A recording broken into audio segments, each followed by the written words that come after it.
patiently waiting for. Today's Opie and Anthony show starts now.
What the hell am I doing here? Wait a minute, you want me to intro the Opie and Anthony show? You gotta kick it. Hey, it's Larry King welcoming you to the Opie and Anthony show right here on SiriusXM satellite radio. Oh, fuck yeah!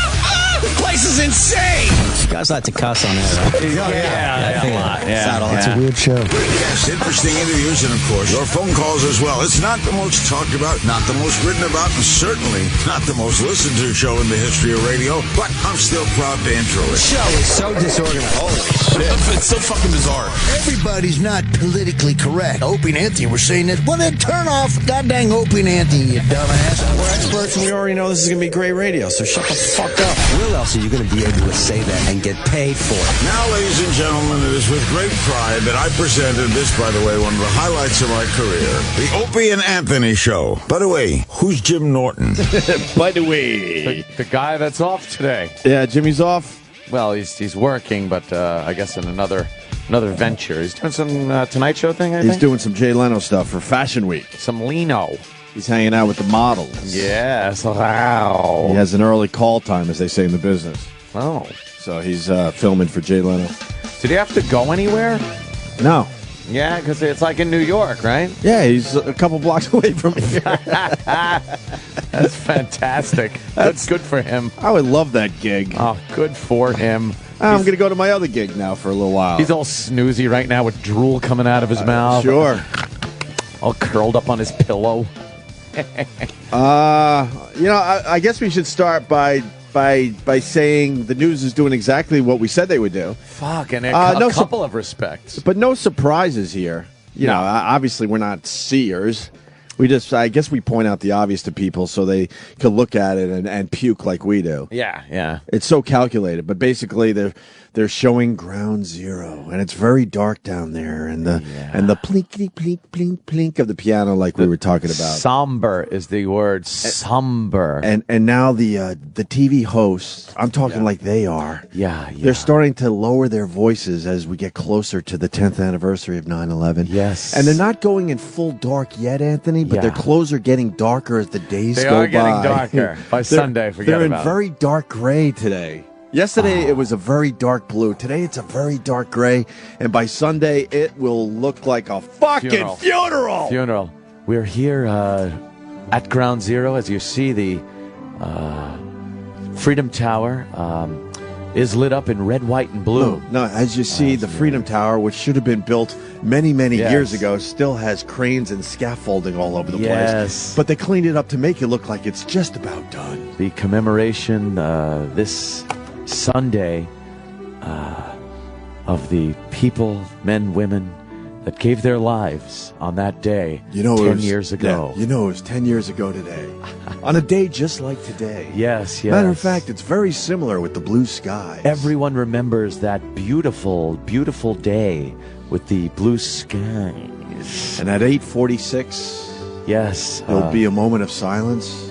I actually remember 7:42.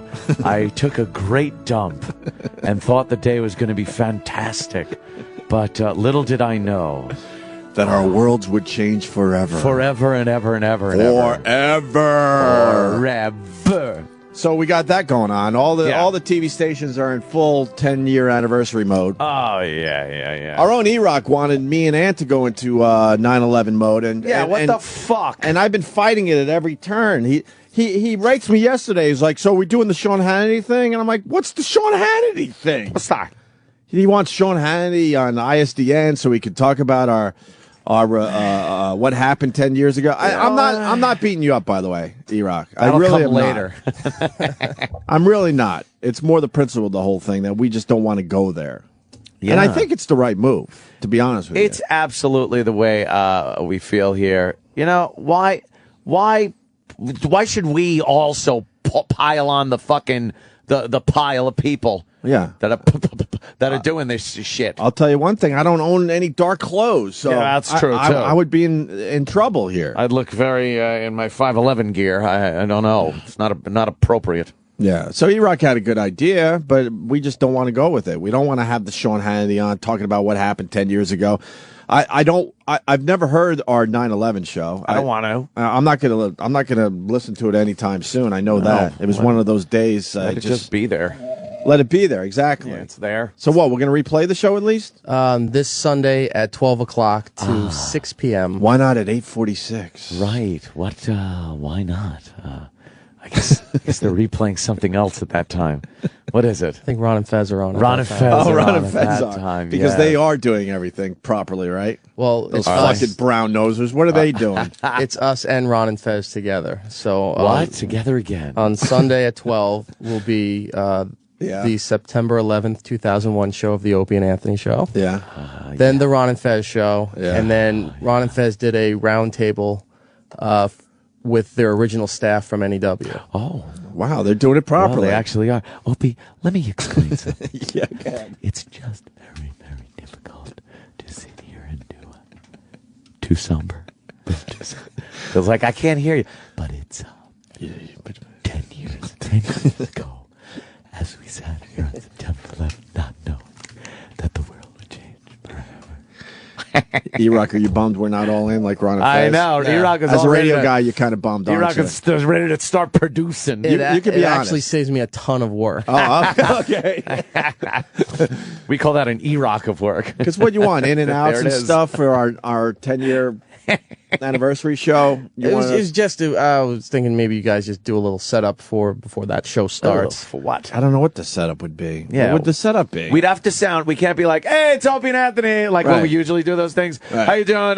Make sure you tune in this Sunday for our 9/11 extravaganza. Yes, death, destruction, and the unknown. Opie, I don't know what. Yeah, it's got. We'd have to be like, ladies and gentlemen, to make sure you tune in. I was thinking more of your XM apology voice. Oh, really? Oh, that one. No, there was disgust in that. Yeah, there was that's so a very much different disgust. voice. You know, this is not going to be a popular statement, but I'd rather forget. Yeah, I'd rather remember the stuff I need to, right? But I want to forget all that other shit. I'd rather forget and not go back into my memory bank for all that hard shit. Here's what people are doing. They're remembering the shit that's bad to remember, but they're forgetting the shit that you're supposed to remember. Right. Like it was Muslim extremists that did it. That's got to be remembered. Ever vigilant, still the vigilance, because it says 9/11 terror threat in NYC and D.C. I guess somebody is up to shenanigans. We'll get into that a little later, I guess. And we should remember that stuff and remember, all the people that died. But you know what? I don't want to remember and talk about my thoughts and experiences in that. If it comes up in a show, we talk about it. Sure. I don't want to dedicate a day to it. No, I don't. I would rather not remember the smell of dead bodies and plastic that was in Manhattan for days after 9/11. I know. Can we get crying people? That'd be good. A montage of the crying people. Are there crying people during Letterman, the crying. 9/11 show? Jon Stewart crying. Yeah, trying to find all the crying people. Yeah, none of the callers were crying during your show. Oh, well, fuck, what's wrong with those people? You're speaking to cops. You were speaking to Lewis Black, Jay Moore, Norton called in. Right. Steve C was coming back from the stomach doctor. Yes. Oh, another disaster. 9/11. At one point, you go, "Oh wait, Another we're collapse. supposed to be upset today." Yes. Another Ow. collapse.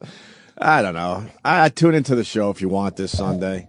Let Ron and Fez be the brown nosers with that fucking roundtable discussion. Who did they bring back 10 years later? Al Dukes? Because everyone because Al and they had a guy Rory on their staff that couldn't make it into the city that day, but they had Earl. Oh well, that's going to be fascinating. Boy, commentary. It must have been tough to get Earl to come back 10 years later. What is he doing? His career has taken off to the point where I'm surprised they were able to fly Earl in for the big roundtable discussion from 9/11. How did they get away from his Black Rock Coalition duties?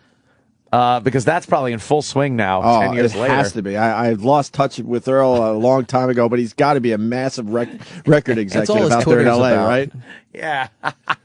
What is he doing? I could hear him. I remember. And just a snooze fest of a story. It's going to be a snooze fest of a story that Earl tells. And in all fairness, Ronnie will make something out of it. Oh, Ronnie is a genius, and he will make something of it. But fuck. But Earl? Oh, and God. Billy Staples. Oh, great. Another really? fucking mental patient. They told a story that he hid in a bathroom on the Long Island Railroad just to get into the city. Like that they were bringing the trains back in, so he hid in one of the bathrooms. How in did order he to get hide into in the work. bathroom? Yeah, no kidding. Jesus Christ, that must have been one of those handicapped bathrooms. That fat lump of shit. Where he could wheel in the invalid so they could shit one of those bathrooms. All right, so we got Earl and Billy Staples. Billy Staples. Wow. And why did he hide in the bathroom? He needed to be in the city for Ron and Fez, yeah. Because Ronnie couldn't handle it by himself. He needed Billy Staples in that Billy day. needed the attention, is what Billy needed. Yeah. Yeah, Billy wanted to be part of something. As we know, Billy. Who else? And their original Hawk producer. Wait, aren't you Hawk? I guess I got that name afterwards. But they had a producer named Hawk as well. So those three in there, and I think maybe Al Dukes called in. To tell about being stuck at home and watching television like everyone else. Good old Al Dukes. Again, I'm sure Ronnie will make magic of it. That guy can do anything. Any of these guys have careers? Yeah, what 10 years later? I'm more curious to know what the fuck they've done with their lives in 10 years. I know Al than their does, dumb but- memories. You want to talk about a disaster? Earl Douglas's career over the past 10 years. achieving nothingness on a grand scale. What is Earl doing? I don't know. Let's be fair. I'm not really sure. I'll tell you what Earl was doing 10 years ago, and then you tell me what he's doing now. Hanging photos. He was hanging photos. He was. That's right. Wow, what did he do? Seriously, what did he do? The public file. He sort of was on our show so we could beat the shit out of him. Was Yeah. he He your worked. fire marshal for the floor? He was the fire marshal. I think he was the assistant. Assistant to the assistant manager. We gave him a gig because we felt bad, so we got him the assistant fire marshal position, I believe. I'm going to be assistant traffic director. And then I pushed him on Ron and Fez, which was That was good. not one of my better ideas. That was a good trade. I still can't look Ronnie in the eye. We got absolutely nothing. They got Earl. Fair trade. Yeah. What was Earl doing for NEW back then? Public file. Sticker stops. Sticker stops. So he worked on the public file, he handed out stickers, and we made him the assistant fire marshal. What is he doing now, 10 years later? Go ahead, E. Oh, no, the nude pictures. Let's not forget the nude photo shoot. The nude photo shoot of Earl. This was, oh, God, is that disgusting? Why does he have a white man's body? He has the skin of a white man. And the face And of the a black face of man. a black man. It's like some kind of a weird Is that photoshopped? transplant That's sci-fi. really. Why is his skin so much lighter? He's doing the pose that, if you remember, Jennifer Aniston did the same pose on the cover of Rolling Stone. Trust me, it was a lot hotter when Aniston did it. Oh yeah. And what you got there is Earl looking pensive, I think. What? Where his ass is just out of touch. That is. there's the shot. the Aniston shot. God damn, look at that ass crack. Thank God Earl's shoulder is blocking his ass, though. I think that photo was taken at our old studio. Like they set it up in the back part of the studio. Hey, yeah. You don't know that he is the vibe manager at the Hard Rock? That's what I was trying to What get. the fuck is that? The vibe manager? Our listeners know what Earl's doing. We don't even know. Hey, I'm assistant to the assistant vibe manager. From what Ron says, he goes to the Hard Rock and feels out what the vibe of the room is for whatever event. It's fucking. There's people in there and they're having fucking Ronnie James Dio burgers. What are you talking about? I'm not doing this justice, but I think he Ron feels says out the vibe? He feels out the vibe so they know how to decorate to set the mood. Look, that's a non-job. See, Hard Rock Wow. Johnny, like many that have come before him, Yes. feels sorry for Earl. So they Yes. give him these nonsense jobs. Yeah, it is a nonsense What are you job. talking about? That's all I've heard. Times bits Square. and pieces. Okay, so a lot of the people that go into the Hard Rock Cafe are tourists from the Midwest. Yeah. So what kind of vibe could that be? Yeah, it's great. They sit there. They It's the fucking same order vibe every food. day is what I'm getting at because of where the place is located. Could you manage the vibe for us here, Earl, please? The vibe needs some managing. Okay. You got it. I think the vibe is a bit pensive today. Yeah. We really got to get the vibe up in here. I think little Stevie Wonder should help. Is that what he does? And does he play records at least? I have no idea. Just past that title, I have no idea what the job entails. Is Hard Rock Johnny up yet?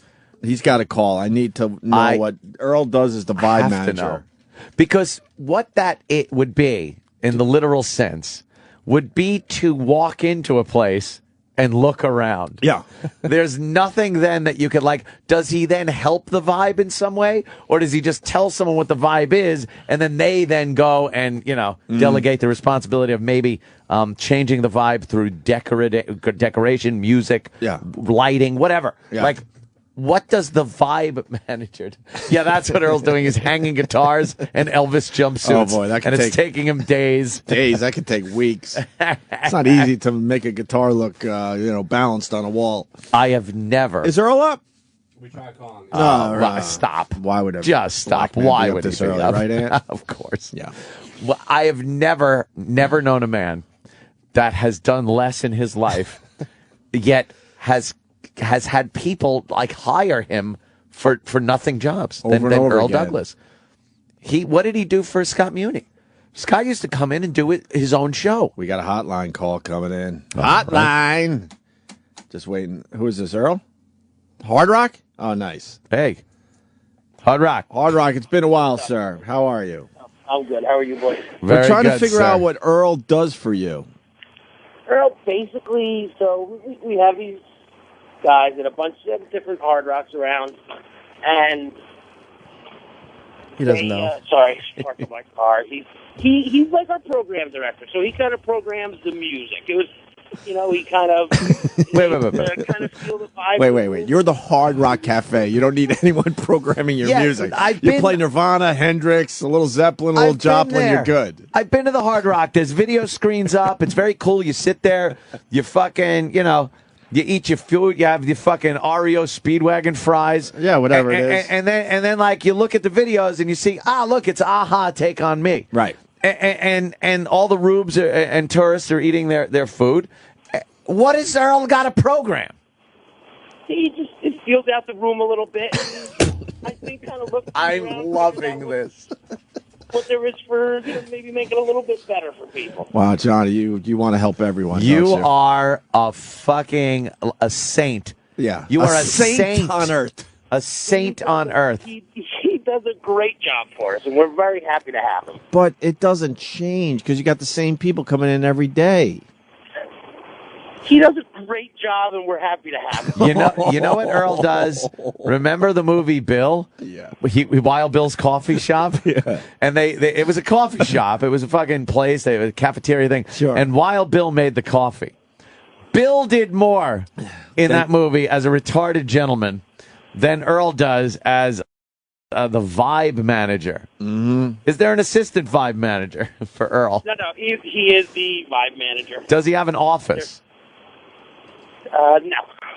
So he just walks. Does he into the play heart. records?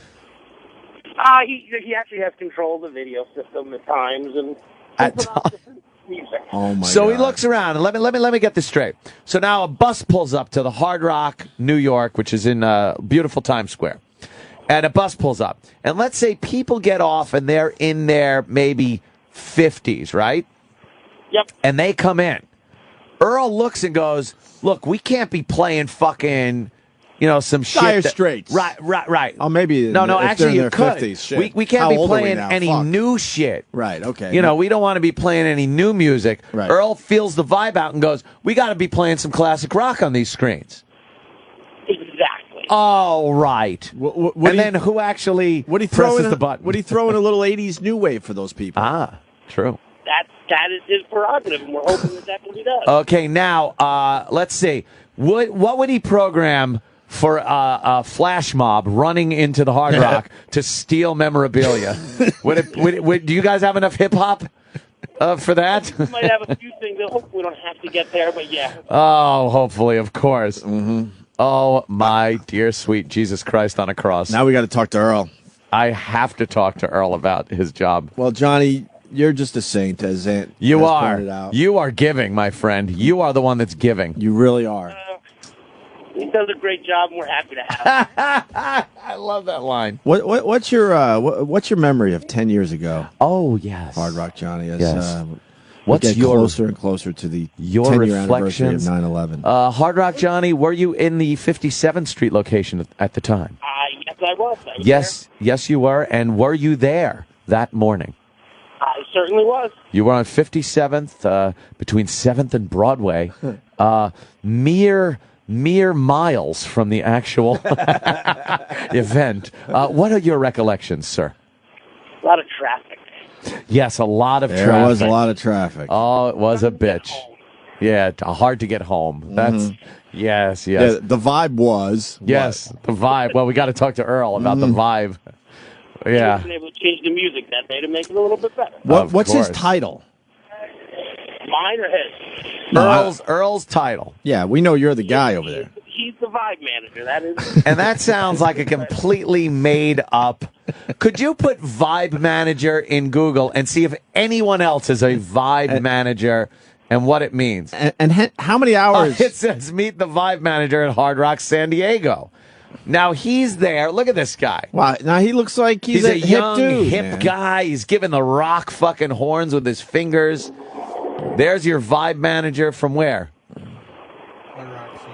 Hard Rock San Diego. Yeah, look at him. Wow. Okay. He's wearing his Chucks. He's dressing the part. How many hours a week does Earl work? He's 25 years old. Earl's what, 40 at this point? Oh, he's got to be 50, something like that. Yeah. How many hours does Earl work for you, John? Oh, good question. Probably 30 to 40 hours. Depends on how business is. I mean, when we're busy, he's going to work a full 40-hour week. 40-hour week? That's crazy for Earl. Is he all right with that? He's great. How much vibe is changing? The vibe, I could see the vibe changing by the busload of people. I've seen it. Busloads pull up. But in general, Hard Rock does very well. It's a fucking.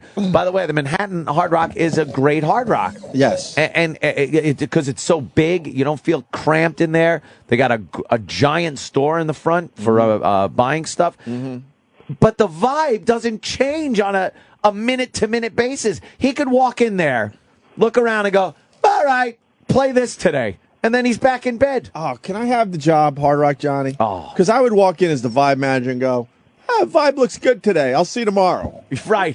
Send my check. Right. Send my check. Do a quick spin around the place. Yeah. You know what? The vibe is right where it should be, Johnny. Vibe's looking good. See you tomorrow. If things ever change, you need some help, we might be able to help you out. But right now, Earl does a really Look, Johnny, let's job. be honest with each other. You know it's a bullshit job. Oh, it's such a bullshit. It's a bullshit job. He does a good job for us, and we're happy to have him. Is this a write-off? Oh, tax write-off. Is this a charity write-off for Hard Rock Johnny? Is this a money laundering scheme? Are you laundering illicit funds through Earl Douglas and his BlackRock coalition? No, Earl does a wonderful job. He's got he does. You guys know he's got a great music knowledge. He does know more about music than anyone I've ever met. Yeah. Well, he focuses on the BlackRock a little too much. He does. Sir. That's always been his problem. He spreads it out a little bit over all genres of music. He's got a great knowledge, and it's good for everyone to have. Well, here's Hard Rock Johnny after Earl checks out the vibe and is pretty much done for the day. Now go home and get your fucking shine box. In person.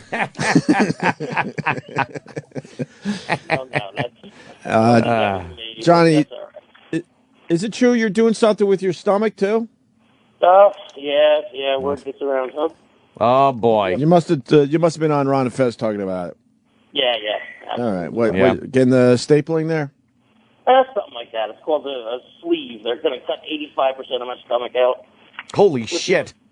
Yeah, that's quite a bit of stomach, I'm sure, but more than the average. But I would never allow that.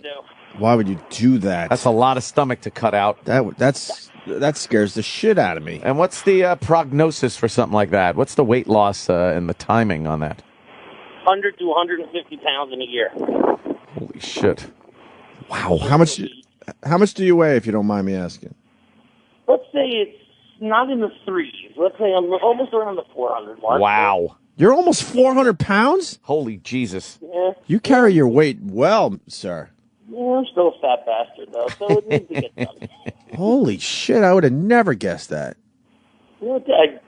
All right. Surprises on the boardwalks, and, can't guess the weight too well, but that's all right. Well, it needs to get done. Yeah. Well, good luck with good luck with that. And of course, and the stomach operation. Yeah. Have Earl hang something for you one day. You'll love it. You'll love the experience. It's an amazing thing. The vibe manager is in charge of hanging the photos. I know we have some problems with the vibe manager.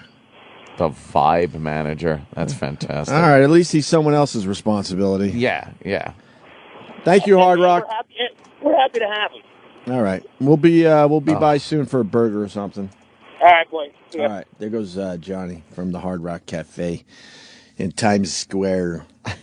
So there you go. Sunday is a big day for this channel. Sunday at noon. At noon it all starts. Okay. Good enough. Yeah. Oh, the other thing I wanted to point out, we were just talking about this 2 days ago. Where we were talking about what was going on our show on September 10th, on 2001. September 10th, and we goofed about it, and we joked about it, and we got. Unfortunately, we can't find the actual show, which sucks.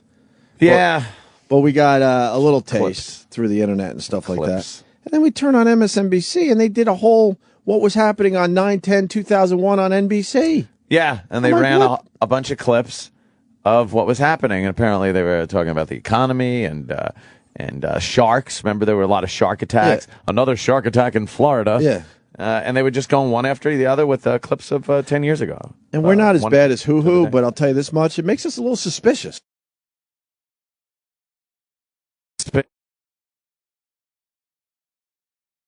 on that day, September 10th. Yeah, and there was nothing really going on. Nothing going on. Like Al Roker's talking about the weather, and it's like, well, it's going to be a great day, and blah, blah, blah, right. blah. And then they ended with... It was Fat Al Roker, by the way. Fat Al Roker, yes. 10 years ago, Al was a big fat fuck. Yeah. Now he's just a fuck. Now he's just a fuck. Who gets very upset on Twitter. It's very easy to get to Al Roker. So anyway... Yeah, that was they did that, and they ended actually the whole thing with saying how George Bush, President Bush, was going to be going to a school and reading about for some education or whatever and stuff the next day. We all know how that ended. Wow, his eyes darting around like holy shit, what the fuck? Oh my god. Yeah, this worked out perfectly for me. Like, oh my god. Oh my god. Yeah. Oh my god. So all right, Obama's speech there, Ant. Yes, Obama's speech. A lot of people talking about the Obama speech thing. Fiery. I think he was pretty fiery. They're calling it a little combative, right? Combative. I used a different word in the privacy of my own home. But yeah, I was watching the speech. We can read your mind at this point. It doesn't take much. No, not at all. There's not much to read. There's not much mind. I called it. A lot of the news organizations, even MSNBC, if you don't watch that channel, it's a communist news channel. It took over where the Russian public media left off when the Soviet Union fell. Isn't it the opposite of Fox, though? To be fair, no, you don't think so? It's worse to the left than Fox is to the right, and you could say that's not true. But when you got the likes of Reverend Al Sharpton now as a full-time employee on MSNBC and actually trying to get some kind of credibility, whoever hired him is a fucking idiot. Yeah, I don't know why they would do that, because I do watch MSNBC with the rest of them. I told Ant before the show, I roll it out, man. Fox, CNN, MSNBC, I go around the dial there. And now that Reverend Al is on, fuck that. Yeah. I will not be watching. No, there's no. I don't know what it reason to. is. He just puts a bad fucking taste in your mouth. Ugh. He does this roundtable thing with everybody else after these speeches, right? Because now he's an employee, right? And everybody else is hashing shit. You know, they got their left-leaning views and whatever, and that's fine. And that is the equivalent of what Fox does on the other end of the spectrum. But then to see Reverend Al thrown in there, this fucking jackass who has zero credibility, should not be on any news station unless they're discussing his fucking lying background. Then I can't see it. And he's not trained for this, and I don't think he's as knowledgeable. Whether you agree or disagree with the people on MSNBC, they're at least knowledgeable about what they're talking about. Yeah. And then you get Reverend Al, and you're like, wow, he's way in over his head there. Yeah. And I would love to know if there was some kind of a race fucking threat that was made that got him that job there at MSNBC, because we all know how Al can go behind the scenes and kind of get his way. Does he still have a show on XM? I'm not sure. The only reason he got a show on XM was because he was threatening to make a big deal about me and Ant. Yeah. This is a fact, by the way. This is a fact. And then the executives calmed Al down and said, look, how about we put your little show on XM and give you a bigger audience? And then everyone got nice and calm. So Reverend Al held up XM at the time when we were in that homeless Charlie hell. Yeah, so we know that shit does go on. He's terrible and should not be given any credibility. He's a fucking scourge, a pariah on society. That's what I call Rev Al. But what about Obama? Yeah, Obama gave his speech. You know what? And it was exactly what I said, and the other news organizations are picking up on it. Like I said, even MSNBC, who is pro-Obama. It was a campaign speech.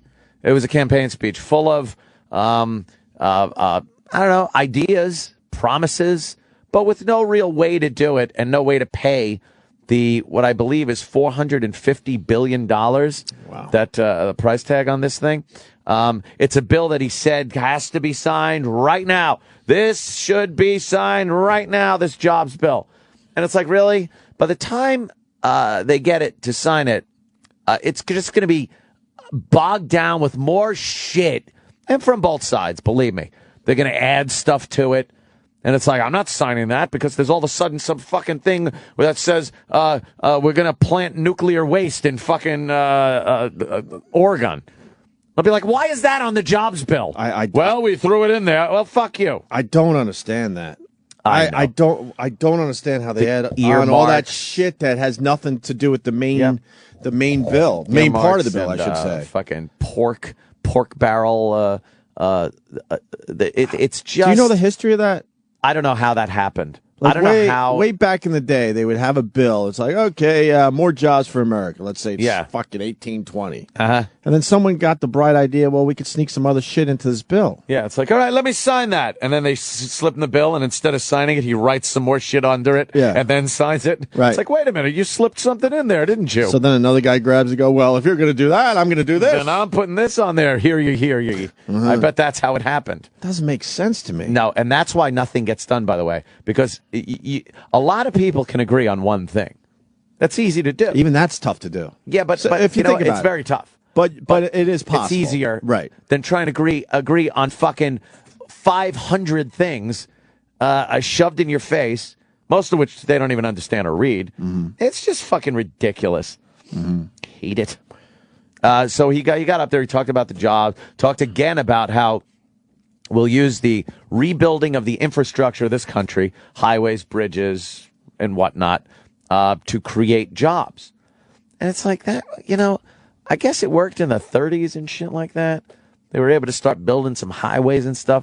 But I think there's a lot of people out there that are out at work that really don't know how to make highways and bridges. Uh-oh. Well, you thought the guys in the 30s did, though? No, you know what, though? They're easily trainable.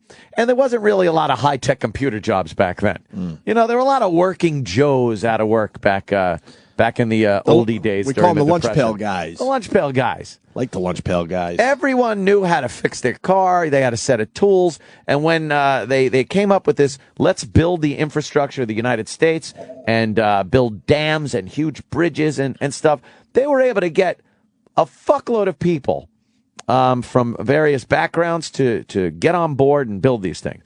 Now we got a lot of high-tech jobs. So what, we just got lazy as a country? Well, yeah. Or there was a shift in technology. I think there was a shift in jobs. There was a lot more blue-collar jobs. Well, because we had strictly blue-collar and white-collar jobs back then. Because we were still building the damn thing. Yeah, we're still building the country. Yeah. Once you got fucking hotels on Boardwalk and Park Place, where's there to go? You're just there to take the money now. Just sit back, get fat, and collect the money. Pass go. Once you got hotels on all your property, what are you going to do? One guy understands pork barreling on the line, but I also want to ask Ann, because we all know you're not a fan of Obama. No. I'm not really a fan either. No. I just don't have the passion that you do. He should go for the Just for Men, too. He did a little bit. Did he? Yeah, he's been grayer than that. I don't. Has he? Yeah, Really? oh, yeah, he has. Because he's looking like tinsel. I thought last night he might have put a little medicine in, just a little. Because he doesn't want it to be completely obvious. He don't want to be completely, gray. That man will be completely gray by the end of his term. He's going to look like what used to be called an old pappy, where he's got complete white hair and no teeth and that little tuft out of cotton on his chin. Yeah. And he's going, I remember my first time as president of these United States of America. The old pappy. If I was black... Yeah, I would never let my hair go gray. It looks. No. Sorry to the black guys out there, but you have a few in your family. But it looks ridiculous when an old guy has just shocking gray hair. But they got the thing that they don't get, like the wrinkles that white people get. That's why you could keep the fucking Just for Men in your hair way past a white guy. Exactly. So they get that, but when they go gray, they got to fix that shit. It kind of looks a little silly, right? It does look silly as hell. It's so stark.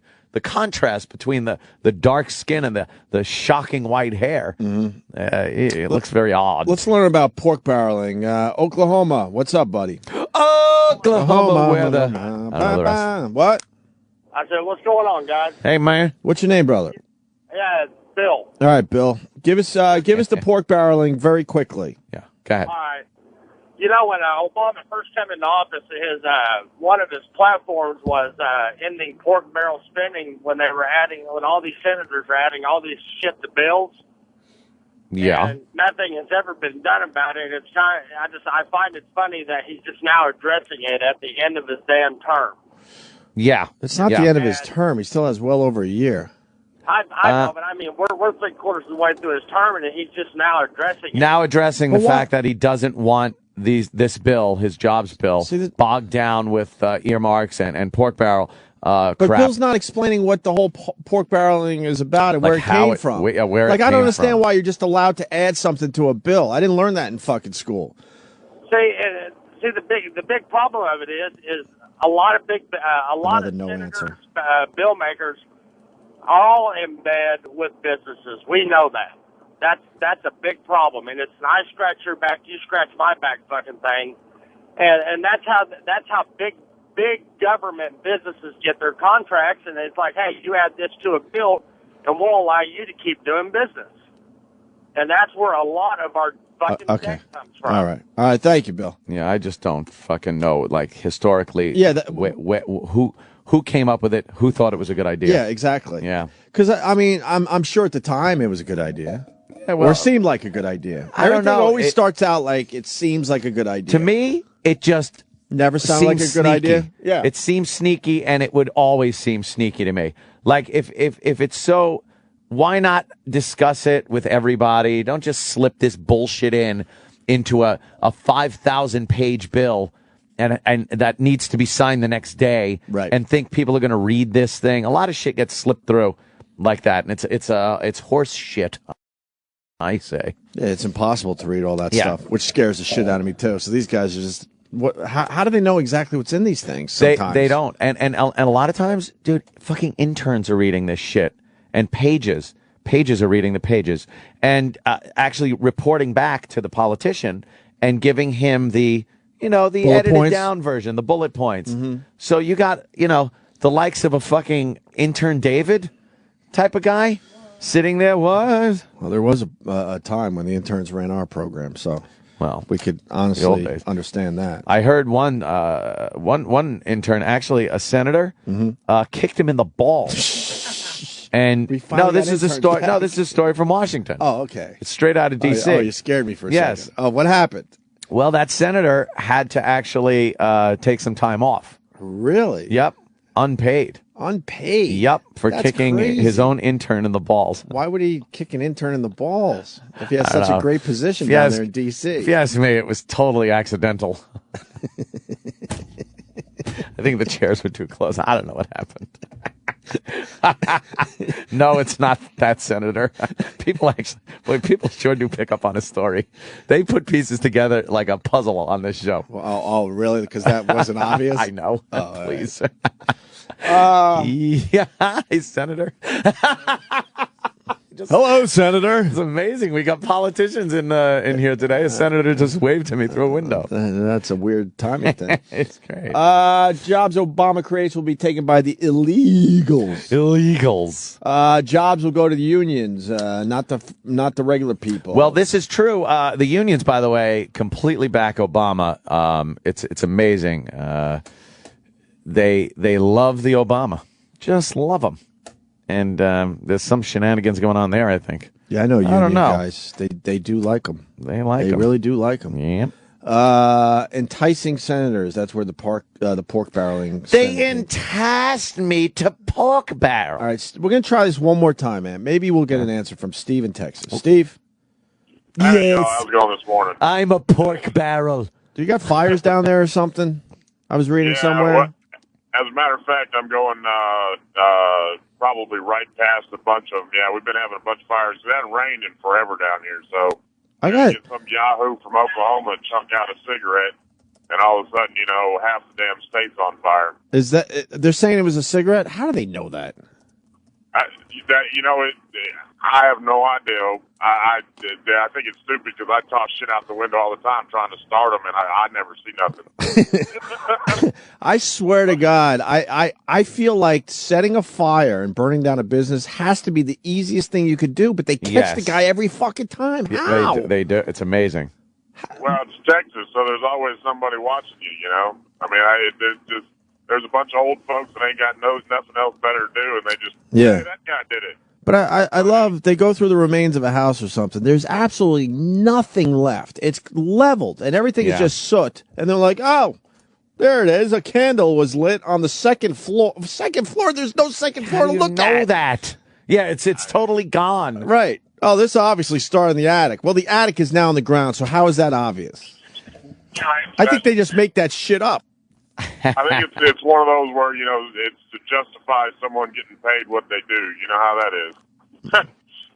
Anyway, about the pork barrel. What does that mean? I know. Steve, I love you, brother. All right, so go ahead. What do you got on pork barrels? All right.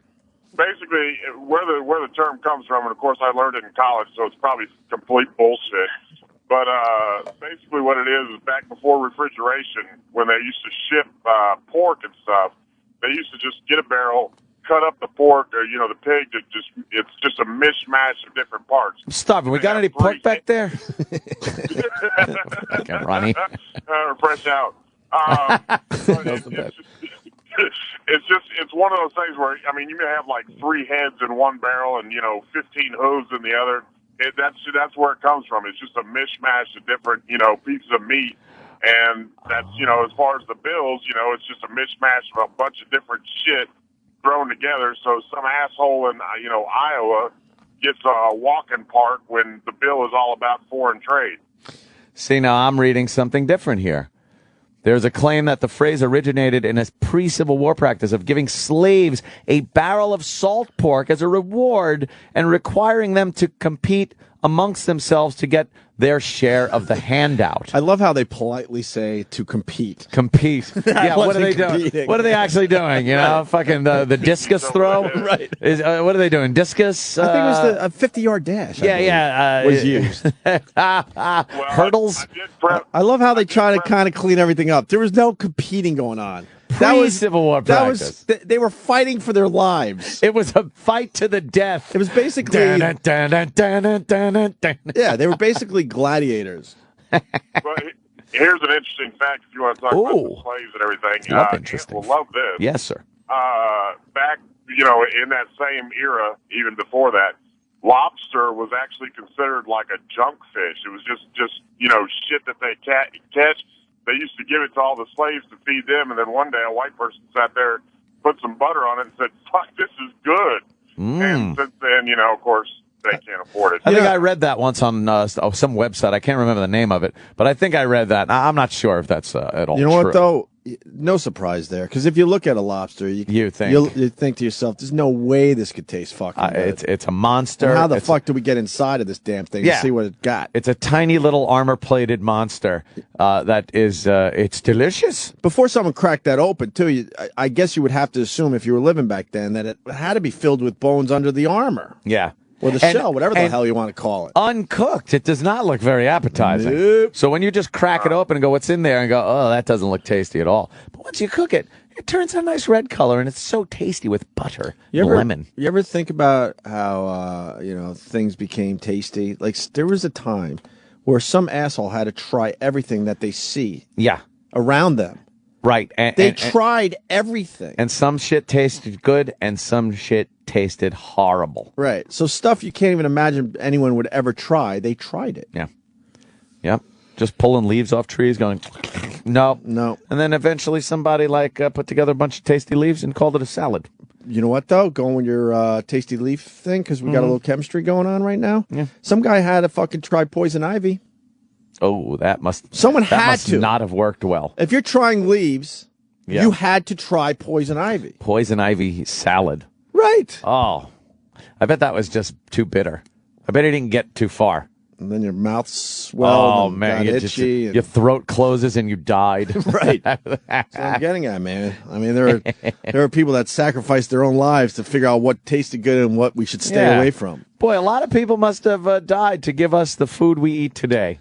Just to know that something's poison, somebody had to eat it and die. Where's the statue for Poison Ivy guy? Yeah, where's his statue? Where's the statue for the guy that tried Poison Ivy and alerted everyone that, this is not a good idea? Where's the some mushrooms are good, some ain't good guy?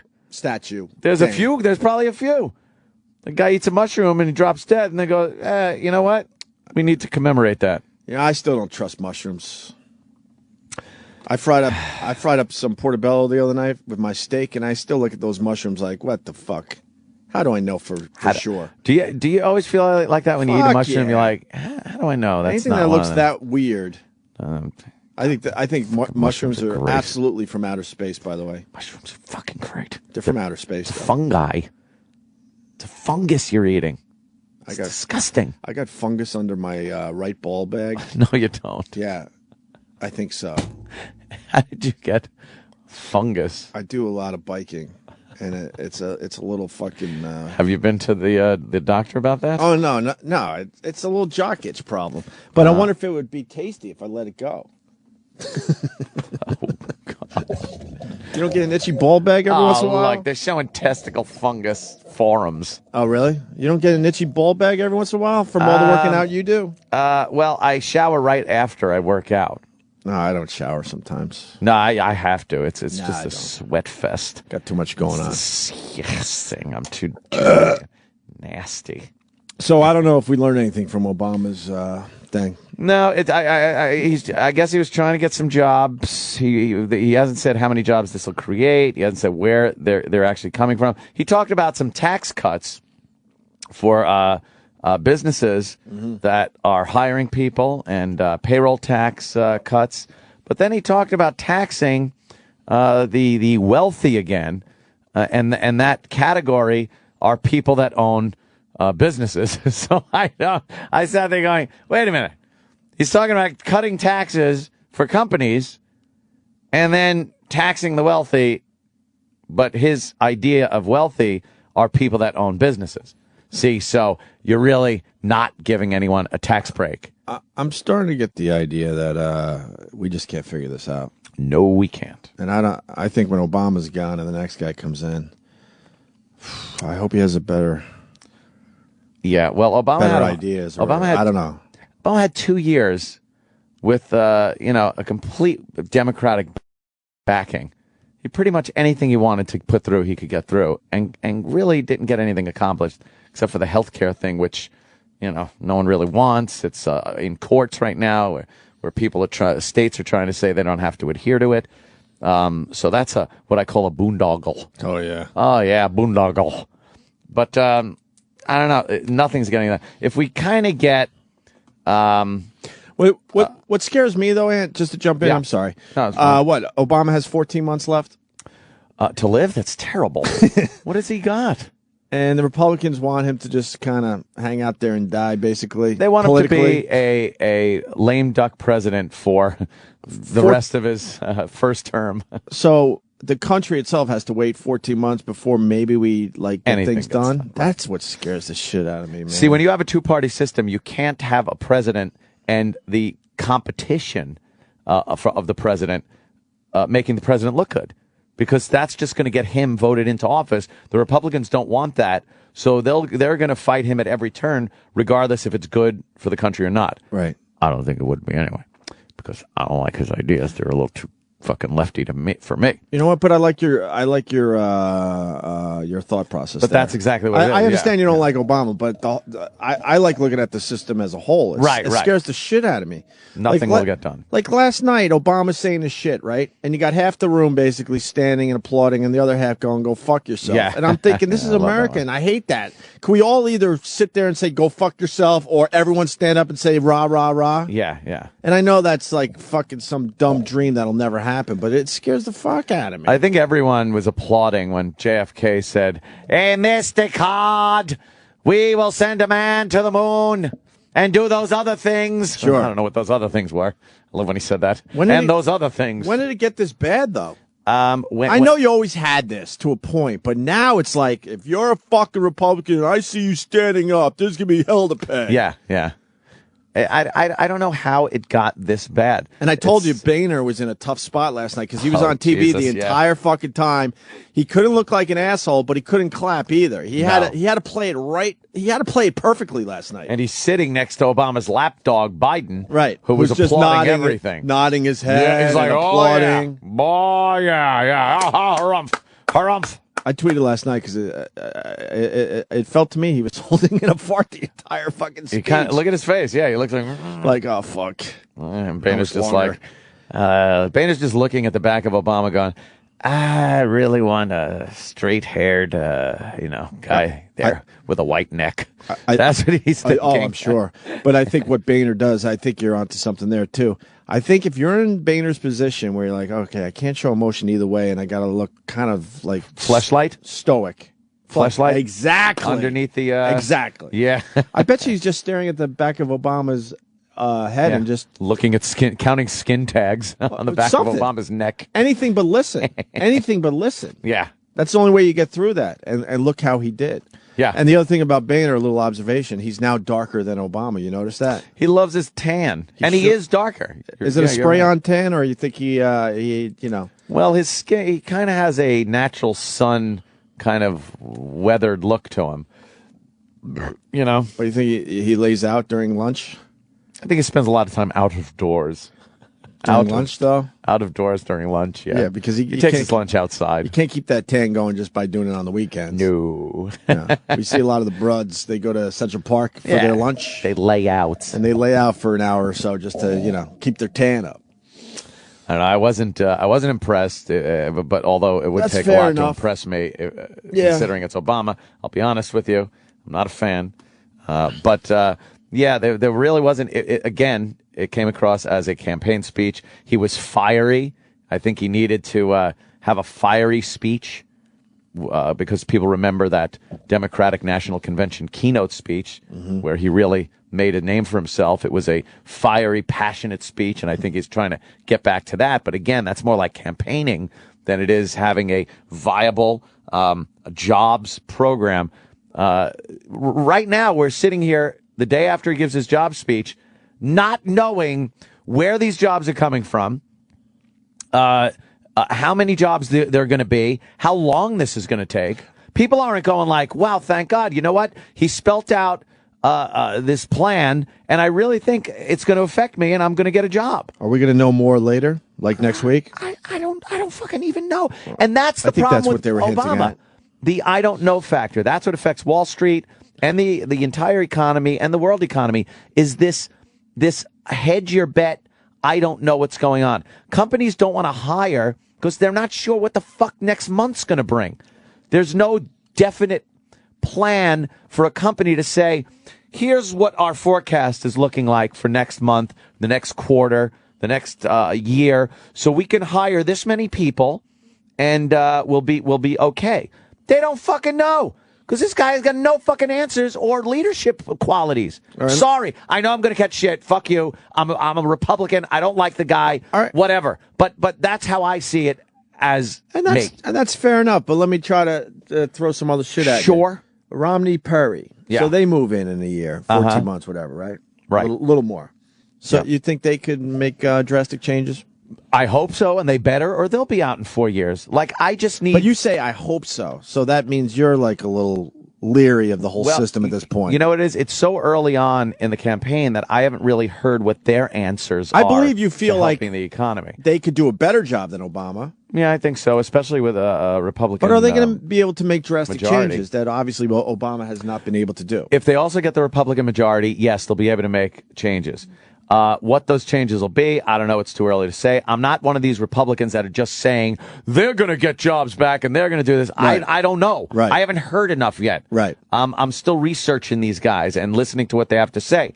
But I know after over 2 years of Obama being in office, or 2 years of Obama being in here, and him having the majority for the first 2 years, just about, nothing got done. Nothing got done. As far the economy's in the shitter. And I inherited it from Bush. Shut up. Right, great. We inherit things all the time from other people.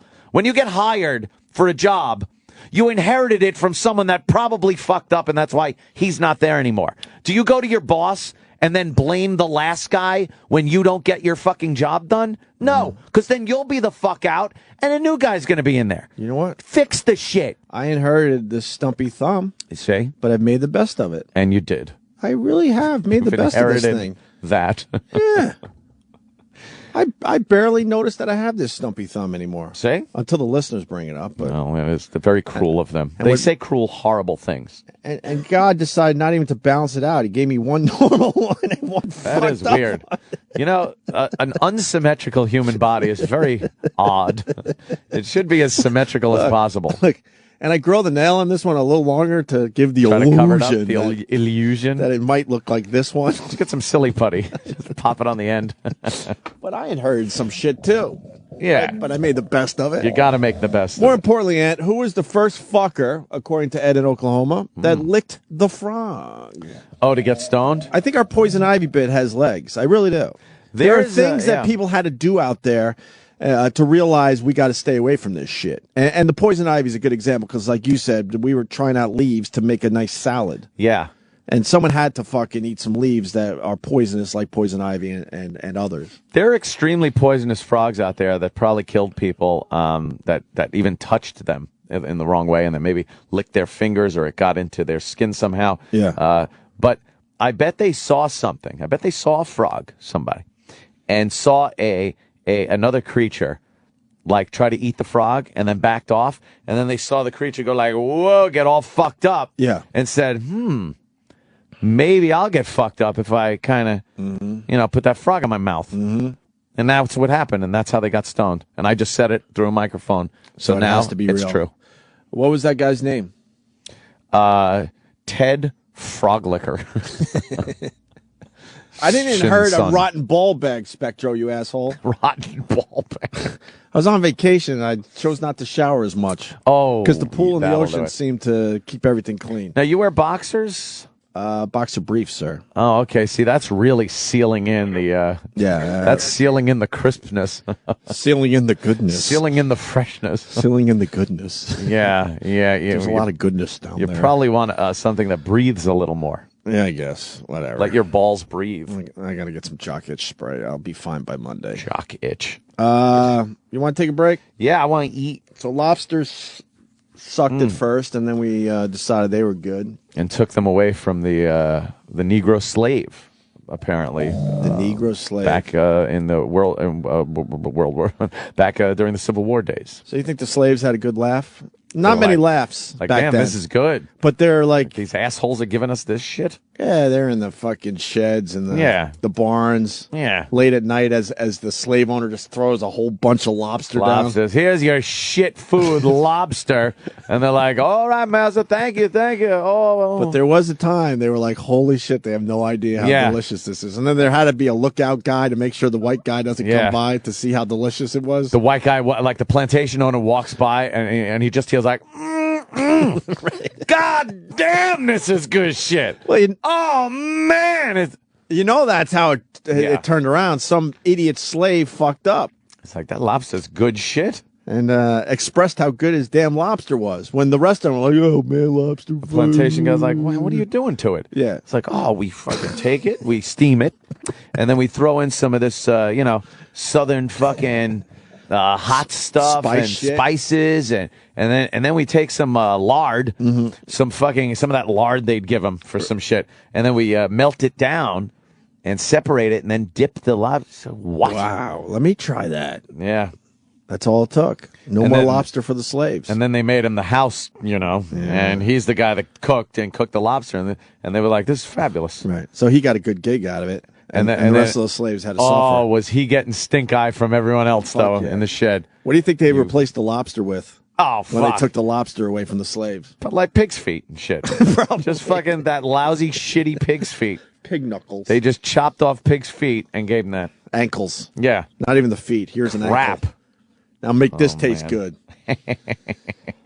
All right. Yeah, let's eat. Yeah, let's do that. Rich Vos today? Yes, Vos is coming in. And Jim Breuer. I do believe Brewer. That's always fun on a Friday. Brewer is hilarious, as we all know. But we might change gears a little bit today because he has a new documentary out that is fucking serious. What is he documentarying?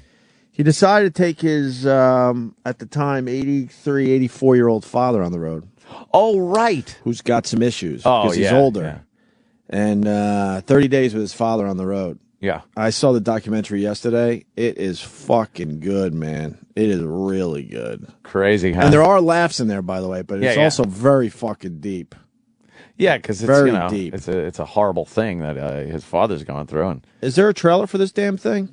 Oh. Is that the actual trailer right there? Oh, you want to hear the trailer? Oh, let's hear it. Strong language, it says. Preview contains strong language. 98X Charleston's Rock Station. Hello, Jim. How are you? Very good. How are you? What's going on with you now? Obviously, got a huge tour. This is going to be a little different than probably what you've seen in the past. You love the movie on SNL. You love it for the movie Half Baked. Make some noise for Jim Breuer. Oh, Jesus. It's on tour with Jim Breuer Sr. Oh, shit in your fucking hat.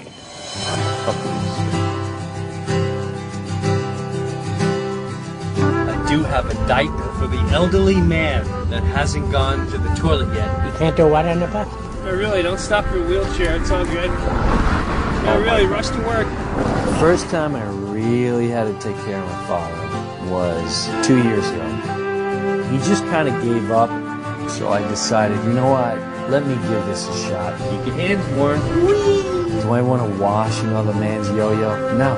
I knew he needed to get out of the house. I knew this would give him so much life. Your ass needs a haircut. Trying to force me? Oh, go shit in your bonnet. Why don't you go sit outside? I love getting a rise out of him. Yeah! Look on your ass. He's getting at the point where if he's not in the mood for it, it's kind of fun to pull it out of him. You want something to play with? What'd I do with my paint? I don't know. What'd you do to your pants? Oh, that's just a wee-wee. This tour really was to take care of him.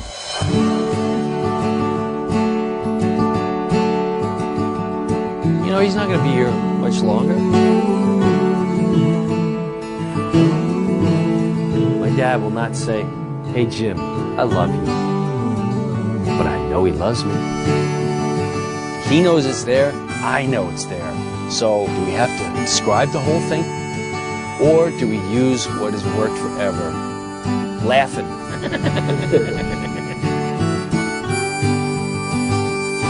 Good night, Muffy. Love you. Good night. It's called More Than Me.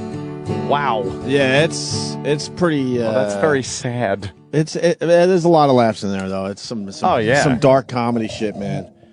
I watched the thing yesterday and it fucking made me miss my goddamn dad.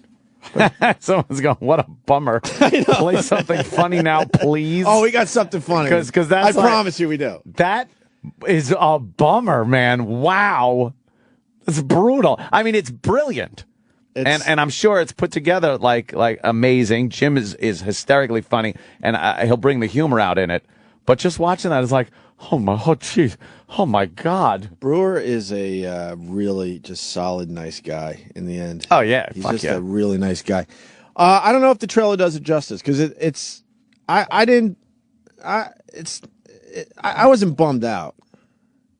Nah, not really. It's a little bummage going on there. Yeah, we better play something funny. Yeah, we will.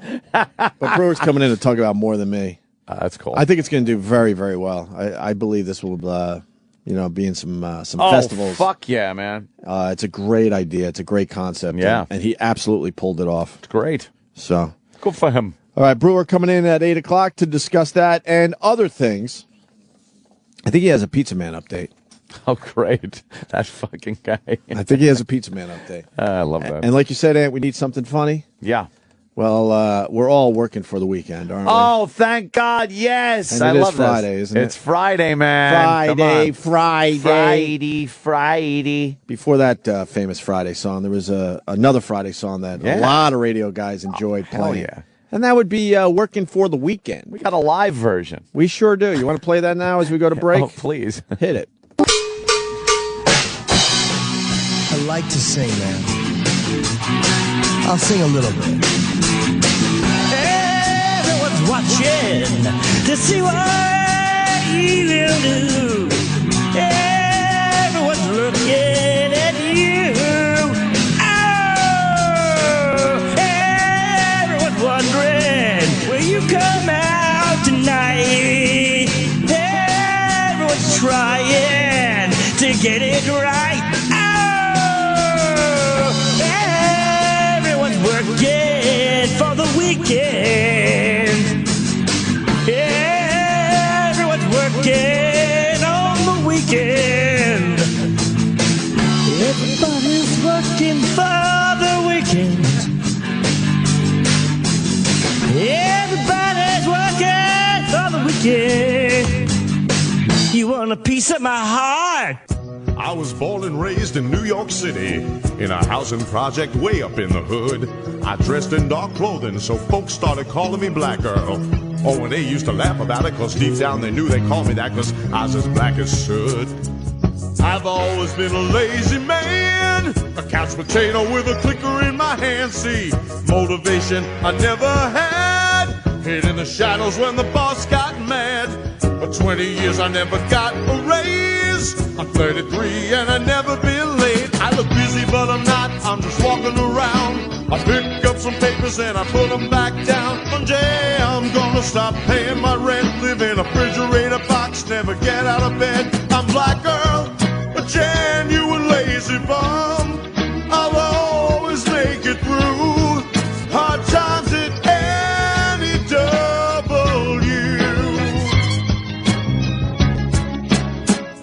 Then one day some lame brains came and took O&A away. And at the age of 33, I felt like I was carrying the weight of the whole station on my shoulders. And Ron and Fezzy knew what I was going through. Every morning I'd unlock the door, lay down and I'd sleep a little more. Then I put away the bathroom key. Everybody was depending on me.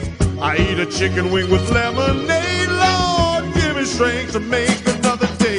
Times I felt I couldn't go on. Push a button, throw a switch, answer the phone. Got lost in the van, I did my PSAs.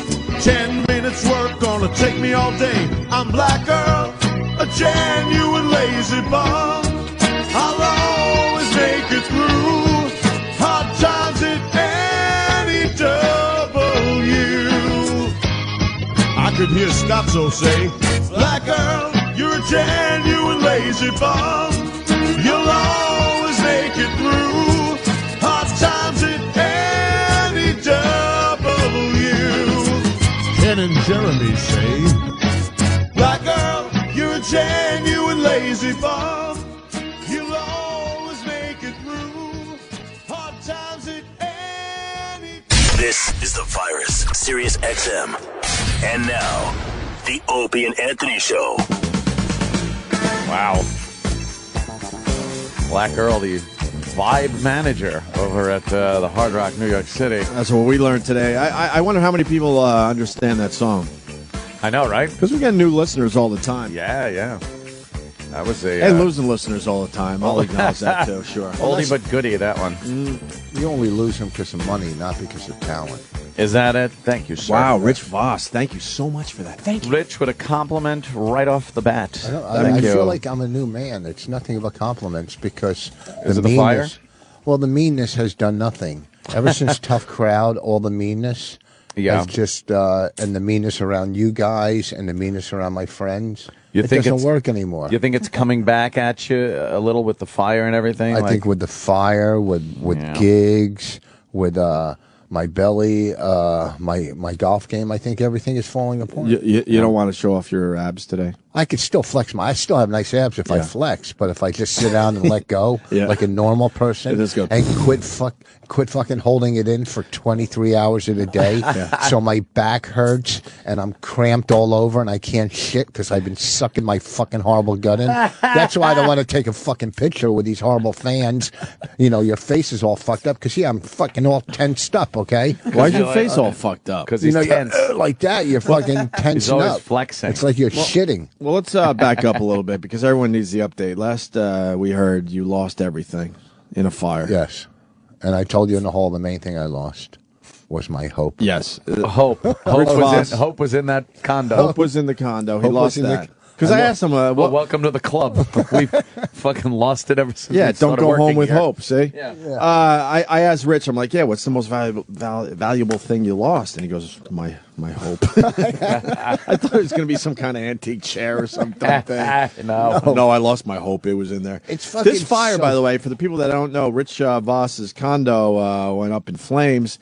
And everyone is blaming Rich Vos's condo because they're saying, remember I just said an hour ago, Ann, how these fire marshals know how fires start? I don't understand the science of that. But they're saying that the fire started on Rich Vos's balcony. That's what they're saying. And it took out 7 condos, right? 6 or 7, yeah. 6 or 7 condos. So Rich hasn't been back there, obviously. He's living out of a hotel. Well, I go in and out. But how long have you been in a hotel now? About a month, yeah. A month? A month. Oh, this is a month ago already. Pretty much. And not only from hotel, you go from room to hotel. We went to Hilton Head back, stuff in storage. So everything is moving. Tomorrow we're getting an apartment. So you talk to the neighbors? They must. So you talk to the neighbors? They must love you. You knock on their hotel room and say, hey. Hey, how you doing? doing? You're the guy that started. Well, you're the guy that ruined our lives. Here's the thing, because I was in California. Stupid Bonnie was home. You thought I was a bad profiler. She's the fucking worst. And you know, and I said this last time I was in the air, but I'm more equipped now that Opie's here and not just fucking dumb Anthony and Norton trying to run the show. Okay, I need a fucking shut up. I need an anchor to listen to the story. No divide and conquer here, sir. No, there's none at all. But you know what I'm saying? Listen. No, actually not. You're rambling whether Opie's here or not. Okay. What I'm saying is, I was in Why are you doing this today? Me and Ann are actually getting along. And we're really enjoying each other's company. I'm not trying to divide. No, you guys listen. We're really enjoying each other. The signs everywhere say Opie and Anthony, and that's how I when I go to bed at night. I can't wait till I do fucking Opie and Anthony. Okay, I don't go. I can't wait to. I'm doing Opie and a little Anthony or some of Anthony and Opie's here today. It's Opie and Anthony in my head. But ever since I was thrown in the pool, we pull it off. There's many different combinations in this show now.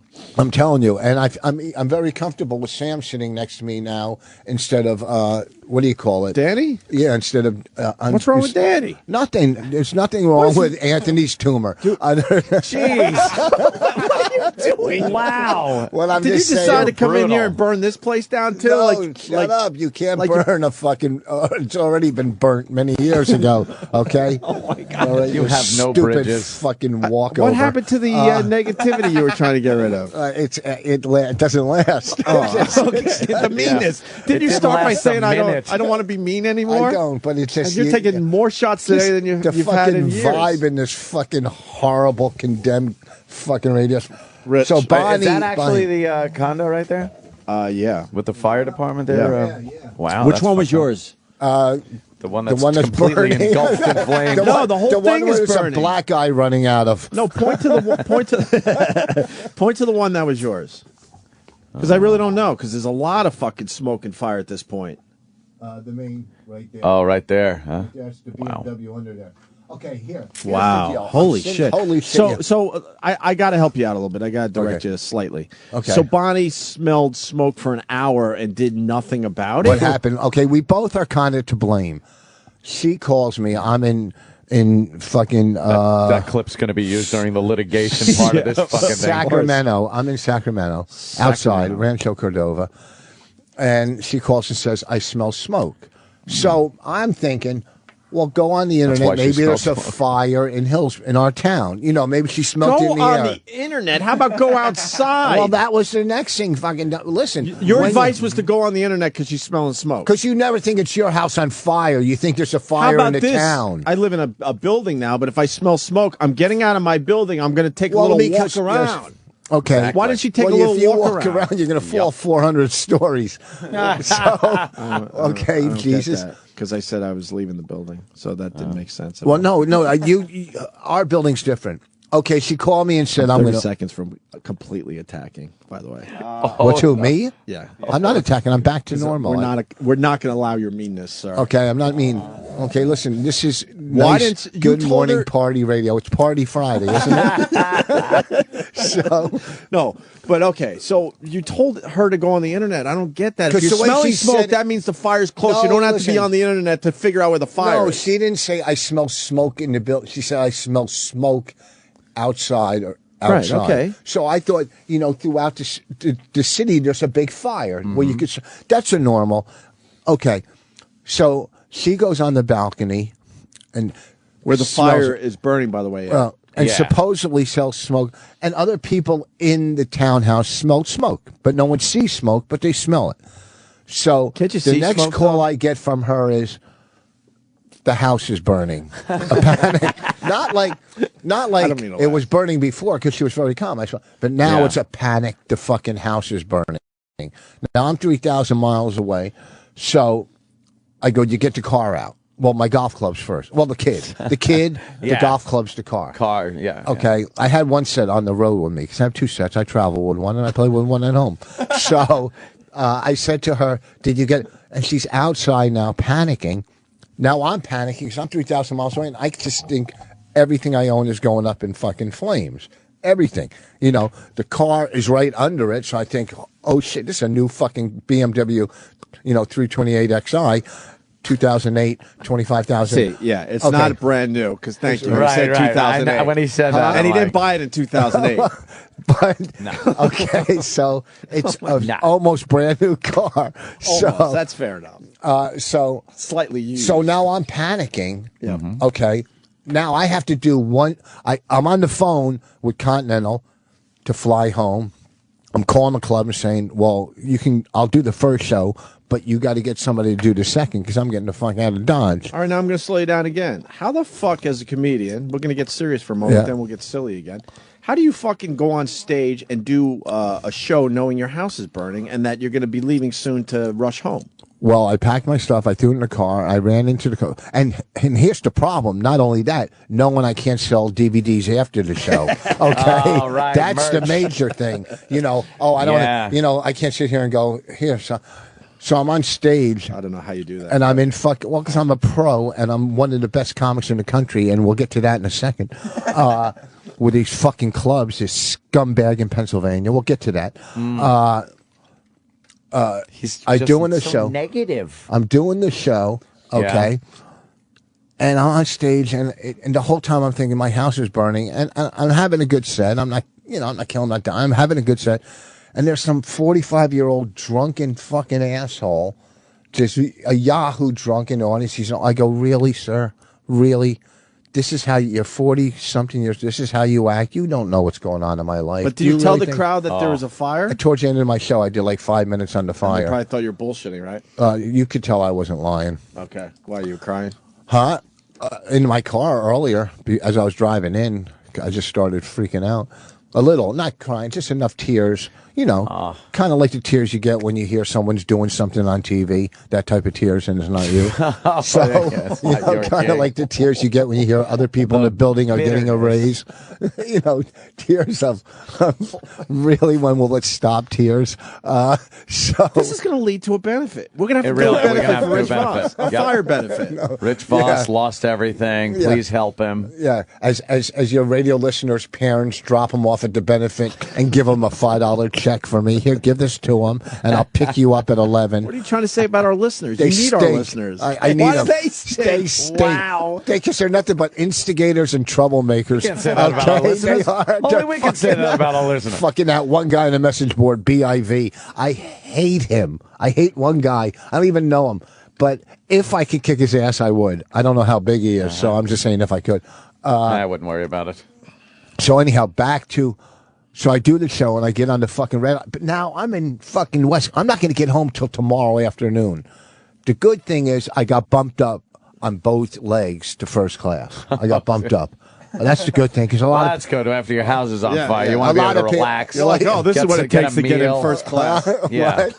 So I'm watching on the plane. I should tell them my house is burning all the time, so I could get this first class seat. So I'm watching on a plane, Inferno. That's how you looked when we were hanging with Dickie Betts? That was Asbury Park. Jesus, you were fucking ripped. What are you doing? What were you wearing? That's like a weightlifting outfit. Yeah, okay, first of all, what am I doing? A story with slideshows of my past? That is true. That's what we do. He's narrating a slideshow. It's like a Why are you mad that we're saying you were ripped? Huh? I mean, the choice of the shirt is a little weird. It was an outdoor 200-degree fucking show you guys are doing. How do you describe that shirt, Ant? It's like it's not even a muscle shirt. It's like as if you took a wife beater, right? Yeah. And then you grabbed the bottom of it and pulled it down to your feet. Oh, okay. How Good. the arms, the straps over your arms would stretch down to where the neckline is now about mid-abdomen. You made your T-shirt into suspenders. The fact that you emphasize pulled down makes it seem like there's no shirt. It's just suspenders. Well, it kind of looks a little shirt like is that's a powerlifting shirt right there. Oh, was that your I'm going to try to get laid T-shirt? Well, it's not even a T-shirt. It's really at an O&A event. I'm going to try to get laid. There were always a few. A few, really? If we put them all together, there's one set of teeth. Yeah, exactly. No, there's some cuties that come to your shows. There's Dickie Betts the day after he allegedly had some shenanigans at a motel room. God. And he got kicked out of the home. How bad you got to be kicked out of a drug-induced band? It's like, how fucked up were you gotta be pretty bad. How fucked up were the Doors where Woodstock said, maybe not. Yeah, maybe we shouldn't have these guys on. Let's have Hendrix and Joplin. Yeah. All right, now you're in first class. I'm in first class. Your house is burning, but you're enjoying the flight back, aren't you? Well, I'm getting a little rest and relaxation, you know what I'm saying? Yeah. I'm a little tired. I get back the next day. It's me and Kid Rock. We're hanging out. Me and Kid. Yeah, the slide show continues. Yeah. There's some good stuff on there. You and Kid Rock. Remember when we get to the Christopher Walken, we got to look at the pee stains in his pants. We've seen those before. Right there. Look at. Oh, that was the one where he came out of the bathroom. Came out of the bathroom and there was a little wet by his zipper. I pissed myself. Where's that from? On the bathroom. Yeah. He might have been washing his hands. Penis. He might have been washing his hands and it splashed. We never talked to Walken, so where's that shot from? Oh, that was at Richard Belzer roast where Paul Schaefer was hosting. That's great. That's a great shot. All right, you're relaxed in first class, Rich, as your condo's burning and Bonnie's freaking the fuck out. Yes. Was there a nice in-flight movie for you? I don't even remember. I don't watch those horrible. I put my movies on my iPad that I bought for Bobby, overpriced. All right, go ahead. So I get back, I get my car, and I drive there, and the first thing I do is see detective and the fire marshal. And the fire marshal's a big fan of O&A because he said when he went into the house, he goes, "No, not Vos," right? Because he sees my like fucking posters in the hallway of some of the big things I've done in the business. You have posters of yourself in the hallway? Well, I just have a couple like the Oscars and All right, I'll give you that. It's a big thing. Posters or pictures? How big? Well, How the big Oscars, did you make here's the thing. I got a big thing from the Oscars with the statue. And in the corner, I have Rich Vos writer. All right, that's legit. That's kinda cool. I'll give you that. Yeah, because it's mainly the Oscars posters. It's not a Rich Vos. And then I have one poster where New Year's Eve, I was on the Sony Trinitron screen doing comedy. They taped it in advance and put it on the on the what? Sony Trinitron, whatever the fuck it's called. What's it called? I believe at some point it was called the Jumbotron. Okay, but Sony Trinitron was a type of television that was put out years ago. It used, I believe, squarer pixels. Oh, I used to have one of those. The round pixels. But the jumbo... The Sony Trinitron, I was doing a gig for this guy and he didn't have my money, so I took his TV. And it was a Trinitron. A gig or a drug deal? What the fuck is that? When you're taking people's televisions and shit, it's usually drug related. So, where was I? Some of the posters. So the fire marshal... Big fan of the really show. Big fan. Okay. Because when we were going over everything, he said, how can't, he wanted me to figure it out being that I'm an FBI profiler, he said. So I'm talking to the detectives, and Bonnie didn't like the detective because he was fucking smashing her. She was on the bed when it was happening reading tarot cards. Okay, or whatever they're called. Yeah, tarot right. cards. Tarot cards. Tarot cards. Tarot cards. And he says to her, he says, doing these days? He says to her, he says, "Were you burning incense?" He says, well, I'm not in a fucking cult, right? And he was really grilling her, but that's his job. He's got to find out if it's arson or if it's, some kind of stupidity. Negligence, yeah. So I liked the guy because he was an ass. I didn't know you had a son, but I liked the guy. How do I have a son? Our son. Okay. Oh, wow. Oh, wow. Okay. Ooh. Hamburger. So I. Okay. Ooh, that was a good one. Okay, so now That's said it started, and I think this is wrong. Yeah. It started in the corner. The only thing on my balcony was an aluminum or metal table and 2 aluminum chairs. And a dry, that was rough for him. A dry. Well, what else do you put on your fucking balcony? No, that's not what he's talking about. Just saying aluminum is very rough. That was aluminum. You got through it though. Yeah. Or metal or whatever the fuck with glass. Okay. That and a dry plant that I don't even remember. But Bonnie said there was a dry plant in the corner. Yeah. So what they think is started in the plant. Yeah. But I don't think that because Bonnie walked out and other people smelled smoke. But no one saw it. What would have ignited the dry plant? Yeah. How do you think Bonnie started the fire? I'm 100% sure she didn't start the fire. 100%. One, she doesn't smoke at all. It's burning when the world is turning. What's that? And light it. We tried to fight it. Right. And here's the thing: the insurance companies, being that there's 6 or 7 other insurance companies, they would like to go after my insurance company. So they're asking questions like, insurance companies will go after anything. If it's a defaulty grill, hey, they can go after that. A defaulty grill, you got to. Yeah, first of all. you got to go after the defaulty. A defaulty grill. Anything defaulty. Holy mother of Jesus. Okay. All right. If there's a fucking, some kind of. So they're asking questions. One, we're not allowed to grill. We've never grilled on our balcony. You're not allowed to. We go to the park to grill. Amongst the other Latinos. We sit in a park with a bunch of fucking running Latinos screaming, and my little daughter thinks she's Puerto Rican, by the end of the day. And it's fucking horrible. We go there with nice turkey burgers, and we end up eating these fucking big fried bananas.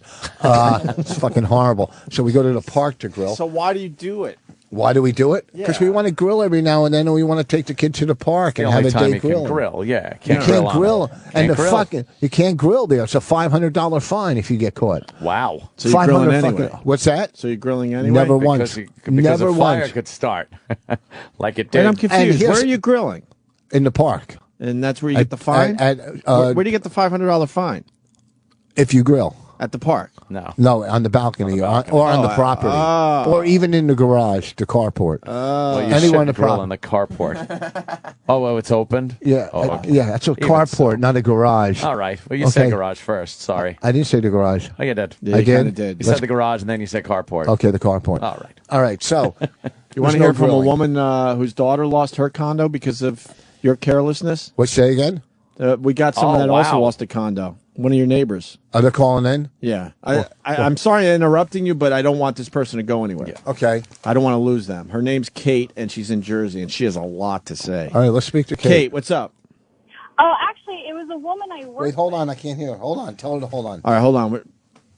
Hello? Where is she? Wait, hold on. Okay. Rich, all right, go ahead. You got it? Okay. Go ahead, Kate. Hey, it was actually a woman I work with. She started telling the story, and I stopped her for a second. I'm like, wait a minute.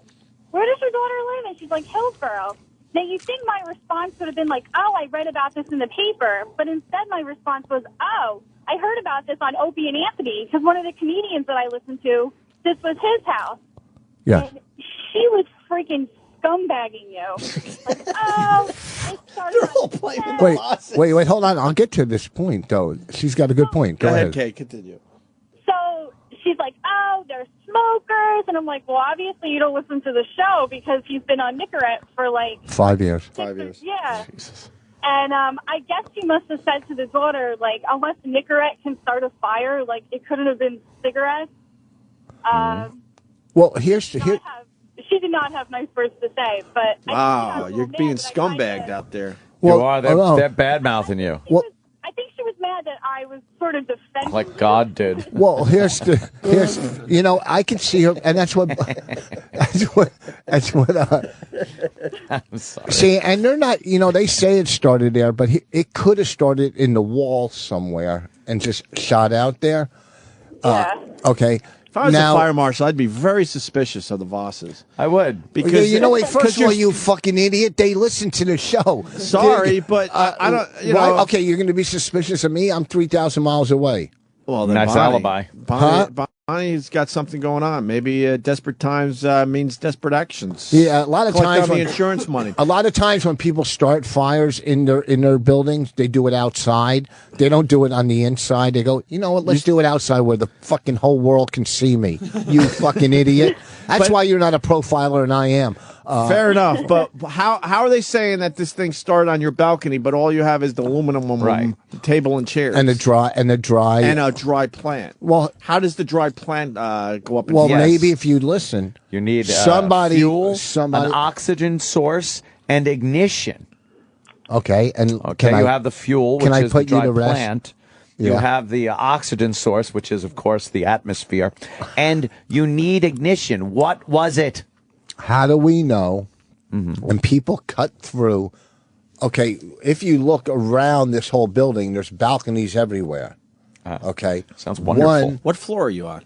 We're on the first floor. So there's two other floors. I see where he's going. Okay. With this. One, a cigarette into the dry plant could have been flicked into the dry.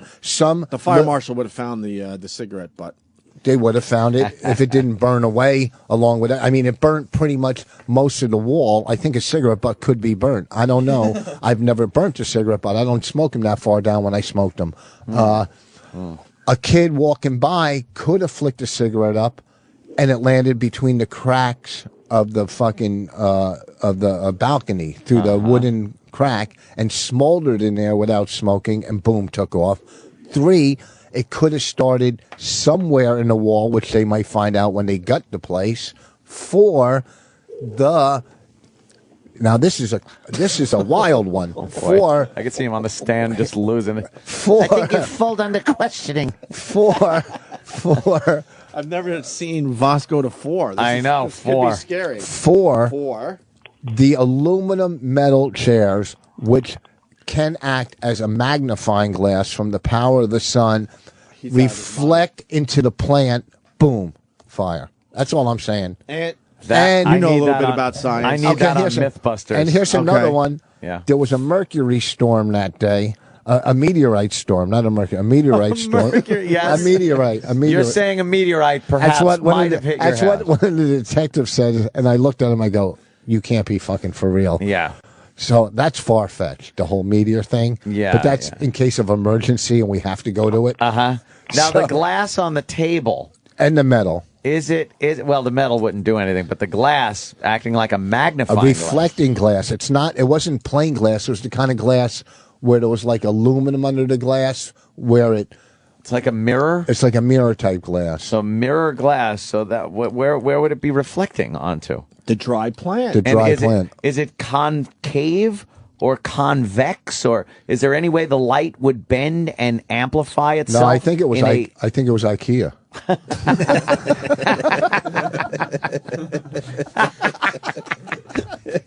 Holy shit. Right. Fair enough. He answered your question. He certainly did. In just the fashion I wanted it answered. Here's one thing. So here's why Bonnie hates it. Because they all look at her like it's her fault. Yeah. Which, I would love a fucking answer. Because no one likes unanswered questions. Well, especially when it's a fire in your house. Sure. OJ, you want to know the answer. Yeah, Natalie Holloway, you want to know the answer. Amanda Knox or Cox or whatever that. I think Amanda Knox is innocent, by the way. I think now after this, and they're not giving her any conditioner in Italy. She's a pretty girl, but her hair is very, very unconditioned. She could look very good. She could actually dethrone Casey Anthony as my favorite felon. So you want answers, okay? Yes, you do. You want answers. Very wholesome look to her. I know. Holy shit! Look at her dry hair. She's in your club. She really does have some dry hair. Jesus Christ! And Casey Anthony, rumor has it, marrying a very rich, wealthy man. very wealthy man, and they're going to Mexico. Oh, Casey Anthony, really? Yeah. Wow. There's another. Oh, look how pretty look she at is. her, right? Dude, take a look at fucking Amanda Knox. That's right? some fucking model material right nice. there. She's a pretty girl. She really stuck is. there in Italy. Too bad she's a killer. No, she didn't do anything. I'm on her side. Free that bitch. That's I'm what on I her say. side. Yeah. Fucking horrible Italian. So everyone's looking at fucking Bonnie guy. as the problem. As the well, arson. Well, here's the thing. You know how rumors spread and they're all by the pool, and Bonnie goes to pick up our kid at daycare. Oh boy! And the lady at daycare said, "Yeah, I heard a fire started in Hillsborough from Christmas lights." Oh, fuck. So I mean, you know how rumors spread, really from Of course. So. If there was an answer, I really think it's electrical. I'm serious. I'm You going to think go. there's I something think in it the went wall? something because the building was built in the 80s. Yeah. Okay, and there's nothing mice lasts from the 80s. and there's some mice. Oh, so yeah. So they're chopping Hell at the yeah. wires. So they That's could be, what I'm thinking. Eating the wires, something well, shorted out. I've caught mice in the basement in the storage. I don't know if they're in. I've never seen one in my house, but well, I've if seen one's them in the there. wall and he's You know. nibbling on some wires. They're in the walls, and But they, listen, the rats and mice have caused a lot. But of fires. I'm not going against these fucking these firemen. No, Sounds like these you're are, going against the fire No, marshal. these are some Yeah. CIA fucking guys. CIA? No, I mean CSIs. See, I'm getting. Listen, this is. He's cracking. No, I'm These not. are some I am Betty cracking. Davis eyes. You thought you guys had the perfect scheme, didn't you? Yeah. And now it's all falling apart in front of your eyes. Yeah, it was a big scheme. It was a big scheme. Go on the balcony, take the grill. What kind of scheme? What would we? I don't know. You seem like What do you you guys have came to up with gain? the perfect crime. Let me ask you something, The Rich. perfect crime. Bonnie wouldn't be here. But they're sniffing around a little bit right now. I got They to should ask be. Rich. They're supposed to be. What do you have to gain from this fire? What do you have Nothing. to gain? It's nothing from but insurance money? No, Do you I'm make going to. money I'm in the end? losing. No. How do you lose? Okay, here's how I lose. Okay, here, you want to know how I fucking lose? Do you All want right, to give you like 20 ways or 10? Wow, we've just got past 4 and we were amazed. I don't know if you can make it to 20. One, the major inconvenience of Yeah. me bouncing She was around. great in the military. Major inconvenience. Oof. Oh my God! Hey, come on. Jesus Christ! Jimmy's not here. I I might gotta go throw a over bomb on at- Red Eye, but not here. Jesus, what? The I don't major- like this. Okay, mean Rich. 2, the major inconvenience. 3, things that I'm kind of obsessive compulsive and like a hoarder. There's No. things I have. I have golf shirts that I've never worn from special places, West Palm, Innisbrook. Okay, that have- gone. All right, I have. Bonnie did it to get rid of all the Rich's shit. Luckily, all the pictures of my kids growing up were in one of those metal trunks. Convenient. What, you had a the safe? fact, yeah, I Got had a a safe. fireproof safe? Oh yeah, I had 2 of them. One with the movie stuff in it, and one with my Oh, valuables. that's interesting. So the documentary stuff, Well, that was good. all fine, and precious moments, the pictures and everything, all No, not fine. yeah. And he's trying to throw the Yeah. fire marshals off by saying these Right. valuable golf shirts that he's never worn. Well, Right. hold on, I'm Or not now even gone. done yet. Right. I'm not done yet. I'm going to go with Jewish Lightning myself, but Okay. Yeah. you had something to gain. We'll I get have the nothing to bottom. gain. I have nothing to gain. The insurance company's not going to pay this back. Of course they are. I've Yeah. been paying insurance. And what forever. you get, see, we park it out back last night, and we tell the insurance company, when we woke up, it was gone. The What's that? insurance company gets your brother another car. Who'd that happen for? It's flounders. Here's the thing, too, Continental. you don't know about me. Here's the thing that you don't know about me. I am 25 smart. years sober. I know I that. do the Everyone right does. thing in life. If someone gives me extra money back, I give it back to them. Okay? You doing the right thing in life would entail a toe trigger on a shotgun. No, Rich. Here's the thing. Why do you get the money back? I just figure in the end it's all a wash. Well, not all, because I try to save as much stuff as I could. When they're going through the house going, oh, let's junk this, let's junk that, I'm going, no, we could save that. Okay? Like People- hoarders. Yeah. It's like watching hoarders. So people, my father's going, get your own adjuster. Look, I only want what's mine. I want some clothes, some electronics, my Picasso painting. There's just a couple things. have a Picasso painting. I had a Picasso He had one. painting. Burnt up in the fire. I have a No Picasso. one has a Picasso painting. I You might have bought a a- print of one. No, I have a real original Picasso. No, you don't. Frank Picasso, who I went to school with.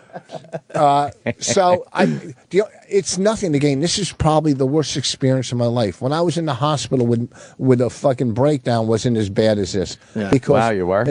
Wait, you had a breakdown once? When I was like 21, 22. And you were in the hospital? It wasn't a breakdown. It was anxiety. But but it came across like a breakdown. So what they didn't know is they were giving me Thorazol and Haldol, and I was doing laps around the hospital like one flew over the cuckoo's nest. Rich, by the way, we only have 5 more minutes to feel sorry for you. I'm not trying to feel sorry. We're on a tight schedule, so can you wrap this up? Oh, really? What wrestler do you have coming in today? I don't do the wrestling shit. Oh, really? Shit. Oh, wow. Brewer's here. Oh, really? Do you have a fucking drummer? Do you have a drummer that used to play with Tony Bennett or something? Nobody gives a fuck. That one Neither do I. I'm just saying you got a horrible guest coming in. You're panicking. Get out of your nose. I'm eating. Get out of your nose. Our guests have gotten better. We already had a wrestling segment. You with the English language. That's good. I like that. Thank you, sir. I didn't say put the bacon in the omelet. Oh. Anyhow. So what happened? So how do we wrap this up? So a benefit. I knew it. So you're in a hotel. She called. I came back. Now the insurance companies, they want to blame somebody, because nobody wants to pay, Well, so hey, did you have a grill on your balcony? No.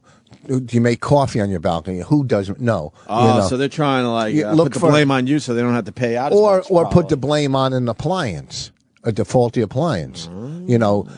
Does your daughter have a meth lab? She's 4. Things like that. I mean, they were so good. These detectives I'm starting to think, you know what? Maybe I did do this. And I was 3,000 miles away. I'm going, these guys are good. I'm going, you know what? Maybe I am at fault. So maybe it is your fault. And when you're when you're going through your clothes in the basement after your other clothes burn, and you're looking at shit like La Tigre going, it was in style once. It's still. Maybe I could get a couple days out of this. You're a hoarder. You're a hoarder. I'm trying to save what I can. There's nothing to gain out of it. There's nothing, because the kitchen that we remodeled for $15,000 might have to be gutted. The new floor I put in last year. Oh, right. We remember the floor. Okay, so the bathroom tiles, all of it.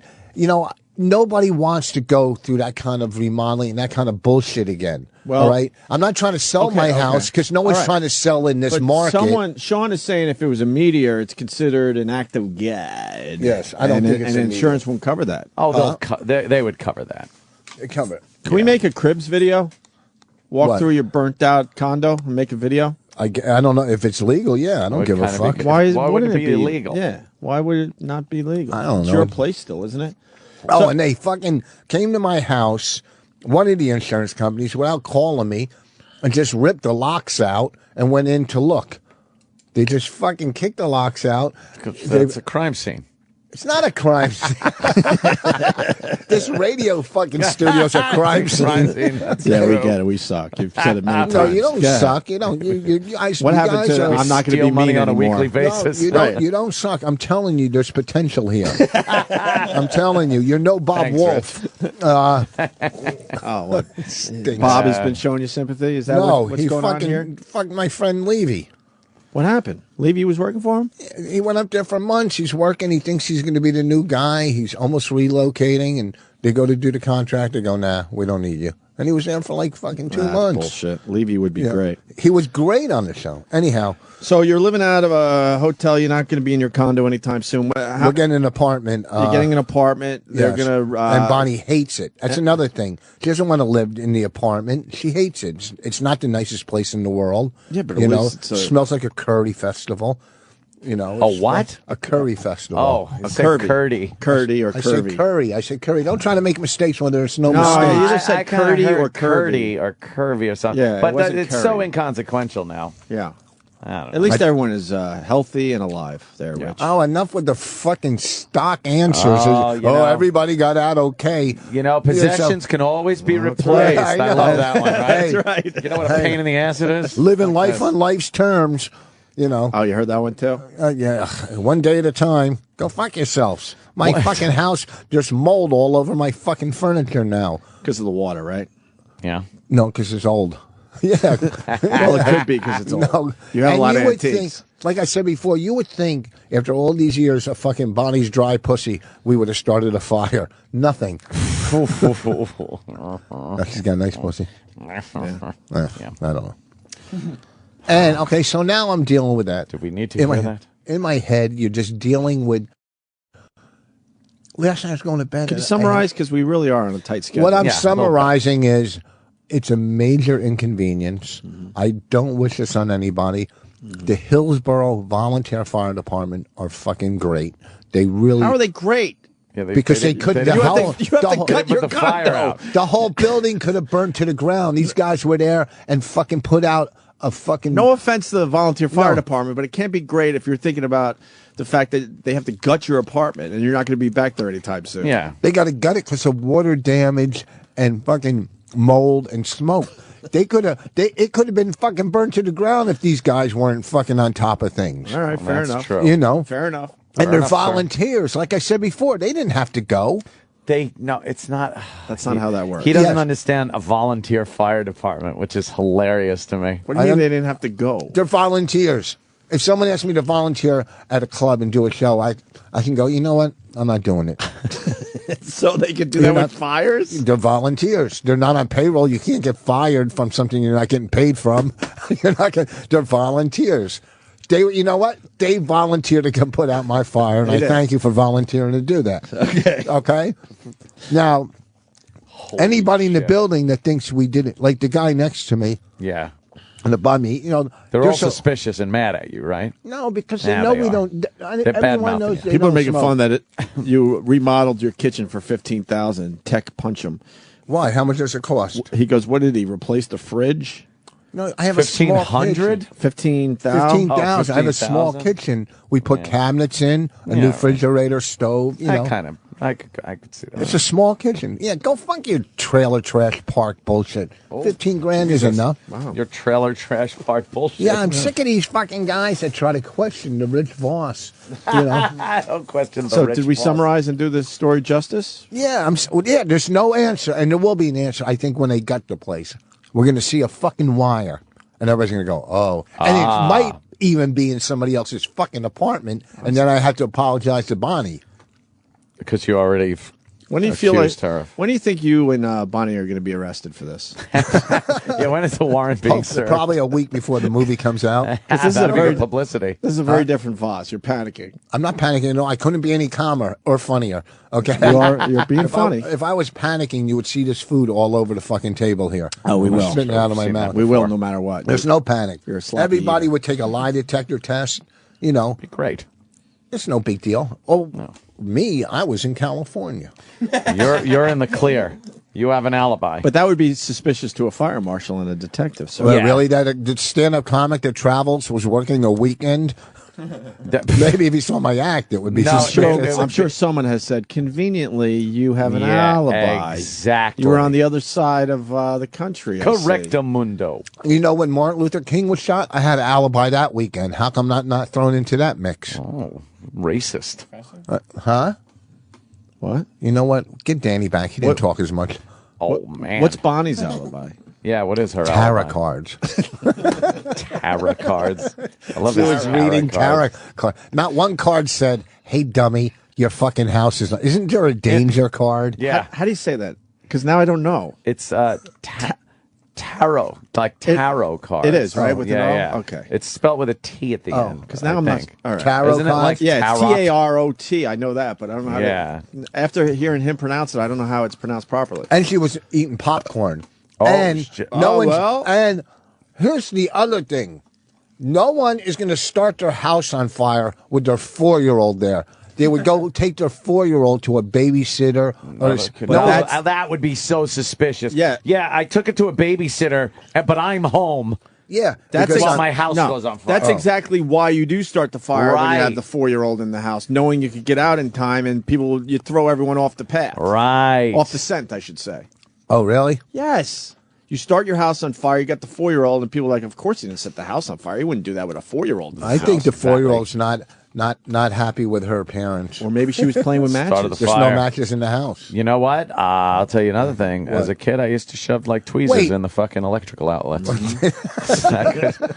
Oh, here's another thing. If it started on the balcony, do you think that the 4-year-old walked past Bonnie in our bedroom to the balcony, took the wood out because I put wood down there to open and close the door. Oh, the rape stick. Yeah, and unlocked the door and had the strength to open it and snuck out in front of Bonnie and played with matches. Okay, and then left. Bonnie probably opened up everything, got everything set nice, and then gave your little daughter like a lit candle. Said, "Go play." There was no candle there. Bonnie looked around.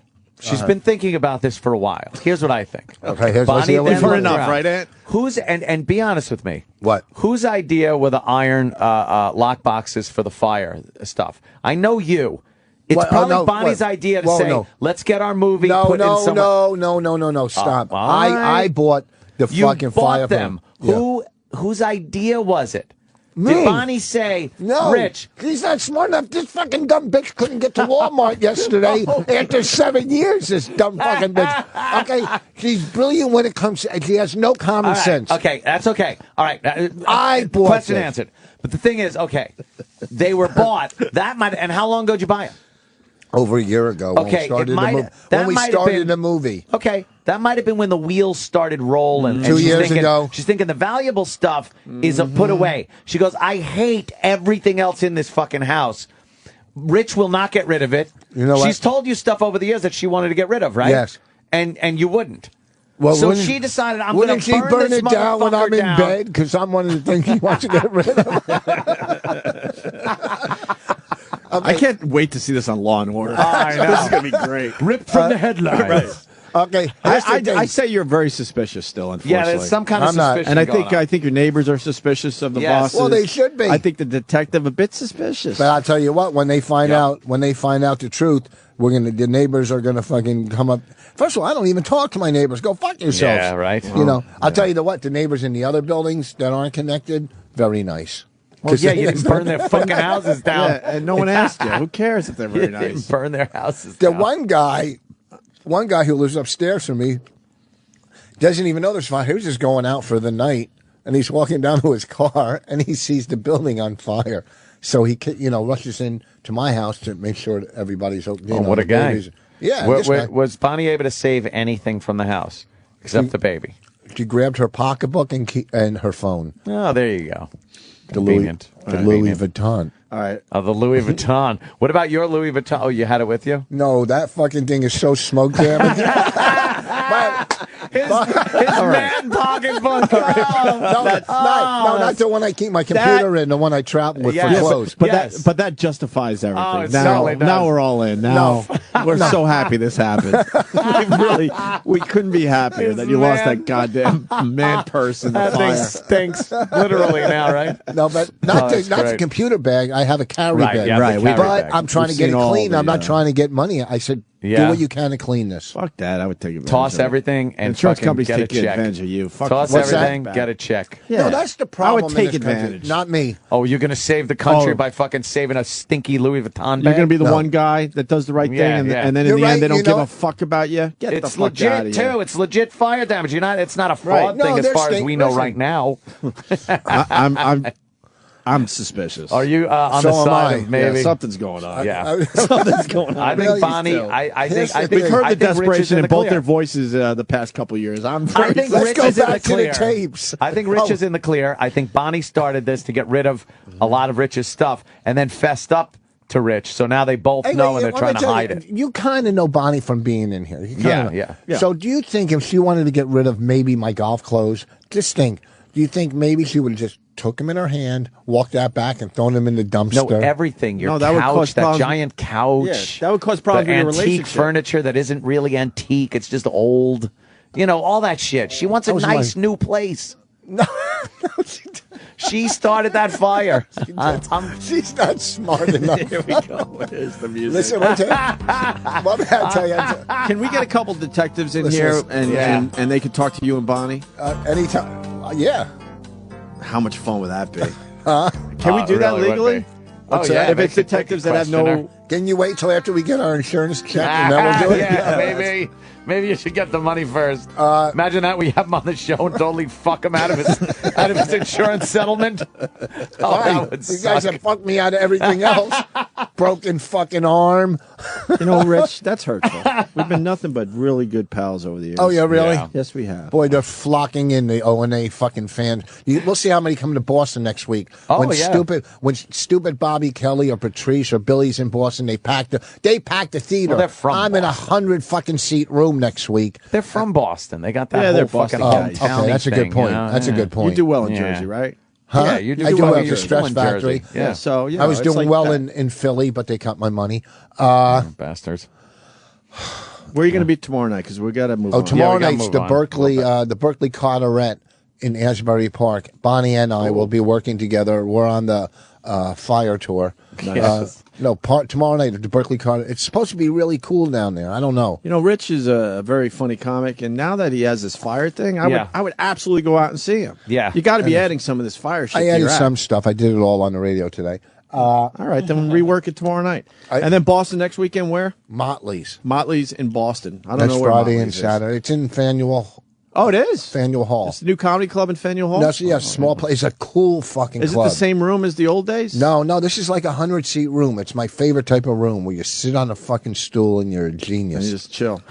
And you're a genius. I'm a fucking genius. I did a show at the Hilton Head at the celebrity golf tournament last week where I just get a tweet last night. I played 5 fucking straight days of golf, 5 days. The tournaments are 6-hour rounds, 5.5. Okay, the last day, which is Sunday, Saturday night, I had to do a show. After 3 hours of auctions and cooking demonstrations and this and that, now I got to do a show and be clean, which I killed. Okay, I'm fucking fried. The next day, Sunday, I still have to play at Harbor Town. 4 hours sleep after all of this. And the guy, I get a tweet last night, the fireman you played with said you were an ass. Really?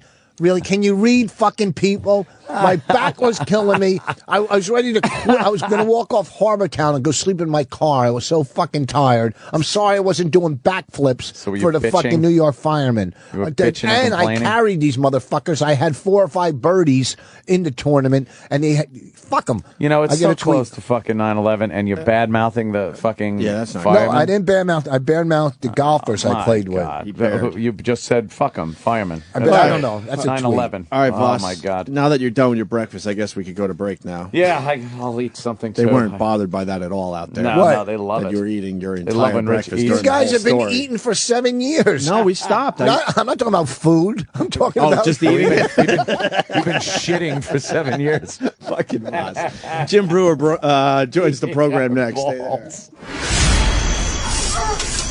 Sheriff, it looks like we found another body. This is the 3rd one this week. I think it's about time we call in the FBI.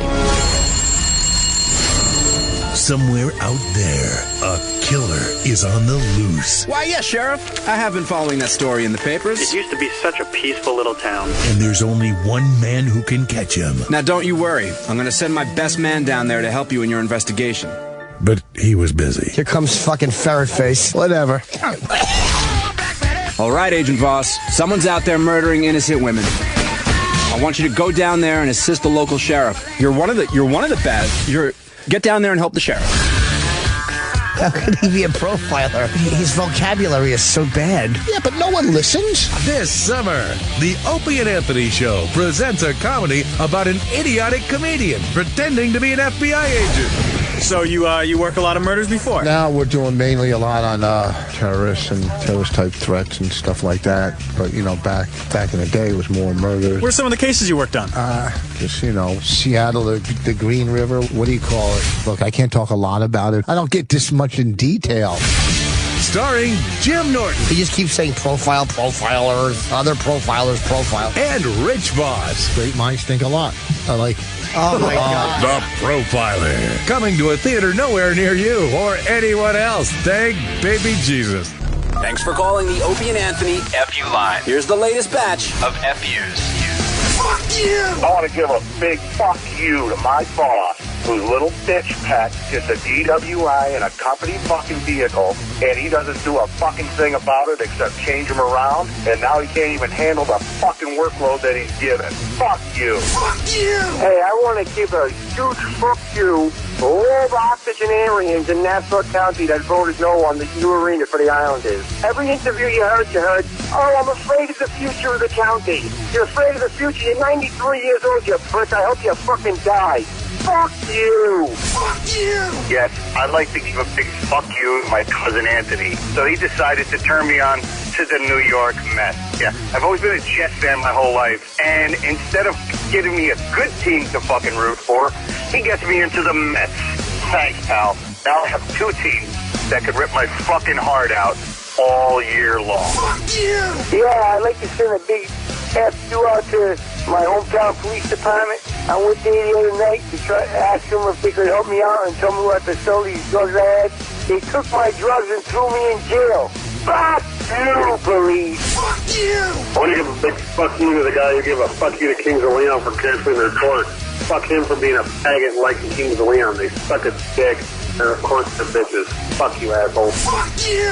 I just got a mondo fuck you to give out to this little bitch-ass specialist from 19 Field Artillery, Fort Stewart, Georgia, that just had me fucking walk back and salute a goddamn commander because he was fucking, I was walking with my head down. You want to fucking dress me up and yell at me when we're the same rank. You know what? Fuck you, little specialist! Take you out to the wood line, fucker! Fuck you! Yeah, this FU goes to my former boss and my former employer. You didn't even have the common courtesy to come and fire me in person. You had to do it over the phone. Fuck you, you fucking pussies. And I know you can hear this FU, because I know you're a daily listener, Matt. Fuck you. Fuck you! Call the Opie and Anthony FU line. 866-FU, line 1. That's 866-FU, line 1. Sirius XM, the virus. The Opie and Anthony Show.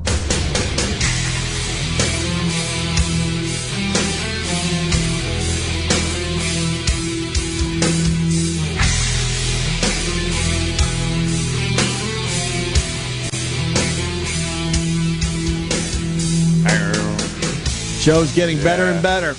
Jim Breuer in studio. Yeah, love this. And Rich Vos having a meeting with Jim Breuer. Yeah. As we try to do our radio show. Rich always tries to... Rich is always wheeling and dealing. I'm not wheeling and dealing. I've known Jim Breuer since he was in Florida, since we did a hot wing contest out in the parking lot. Wow, out in the parking lot about 25 years ago. We were testing hot wings and doing a show. I don't know if you remember. Were you drinking back then? That was outdoors in Florida. It was a hot wing Were you drinking? Contest. I might have just stopped. I was probably about a couple months sober, working Fort Lauderdale. Must have been and it was a big outdoor wing ding. Wait. So you're a comic. You go down there to do your thing, and Jim is local at this point because he lived in Florida. Yes. Okay. Like E-Rock. I don't know. Do you remember this? I don't remember yet, but... maybe it wasn't you. Shit. Maybe it was Phil. I'm trying to... No, it was you. Okay. It was in the afternoon. They had this... Your glasses fell. Don't step on them. Yeah. They had all the hot wing places around Miami, Fort Lauderdale had a big festival outside. And I don't know if we did shows or they just brought us down to be judges for the hot wing thing. I don't remember that. I thought only like DJs had to do those hot wing crappy contests. fucking things. 'Cause I had to do one. I was a stupid fucking DJ spinning records. You should Really? you didn't have to do that. Well, get your apron on because you're back on your way. I don't even know what that means. I would just retire. I have fuck you money. Unlike you, you don't even have a house. So shut the fuck up. What's How did you nail it? What did you say? I got FU money. You don't even have a fucking house. So shut up.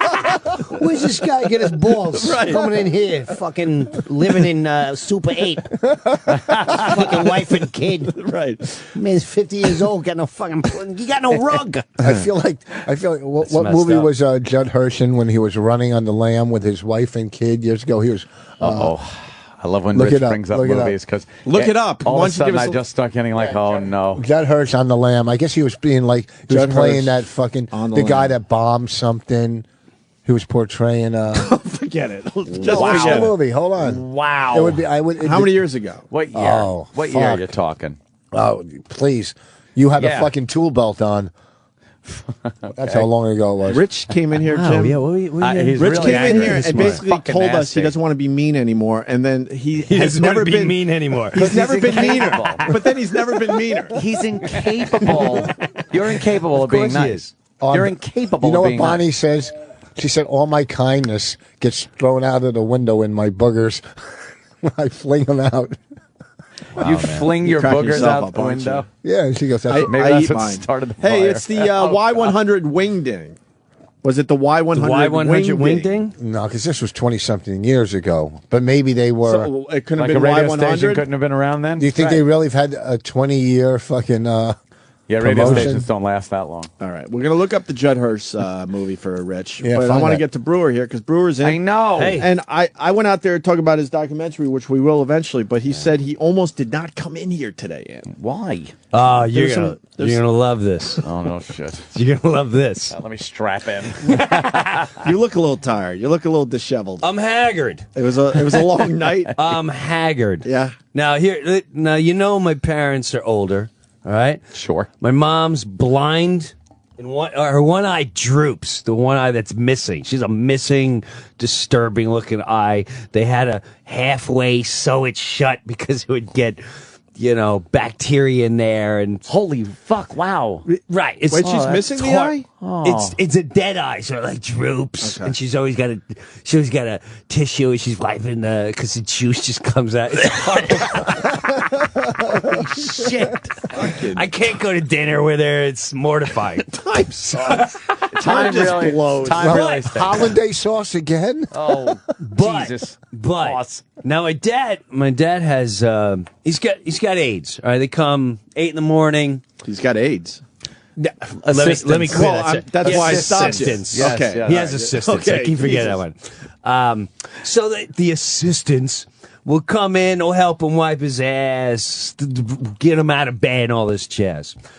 He's got these bruises all over his arm for these medications. Now, my mom in the past has been vicious. I mean, my dad shakes from like Parkinson's, but he's had his whole life. When I was a little boy, I said, "Why does Dad shake like that?" My mom like, "Well, it was the war, and his nerves are shot." And I bought that. Yeah. I bought that. Shell shock. I bought the shell shock. Makes sense. 3 years in the South Pacific. It makes sense. Sure. Now,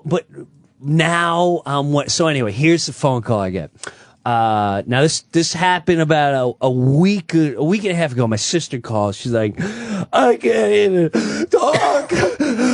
I think I want to kill our mother.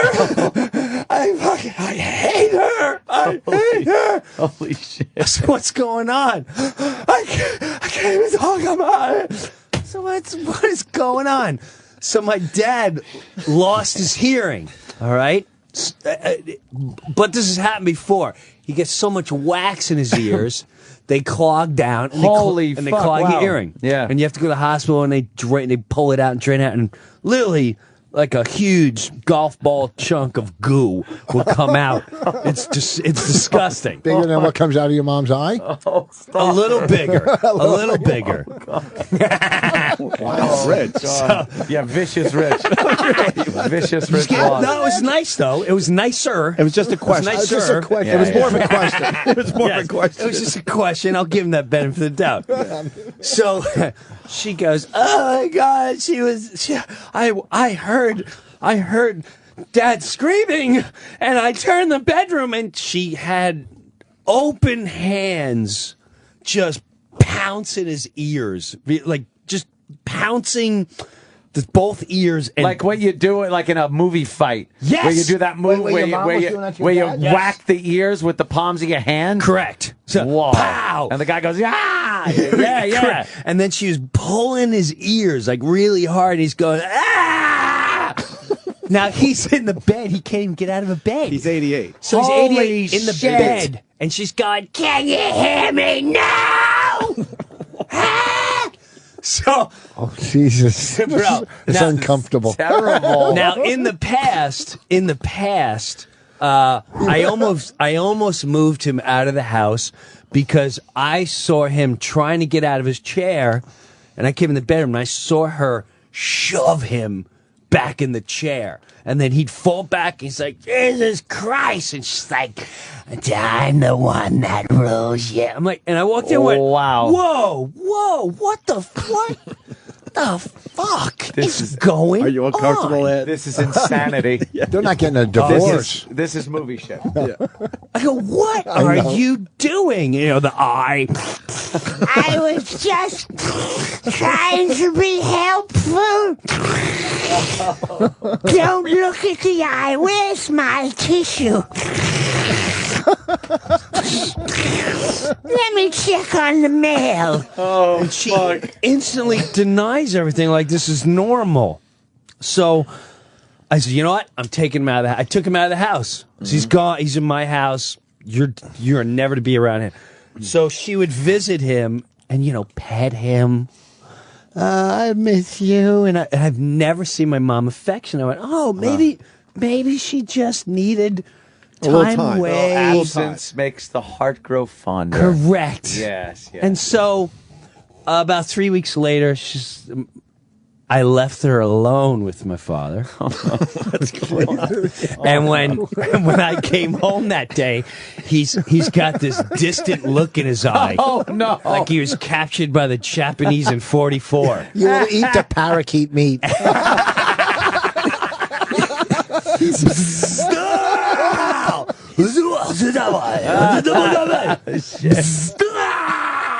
This is painful. He's a war vet. He's a war vet. And right, he survived the war, but now he's back in the war, but with my mother.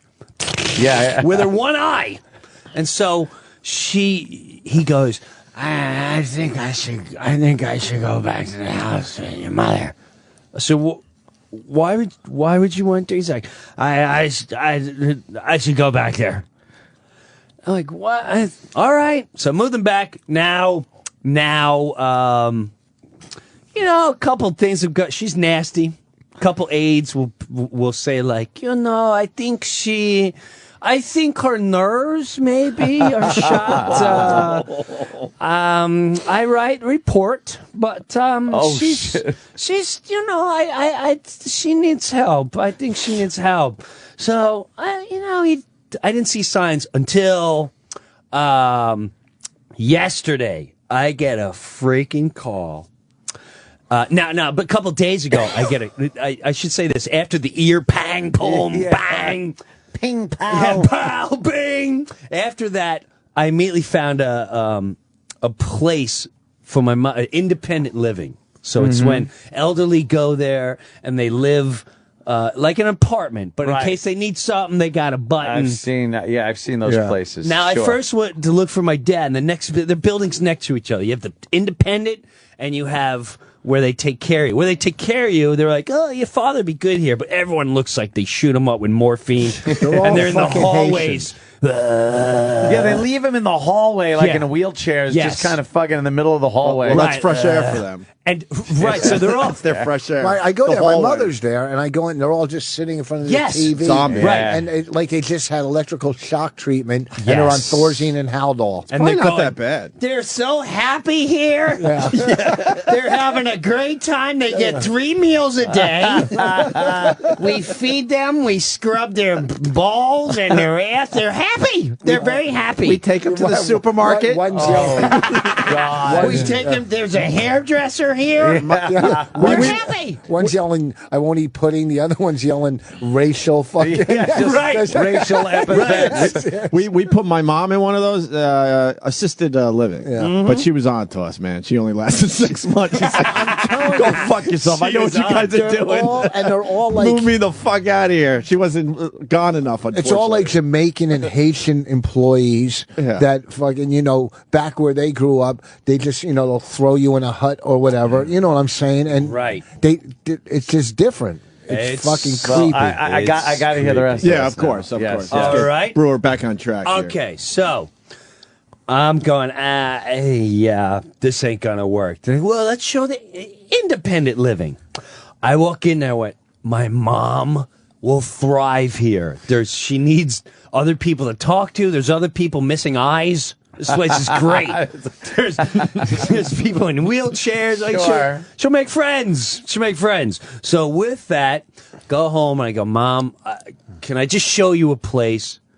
I show her. She loves it. This reminds me of growing up in Greenwich Village. Oh, really? I at the community here, and I'm gonna put my couch here. She comes with a tape measure, and I'm gonna put my couch here and the television in the corner. And I had a feeling when I walked in that my father said that you're coming home. So oh my God, but what about your poor father? This is what she said to me, like a sick movie. What about your poor father?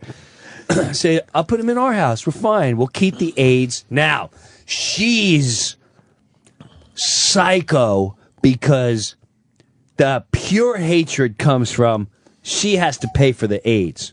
Now, this is the same person. She's obsessed and disturbed with money. Now, let me give you a little sickness about her and money background. I pay her mortgage. I bought her house for them, and I have my house. Okay? So I'm paying through the whole huge overhead. That's not employees and work. Right. That's just my parents' house and my house. And they're nice houses. Yes. So now, with that said, my dad, his whole life, he had a car, all right? And he couldn't drive anymore. But he would always sit in the driveway like Gran Torino. He's the Gran Torino. He'd sit there, gooks into this and a gooks and a monkey. And look at that beautiful thing. If you want to drive it, go drive it. You know, if you want to take it to the store, drive it to the store. And what's that time? You go in the city, use your car. Don't put mileage in your car. I just changed the oil. He would change the oil.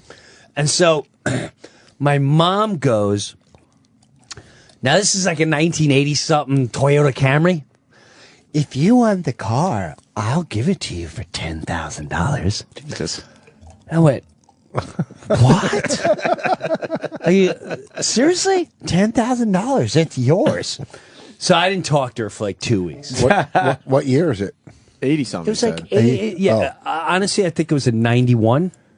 And this is like a couple years ago, okay? 10 G's. So she wants 10 G's. Almost 10 years old at this point. Right. And she can't. Oh, no, 91. She can't even drive anymore. 20. So she can't even drive. You give me $10,000, I'll give you the car. Okay. So I don't talk to her for 2 weeks. After 2 weeks, she goes, You know, I'm sorry about the car. I think half is fair. And I went, I don't need the car. I don't need the car. I'm fine. I'm good. 2 weeks later, my sister from Florida comes up, who we call her Crash Patty. Great. She's got a lot of problems. We're just going to say that. She's on her 8th car and whatever. I don't want to get into it. We'll be here for another hour. I can get her a car for $7,000. So my mom, and this is not my father's kid. She comes up, I got in an accident, blah, blah, blah. Take our car. Doesn't ask my father. Oh, shit. Doesn't talk to nothing.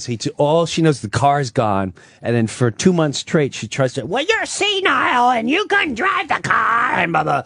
That's when he stopped showering. He stopped living for that. The car moment. meant everything to him. Wow. It was more of you'd even talk to me about it? Yeah. So with that, shows her psychoness with money. So now she has to pay. Now the AIDS costs $5,000 a month. Easy. Yeah, a little over $5,000 a month. And some of them just sit and text all day. Jesus Christ. Yeah. They just you're just paying, to be there. Without thumbs? You're paying for just, Yeah. What are you doing? I'm just checking messages. Yeah. In case your father. And so now I start going to the house. People are sweating in the house. Come on, what's going on? I can't afford the goddamn heat. I can't afford anything. I can't live here. I don't know what I'm going to do. I can't live like this. So, Ma, I pay the air conditioner. Yeah. I can't live like this. I'm going to be out in the street in a week. My dad makes like $3,000 a month from pension. Yeah. That's how great his freaking pension is. So I'm like, you're paying $2,000 a month. You're good for 6 years. You're safe. You don't have to worry about it. So a little more and more. This is getting a little crazier. I hear her yelling. Like the aides will be putting my dad in the toilet. And she go, "You better shit, Jim, or in the goddamn home you're going. Shit already!" And it's a war vet. I gotta keep saying that. And the aide, the lady's like, "Mrs. Brewer, I have him. Don't let him shit on the goddamn floor because I ain't cleaning it." Ma, you got a maid. Oh, you know what?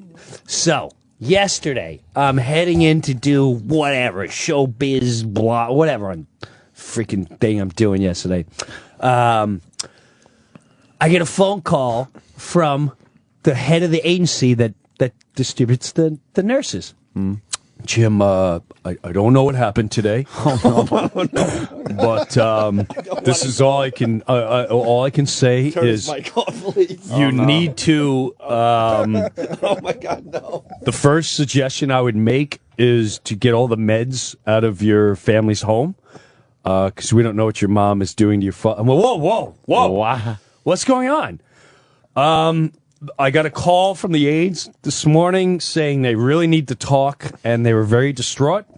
And I have to look at the report, but it's something a little more serious, especially when this girl comes. Now, this girl's a godsend. She's godsend, this girl. And she said, this is what she said. She's like, and to hear this woman say it, like she's in trauma. Oh shit! It was like she watched a beating, a mugging go down, and she's in full blown drama. And she's like, I've been doing this for 15 years, and I've never seen this in my life. Oh no! And you know she's probably been in the trenches, man. Oh, she's been in the trenches. She takes care of Alzheimer's. She's everyone. Seen some fucking shit. She said she came over the house yesterday, right? And for some reason, the garage door was open at my mom's house. Now, there's people working on the house outside in the development. So every day she's like, I got to open the garage because they need to get in the garage. I'm like, well, whatever. All right. So the garage is open. She said she walked in the house and heard my father going, God, stop. And she walked in and found my mother, like, with his pants were pulled down. And then she turned and saw the aide. And so I'm just helping him with his pants, and then punched him in the stomach. Just pounced him in the stomach. Right? So she's like, what is going on? She's like, we're just playing. We're playing. Whoa. Now, in front of the aides, she said she would walk behind your father during breakfast and smack him upside the head and go, who's gonna take care of you now? I'm leaving you. And then smack him again. And then she went in the other room. Fucked up. She went in the other room to start making the report and start calling. She didn't know who to call. She doesn't have they're not allowed to have cell numbers. They can't, it's very involved. Mm-hmm. So she's calling her boss. The boss is not answering right away. While she's making the report, she hears, ah! And my mom was like twisting my father's arm, and his skin is so light. Give him like an Indian sunburn? But everyone knows he takes these drugs where if you just barely touch him, he'll bleed. Oh, shit. Blood thinners, right? Yes. Coumadin. So he's getting the open, and she walked in, she said, and she was pulling his ear. And then I said, stop. She went in, she broke it up, and now she's disturbed. Of course. Now she's freaked out. I'm freaked out. Let me get her. Yeah. She goes, let me get him some water. And she goes, I'll get him water. And she takes the water, and she puts her hands in the water, and she flings it on his face. There's your goddamn water. And kept... So, like you horrible. Can't, beyond horrifying. So, with that, my sister goes up, and now I know why he's got these bruises all over his arm. And he said he took the aide when my mom went in the other room, and he said, "Get me out of here! Holy shit! Get me out of here!" And so then she immediately started calling everyone. Yeah. But she said this was going on for at least 2 weeks that she's been there. Oh. And she said a couple days ago, now my dad he passed out on the toilet on the floor because there was something wrong with his bowel movement.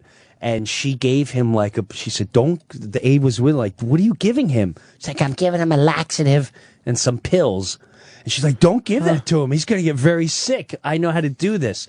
And she goes, this is my house.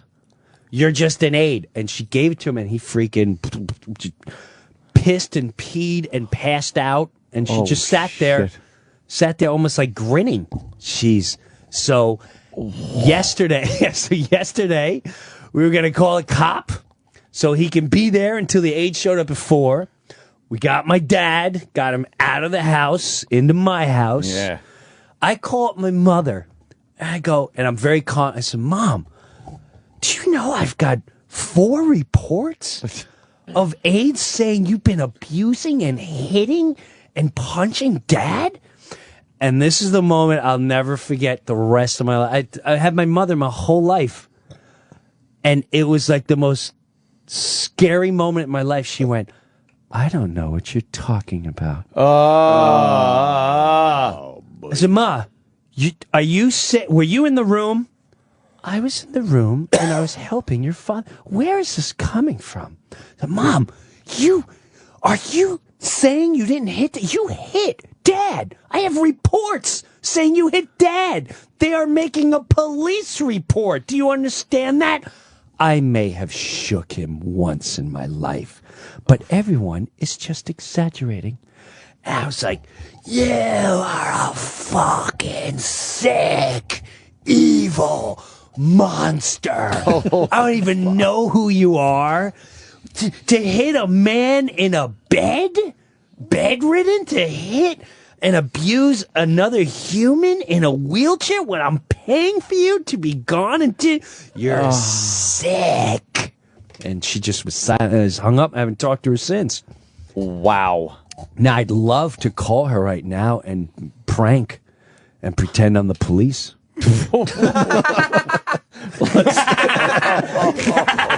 Oh shit! This whole uncomfortable, sad story. Give Travis the number. Turn into a prank phone call. So I was thinking we can.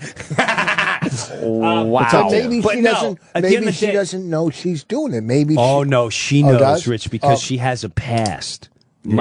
She has a sick, right, cynical past. I was the only child that wasn't abused, and I was the only child out of all of us that wasn't beaten and hitting and all that stuff. How many brothers and sisters you have? We have all halves. My mom's like a you'll find the joke in that. Growing up, I would hear people say stuff like, black people, they got like 6 fathers. They don't know who their fathers. I said, and our family's black because I've got 5 kids, all different fathers, and we don't even know half them. Oh, wow. My sister's a complete mystery. We don't know. And she's got this scar on her face that my mom, we always said, what's this? The fuck? What's the scar from, Mom? Well, when she was a baby, they spilled acid on her by accident. Who's they? The ambulance people. And who has acid just laying around? In like the 50s. Yeah. Holy shit. So, how are you alive?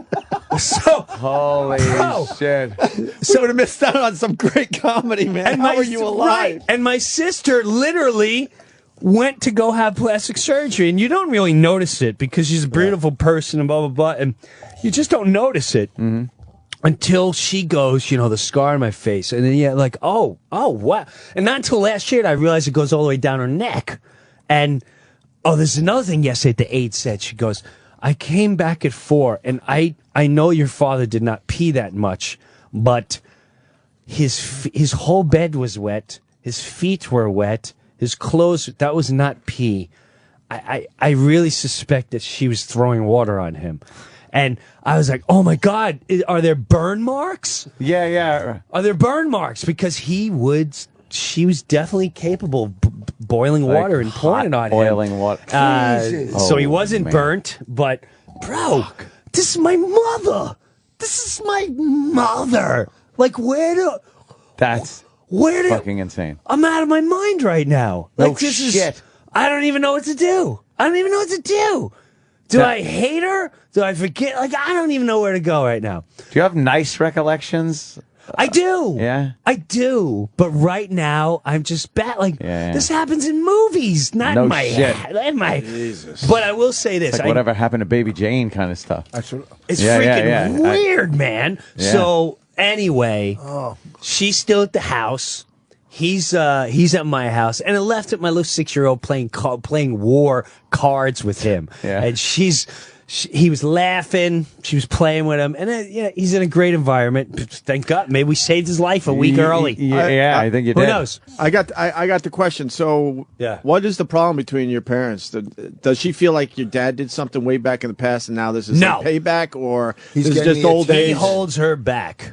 He holds her back. I think. I don't know. Oh, this is just. But like for being her whole bonded. life, She's though? going to do this to me. A whole life. And here's what's sick. The sick thing is, because she's got some, anger in her. About she's him. always had it. But she's had it. Your father cheat on her or any of that shit? Never. He's the first one that didn't beat her. Oh, shit. Throughout her whole life, every husband she got made lots of money. So there's a man issue there. There's like every man made money, and every man ended up beating and abusing the kids. So I'm the only one that didn't happen. It didn't happen too. But my sister. It's like, they dropped acid on her face. They. They. What do you mean? I said, why didn't you sue? You didn't do that back then. Wait a minute. So you have a baby, and while they're delivering the baby I don't remember it was so long ago. Uh-oh. So we're all like, I think she did, who's her father? Yeah. He left. Well, where is he? I don't know. Maybe you went to jail for this or something. You'd remember something like... Of course you your did. sister wouldn't she remember? No, she was too my little. sister hunted her dad down. Oh, and she couldn't find him? And she did find him, but she didn't want to for whatever reason, she stopped pursuing it. She got to talk to him for like 2 seconds and hung up. But because the plastic surgeon said that's a severe burn mark. How did the burn? I need to know what kind of burn it was. So she went to ask my mother, and she's like, I don't know what happened. It's like, Ma, you don't know how my face burned? I don't know. That's like a parent remembers how a kid broke his finger or something. That would be traumatic. Hey, you know what? She had, my dad's kids would come over and she squeezed their arms, squeeze their heads. Talk about how evil they were. Yeah, man, she's kind of crazy. Now it's all like coming back to me. It's all coming. Brewer, it's all starting to come back. So glad I took anxiety medicine before I came in here. Your mom, I always thought of her as just a sweetheart. She was. She is. Every time I see her. She has that side to her where she's funny, sweetheart, but she's got this sick, cynical, dark, evil side that Now I know why we get along, man. There's some similarities there. I think your mom has mine beat. But there's a lot of similarities there, man. Yeah, that's. I don't know many that don't have that beat. So if you want, she hasn't taught. But she'll deny everything. Like I was gonna wait to, later with my show, but I'm like, she knows it's gonna be me calling. We'll just give you this tape, and then you don't have to work so hard today. That'd be great. You can get that would be great. This was better than therapy. I'll tell you that. You did the whole setup here. You got to call her on our show. I'll do it. You want to do it right now? And we got to figure out what. Do we call her as a social worker? Do we call her as a police officer? Tell her you're giving free tickets to Motley's in Boston next weekend. I'm fucking boss. Is that where you're going to be, Voss, next week? Yeah. Voss Motley's next week in Boston. But tomorrow night it's where? At the Berkeley Hotel in Asbury Park. Yeah, that is... What are you setting up, your own gigs? Huh? No, I'm doing some... I do set up my own gigs. Yeah, I do book myself. But I'm saying, like, you rent the room out? Oh, no. Tomorrow I'm doing some kind of show for some... Sam has something. New Jersey thing. Sam? There are issues with... My manager, who you're talking to now, does a lot. What's and my that, agent, Sam? who you're talking to now. Hold on. Sam is talking about something. What's up, Sam? There's issues with calling people. Yeah, there is. You have to say... You're on the air. And that's why I do it on my show, because I know she'll never sue me. The alternative would be... We'll take responsibility for this one. No problem. Calling her on a cell phone and then having a one-way conversation. But if her voice is, yeah. You know what I mean? No, I know this. I know that too. Yeah, we know the rules. So you do But it real because quick. she's like 88, I'm always like, she'll never catch on. And like at the end of the day, who's going to sue me? Yeah. She can't sue And me. Brewer's mom loves me, so we're good. Let's but you get just this done. real quick. And then the other thing is like, I would do it from my show because I do it right from my basement when I'm in her house. And there was one time where I called, and because I really thought she might cheat on him, and I would call him pretend I was a neighbor, flirting with her. Holy shit. Yeah, asking her out, and she just wouldn't. But at the end of the day, she wouldn't date. At And then- 88? Huh? She's not. This she's was like 88. 80. This was like 3 years ago, so she was 82. 82, and I knew her yeah. whole background. So we're like, "Hey, Doris, this is Frank, and I used to work at Pan American. I heard you, Pan American. I used to work at Pan American. That's why I gave you a call. And when there's some new great Chinese place in town, I love Chinese. So do I, Doris. So do I. And I don't think we're too old to at least, have good conversation. I believe the same thing. But I'm married. shit. Bring your husband. Bring your husband. Hey, it's not too late. Get crazy, right? Well, how much time we got? And I'd strung her along for like 45 minutes before, and then she finally was like, I don't know. And she hung up and called everyone like, this man keeps calling me and hitting on me. I go, what are you going to do about it? I don't know. So back to your question, Ope. I don't know I don't know where her evil, like you would think. Because your dad hung in there. He didn't leave her ever, He would right? never say anything, but he would never trash her. Never say anything he bad. was a great influence on her life. There has to be a Something- hatred of men. Something that she picked up Because on that of- might not have been there, that she has been just holding inside for a long time. Wow. We got to call her either way. We have to. I tried that with Bonnie. I pretend I go, hi. She goes, where? Well, can we do? We could do this. We can, if you're worried about, if you I'm don't not wanna, worried about shit. If you don't want to, well, here's the take. Here's what I want to ask. 'Cause Do I know this call would be as me fine. and confront her again? That'd be good because she'll just totally deny everything. That's I can't get it. After talking to her yesterday, or do I try to shake her up as an officer? No, you call her and say you're with a Yes, social you could call worker. and say you you're say you're with a social worker. And they forced me to call you. I'm with a Right. social worker now, and And Opie you know what? played. And then you play therapist. Like, Yeah, you we play- just need. Is there Right. is there a hatred? Because if we take the approach, if we understand you, Right, we understand. we understand Yes. this is total normal. That's the way to do it. Let's get her on the phone. Should we take a break? Here's what and we do do. it? Here's you what need you to take a do. break? No, because if we take a break, they're going to fucking blow up our bit. Listen. Yeah, we you're do it right. right now. You're right. Listen, I've been at this a long fucking Opie's time. a social worker. I don't know if and I can pull it Anthony's off. I'll the be honest. I think Anthony's a therapist. No, I think Anthony can pull it off. Yeah, I Ann could be the takes social worker. Ann takes the lead. I could jump in a little bit, I'll be the social. and I worker. certainly could write notes from past experience down. But you to can help be a out the whole therapist, thing. can't you, from your life? Yeah, all right. Well, let's just do You it. don't have to ask as much as a social worker. Yeah, let's just do it. All right, let's go. Did I give him the number? Yeah, I think so. Right. Oh, Ooh, I'm I'm nervous. putting on Ready to my, go. I'm putting on my nervous. headphones for this one. I'm nervous, and I'm gonna have to be emotionally ready because I can't get emotionally involved when she starts denying. I don't know. Just denying. The voice of her going, I don't know what you're talking about. It was like the Kathy Bates thing in that movie. Yeah, It was the most eerie feeling down my spine. But at the same time, like, this is my mother. Jesus Christ. I have greater things to talk about today, nicer things. I was in Amsterdam. You guys are huge in Amsterdam. Huge. We'll talk about that. Yeah, we're huge all over the world. It's All over it's the world. apparent at this point. It's weird to have a guy in Amsterdam going, oh my God, Pizza Man and Lars Ulrich. She's not answering. We haven't called her yet because I didn't want to leave her on hold while we were discussing. By the way, this is a perfect opportunity to tell Mr. Brewer that he just sold his documentary more than me. Oh hell yeah! Because now everybody wants to see your father.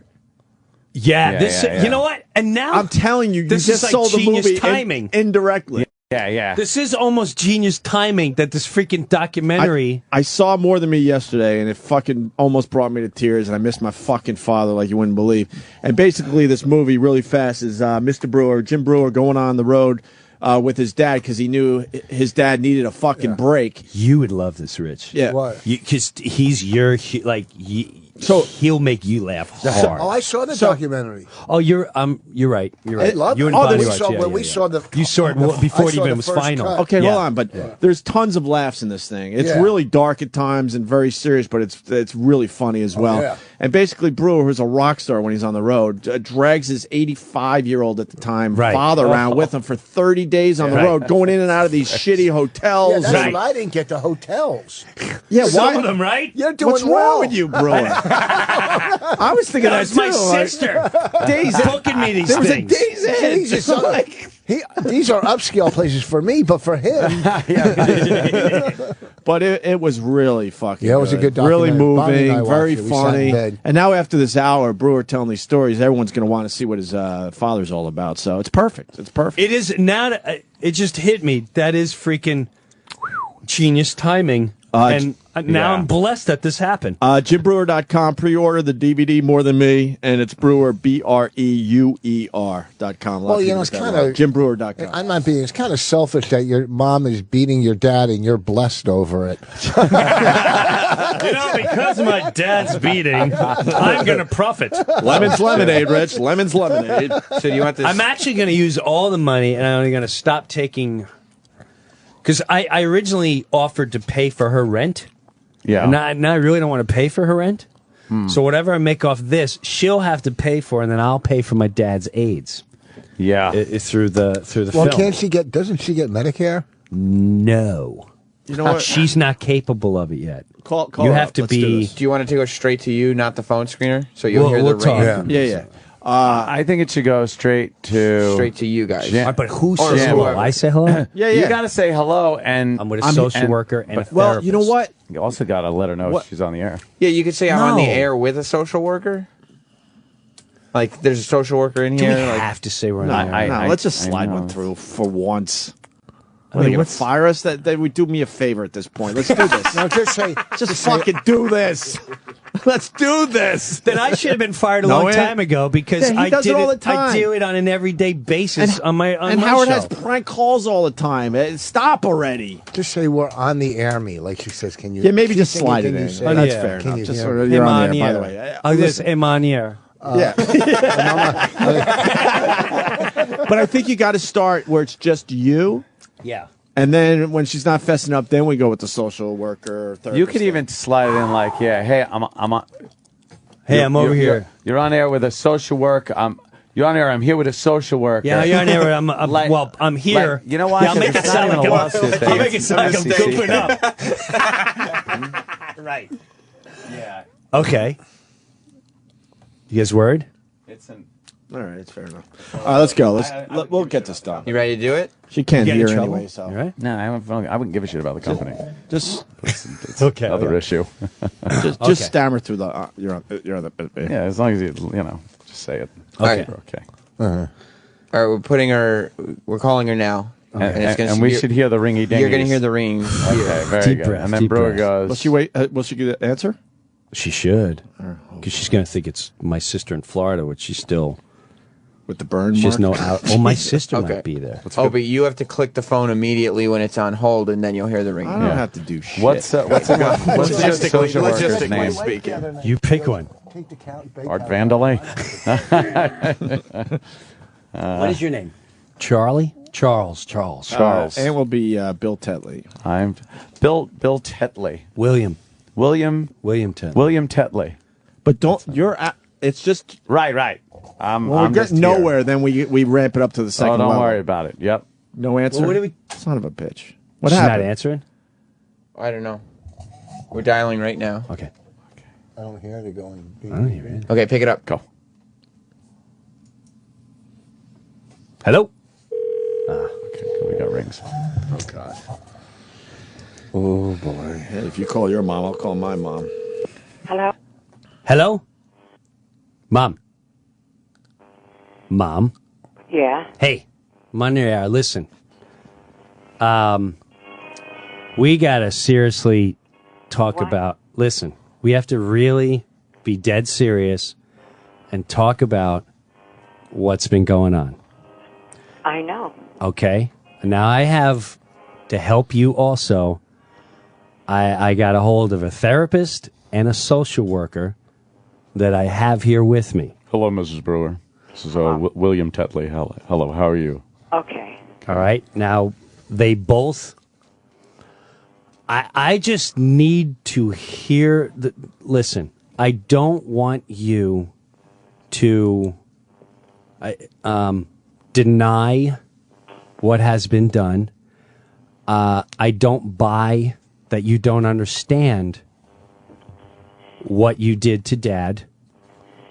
I don't know what I did to him. You put your hands on him. I do that all the time. No, you hit him. Well, maybe he was irritating really bad and I slapped him.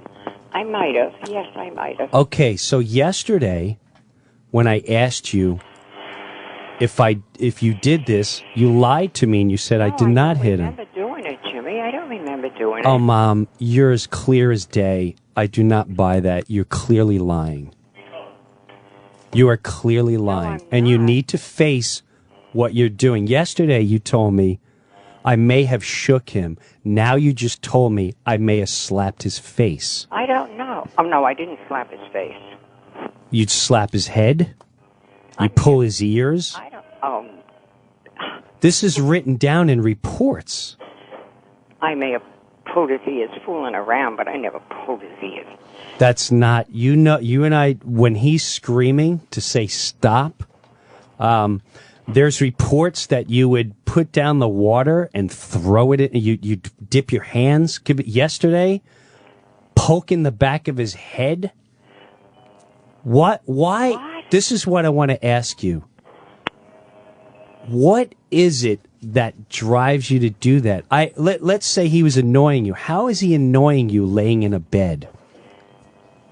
I don't... What makes you enter the bedroom and attack him while someone is being paid to take care of him, and all you have to do is stay out of his room?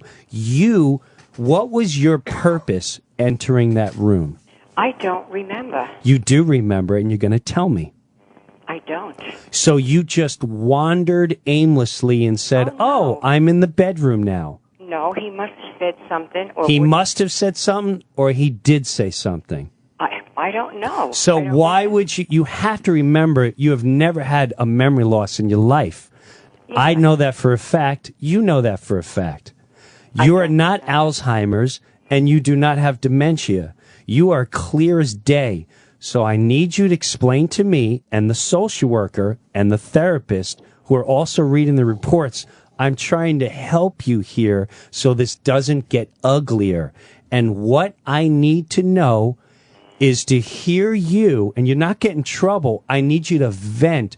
What made you go in the room? What was your initial purpose? He might have been yelling at the girls. The girls were not there yet. Well, then he was yelling for me to come in, and I can't get him up. But you know you can't get him up, and you've been saying this for a year already, and thus, matter of fact, the bed, you can't get him up, and the bed is made so he can't even get out of bed no matter who's there unless an aide is there. You know that, and I know that. So please, again, explain to me why you would go in the room. If he has to, well, because I have to see what he wants, Jimmy. Okay, what did he want? I don't remember. He probably wanted to pee. He probably wanted to pee? So you remember going in the room, and you think maybe he wanted to pee? And I get the urinal for him, if that's what it was. And okay. I can't get his thing in the urinal, and he can't get it in the urinal. Okay, so that frustrated you, I guess. That's frustrating. Yes? And it goes all over. But then why would you hit him? I don't know why I hit him. But you do hit him, Mrs. Brewer. Once in a while, if he gets nasty with me. Do you think that's right to hit a man that's bedridden, Mrs. Brewer? No, it's not right. But sometimes it gets you. You can't you just can't control your emotions anymore. I think you have some deep-seated anger issues. I've read the reports, by the way, and there's definite bruising and signs of physical abuse to this man. And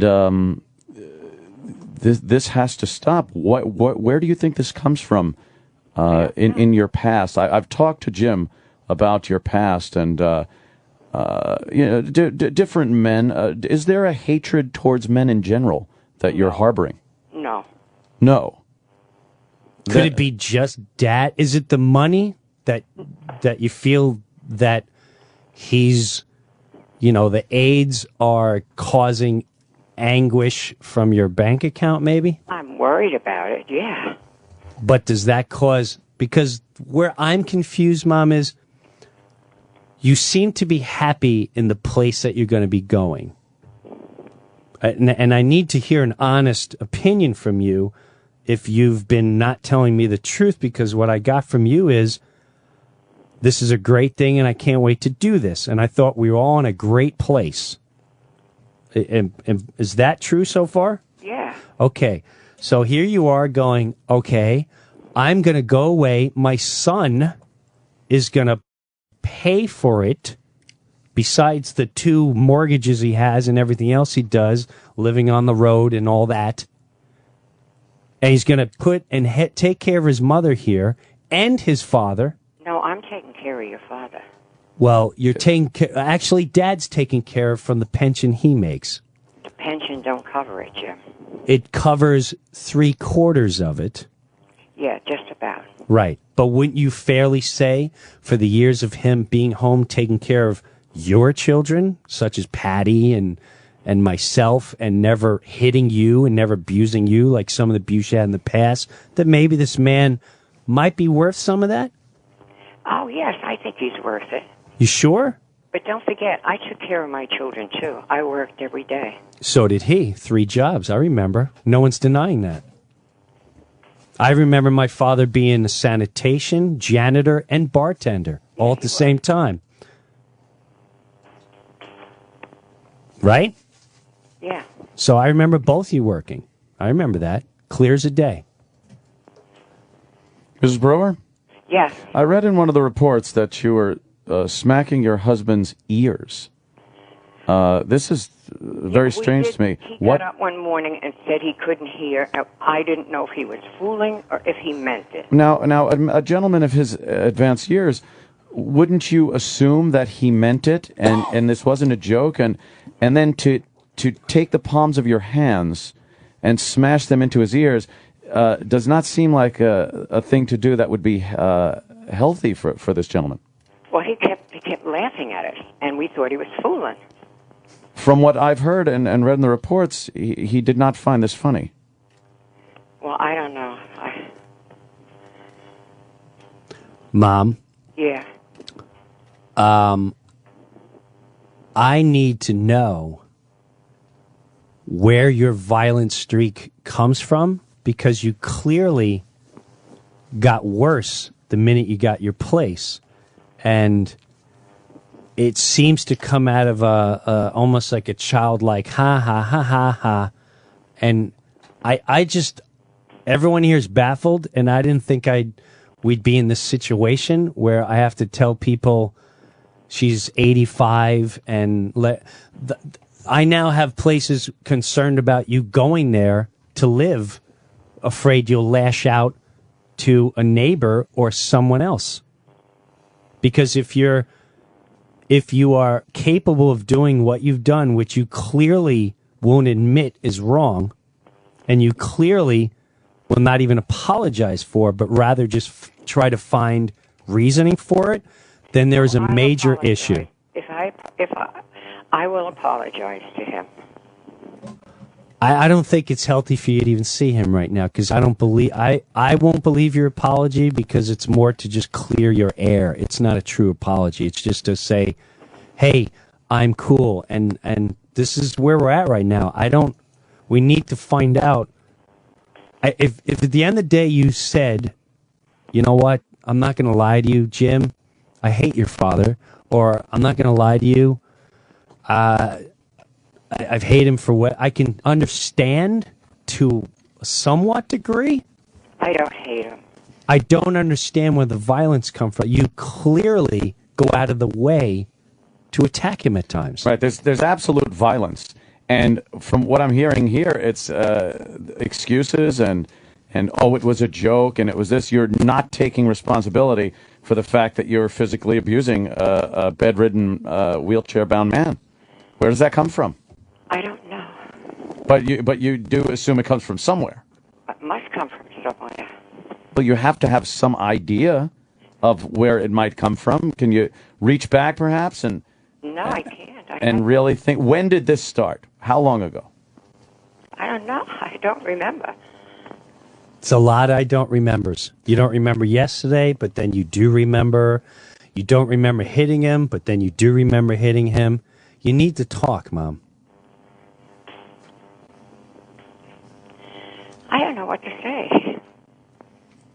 Well, you're going to have to really think about what you've done, because there's a lot of eyes on you right now, and it's not healthy right now. And you have no clue the circumstance that you put everyone in. It's very uncomfortable for everybody. I realize that. I'm uncomfortable, too. You're uncomfortable. Jim's not going to let you see your husband, is what he's saying. I can't. He's petrified. The thought of you petrifies him. He wasn't petrified when he left yesterday. Oh, when he got to the house, he would not eat, and he kept saying, is she coming here? Is she coming here? Do I have to go back? The reports that were made by not one, but 3 different aides that came there are, quite frankly, my spine is chilled, Mom, that I'm chilled. I'm really chilled. And I don't even know. I'm beside myself. I really don't. I love you, my mother, but I don't know if I even know you right. I'm very disturbed. Well, I am, too, because...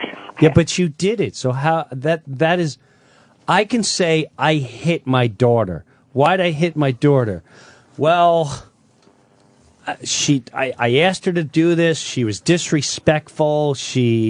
I asked her not to, and she repeated, and then she lashed out and she hit, so I spanked her on the butt. And then I go, the emotions got the best of me. But you clearly go out of your way to go after him at times. It's just vindictive, it sounds like, yeah. So, now let me ask you this. One of the reports said they're pretty confident that probably yesterday, there's no way he could have peed the amount of water that was in the bed. And they really think you might have just thrown what? Did you? Oh, I did not. That's ridiculous. I'm just asking. asking. Now, hasn't there been episodes in the past where she has thrown water at your father? No, the reports were she would dip her hands in the water and then in a condescending way, and then spritz it in his face. Would this happen, Mrs. Brewer? I don't remember doing that either. You don't remember a lot, I've noticed. She doesn't remember a lot. You know, of things. and you say there's no Alzheimer's or dementia. No, none whatsoever. She's clear as day. So how come you don't remember so much when these episodes are going on where you're clearly abusing your husband? I don't know. But I definitely didn't throw water in the bed. I was the one that said to him, my God, this place is soaking wet. Okay. Now, would that be crazy to think that you may have done something like that when, in fact, we've heard stories of... Why would I do that? Well, why would you hit him? Why'd you pull his ears? Grab Why'd you his poke him? arms? Why'd you do anything? To the point where they're bruised? There's physical evidence of abuse here. I don't know. We just want to understand. So do I. We just want to understand where this is coming from, why there's so much hatred, it seems, inside you. I don't know. You have to know. You have to. I don't. You have no clue. No. Is there a resentment that you have to your husband that... No. There has to be a little, Mom, which is okay and understandable. I don't think so. Do you feel anger because you think he's leaving you behind? Because he went to Jimmy's? Yes. No. Or he might be moving on, and you feel that you're going to be left alone, and there's anger towards that. No, because I know I won't be here that long to be left alone. That he's following me on Twitter and you're not? I can't hear you. Nothing. Yeah, I don't understand. So, I guess we'll... That was Dr. Van Nostrum. He's the therapist. Yes. All right. Well, I would just think about things. I don't even know where to go because you, like I said, you clearly will not take action. You will not take responsibility of what you clearly know you did, and you're pretending like you don't know, and you're innocent, and you don't know what's going on. You know what's going on. You know what's going on. How hard do you hit him? Not that. If I hit him, not that hard. Not that strong. But it does. It feels good though inside, doesn't it? Huh? It feels good inside though. No, not really. Takes a little of that stress away. Maybe it's a stress release. Give him Maybe it's that. I don't know. I mean, when you hit someone, it just feels good. You know it's wrong, but it just feels good. Are we onto something? Huh? Are we on to something? No, I just... I mean, you're... I'm confused. I've been studying this for 40 years, and you know, you're in a tough spot, obviously. It can't be easy to have an elderly husband that you have to take care of. And I'm an elderly woman. But you're more with it than your husband is, certainly. And it must just feel... It's just a relief to maybe lash out. I think we could agree with that, right? Yes. So how hard do you hit him? How hard? Yeah. Not hard. Do you try to hold back, or you give it, you give it 100%? No, never 100%. I'm not that strong. 70, 80%? Maybe 50%, if anything. Yeah, I understand. We've seen this before. It's not easy, though, right? To take care of them. No, it's not easy, but I do it. And sometimes you just gotta lash out. Because you don't know what else to do, right? Yeah. Yeah. So that's where it comes from, you think? I guess so, yeah. Okay. Do you think he deserves that? No. And you think of yourself as a rational human being, right? Not completely at times. Well, obviously at those times, that's not rational behavior. No, it's not. Why do you continue doing it? I don't know. We need answers here. Well, we've learned we don't want to take this to the next step. We've learned it's a relief. It's a stress relief. It's a stress relief. But this is what I also told you, Mom. Do you remember and I know you remember this. I looked at you and I said, Mom, when you're frustrated, when you're mad, when you want to lash out, call me any time of the day. And this was just a couple days ago. And you said, okay, what do you mean? I went, you know what I mean. Yeah, but I can't call you any time of the day. No, see, but what I'm trying to explain to you is you have openings and you have offers to approach these emotions you have before you lash out. I gotcha.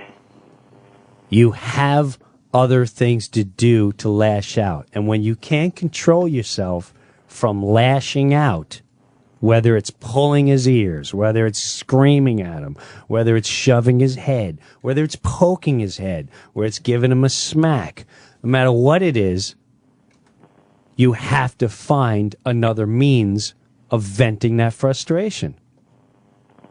I gotcha. Have you ever punched him in the balls? Have I ever what? Hit him in the ball? I don't think. No. But you've seen that before, Doctor? Oh, yes, I have. Okay. Do you feel like he doesn't appreciate you? Everything you do for him? No, I just think he doesn't know where he is. Yeah. Okay. Can't be easy.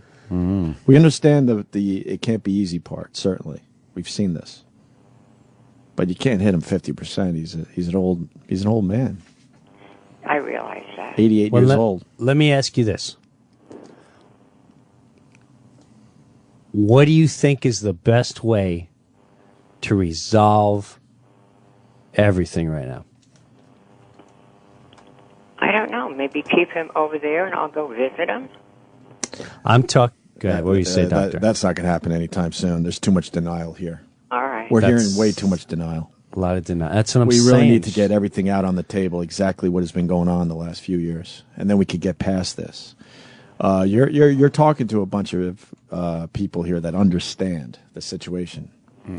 But until you put it all on the table, we can't move forward with this. We cannot allow you to visit him anytime soon. So what I'm saying is, I'll give you some time, but just like I'm not saying you are, just like a criminal that gets caught stealing something, we'll take someone in our family, okay? Then we all know who. I don't have to go into names. And there was a time where the car was taken. They were in your house, and everyone denied everything. Do you remember that feeling of the denial? Yes.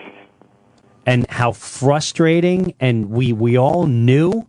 And not only did that person deny it, and they were a different person back then, we all know that, but even the family members of that person was like, I don't know what you did. They went on attack mode. It's until that person finally said, wow, I can't believe what I did. And they really meant it and really acknowledged why they did it, is when that human being moved on in life. You have to find that, because you still have not accepted or you have not acknowledged what you've done or what you do. Well, Jim, let's try to find out what she's willing to admit. Dr. Vandeley, you might as well continue. What are you willing to admit today? You said you've hit him numerous times at 50%. I'm assuming if you're admitting to 50%, it's probably more like 60 to 75% of your full strength. What else are you willing to admit today? No, I admit that he frustrates me sometimes. Have you thrown water on him? Not the flicking, but full cups of water, maybe a pot of water. No. Okay. That's ridiculous. Have you slapped his ears quite hard to the point where he may have yelled out? I did when he said he couldn't hear, and he kept fooling around, and we didn't know if he could or he couldn't. How hard have you pulled his ears? Not that hard. Well, the reports say differently. Yeah, we're not going to get anything accomplished here. And we're still in denial about the whole thing. And from what I hear, we've been briefed, Mrs. Brewer, and from what we hear, there is a history that could date back to some of your children's history.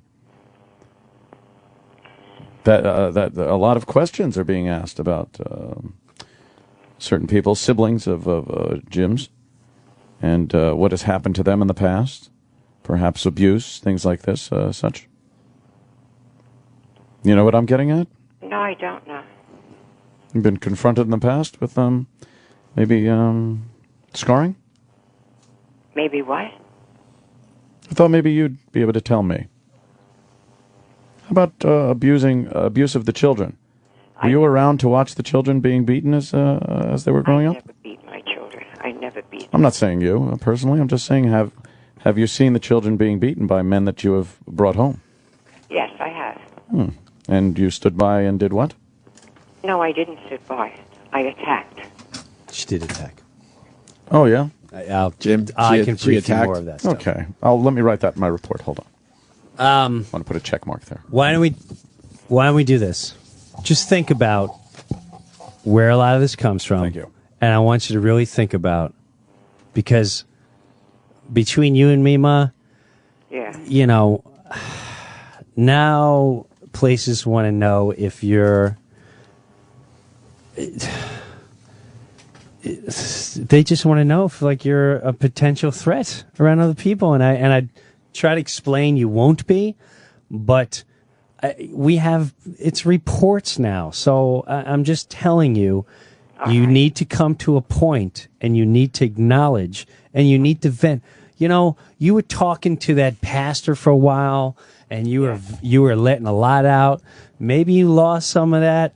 I don't know. I remember you at a different place, but you need to find something, man. I don't know if you pray. I don't know whatever it is. You need to find it. All right?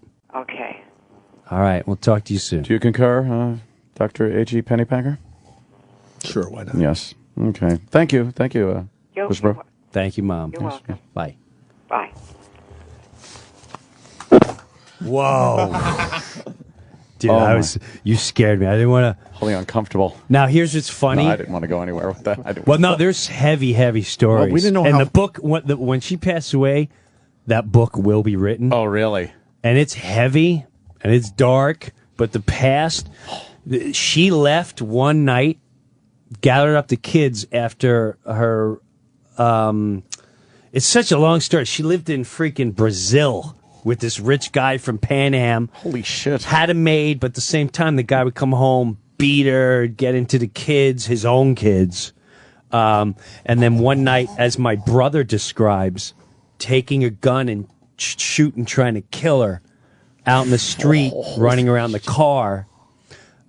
They would hide at night with knives, waiting for him to come home, trying to kill him while he was sleeping.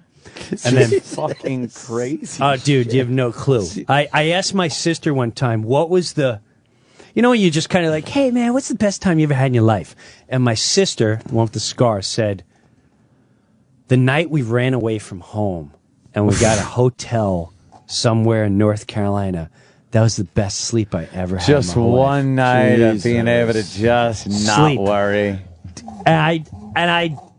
I'm so naive of this because I never got any of this. I would hear my dad badge. I would hear my mom go like, "You're so stupid, and your kids ain't getting my goddamn money." And Holy don't think shit. so. I would watch that, and I had some anger towards any chick that would like attempt to talk me down. They were immediately out of the relationship because I'd see my mom coming out. So, well, your dad's kids too on.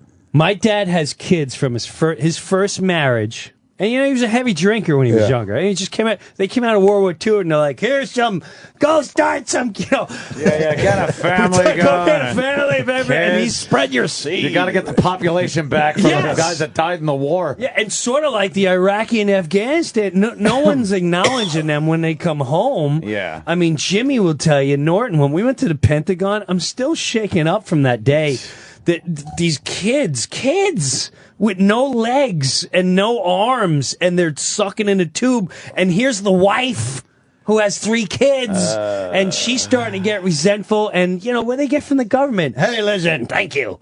So let's go to Britney Spears and damn, what's going on with Tom Cruise? And, hey, Eddie Murphy no one gives a shit. Yeah. No one gives a shit. So. Of course they're going to drink heavy, or of course they're going to start doing drugs or kill themselves or whatever. But, he probably drank the shit out of himself. And so his second marriage was my mom, which I truly think she trapped him because she was in the middle of whatever, because they never got married. It was full-blown accident.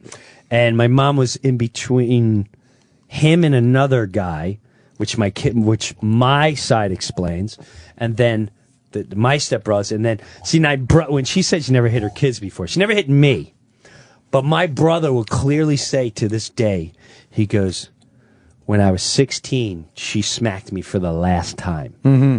For the last time. And I grabbed her arms and I said, "You will never touch me again." And then as soon as he was 17, he took off and never came back home. Wow. He went to the mountains. He didn't even have electricity. He just left. So, I don't know. I'm waiting. It's going to be a great movie, great book, but It's wild, man. Well, Do you see that? Did you hear the? Oh yeah. You put us in a bad position because I didn't know how far we could take it. Well, so I went with the ball. I got scared. No, you were great. And then Ed's going with the scar thing. You were great therapy, and Anthony wanted to get that one, but I knew we were holding back, man, because I don't know. I didn't know where she'd go with the scar. I didn't know if she'd, but I knew the minute she denied going, I never hit my kids, and I went, all right, she ain't going nowhere. She ain't going nowhere. Let's just end this now. Dude, isn't that crazy? That's fucking wow. Yeah, the whole I don't remember. I don't remember. That's an easy way out of shit. In my own life, I've heard that a million fucking times. Like, just fucking admit some shit instead of this. I don't remember. I didn't do this. We all know. That is very odd. The whole I don't. That's psychotic. No offense. Yeah, it's psychotic.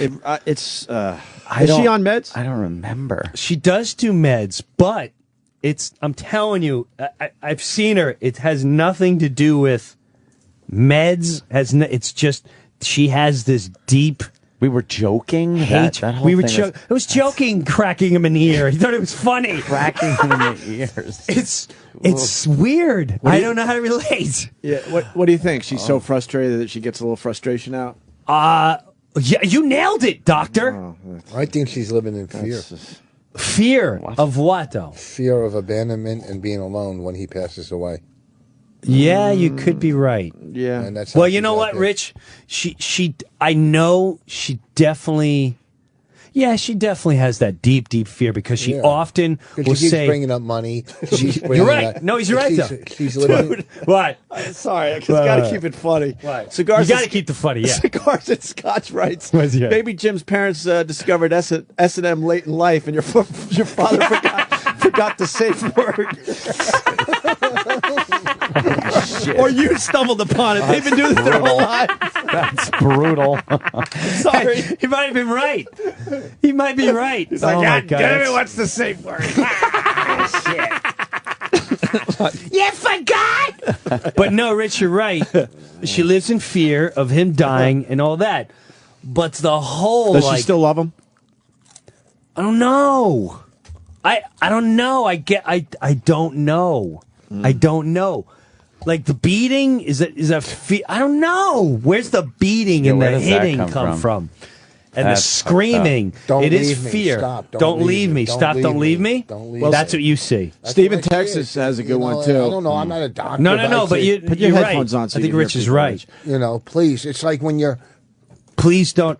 You're pounding You're trying so much hard to keep them going. Keep them Please going. Don't leave me, you son of a bitch. Don't leave me. Don't leave me here with all of this. Stephen Texas, don't have time to go to him. He says she absolutely remembers when she didn't do something. This is where something's going on. Yet doesn't remember doing things. So what does that mean?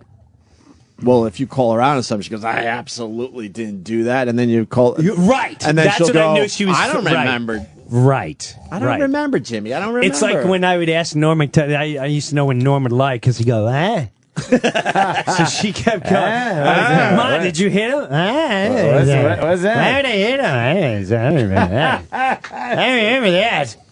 So yeah, that's when I thought it was amazing when she go, absolutely, that's ridiculous. There's no way. Where everything else was, I don't remember. I don't remember, Jimmy. It's a That's typical creepy. That's Kathy Bates shit. But it's right. It's the typical criminal where were you that night? I remember. But you're also talking to an 85-year-old lady. Yes. It's different when you go when a 45 or a 40-year-old man goes, I don't remember. Bullshit. An 85-year-old lady has a lot. She's got so much shit going through her fucking head right now. No, you're right. Rich is actually making me feel better. But she's got going into a home, losing her house. Her husband's going to pass away. Right. There's a lot of shit going through her head at 85 where there's things that she cannot remember. Rich is talking from experience. I'm telling you. But she remembers. No, I believe you as far as the fear. Boss's old joke. Yeah. And she's petrified. And I can block out some of her memory. I don't believe it blocks out. I'm not saying attacking's right, but there is stuff that's going to escape her. But the other side of this, and how many things do you forget in life? I don't forget the traumatic. Okay, but you forget things. I don't remember every person I punched and kicked clearly hard. No, but I get what you're saying. I get what you're saying. Here's what I'll buy. I buy it comes from the fear. I think you nailed it with the don't leave me, God damn it, don't leave me. Because this brings up an interesting point. Her first love, she got married, pregnant. He was shipped to World War II and killed 2 months before the war ended. Oh, fuck. So then her father, her anchor in life, died a year and change later. And then her grandfather, 2 years after that. And then the only thing that kept her to her childhood memory and the ex-husband that died, that still to this day is her love of a life, was my oldest brother, who died a little over 10 years ago. And that just destroyed her. Everything she's loved. So everything she has loved, the real love, anything she has truly loved, gone away, was ripped away from her. So, yeah, there's some abandonment stuff going on there. I think it's from abandonment. Wow. Let's call her again. I'm kidding. Yeah, but you helped me be able to talk to her and be like, listen, I get the abandonment and now can you we're help here me, for you. Now can you help me get back in the improvs? Vos, you ass. No, thank you, Vos. Your Twitter that was awesome. comment was really good too, Rich. Very good. The Twitter thing. Jesus Christ, it is Twitter. Enough with the Twitter. Does my mother have blackouts? No. Why doesn't Jim get a nanny cam? Well, it's over now because he's in my house. You should have teddy bears all over that fucking place. Oh God! I should. Listen, I should. Teddy bears with those. When they say uncomfortable cameras. Opie and Anthony radio, this is probably that's right up there. This is the most uncomfortable I've ever fucking been. Seriously, right? Well, because it's too real. It It's brings very everybody, brings me back to my fucking horrible life, his horrible life. Okay, Yeah, but his everyone can relate fucking to it, father man. making him and you realize shower you're not together alone. with his That brother. you have fucking shit going on. Right. What's You're not that? alone. Good When you times. realize you're not Good to get alone. real. Once in a while, it's good to get like a little it. real. And there was some Good laughter. times. Good times. Yeah, well, I love the S&M joke. That was funny. Oh my God. That is really funny.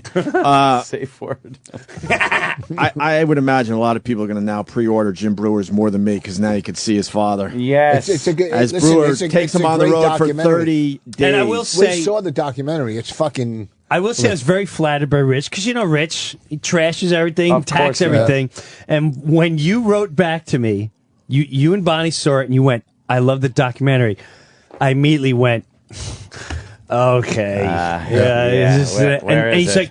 like, it was the first time I saw him dead serious. Like, no, I'm being dead serious. Yeah, we took. That was Matter of fact, unbelievable. not only did we like it, the guy that did his sound levels, we're using to do ours. That's how good. I mean, it's you're fucking in good hands. Yeah, it's fucking. That guy's It's amazing. it's a good. Yeah. It's and we only saw he revived it since we saw it. Right. So it's better than when we saw it. Right, Okay. And I don't have to plug this jackass. He doesn't return my calls.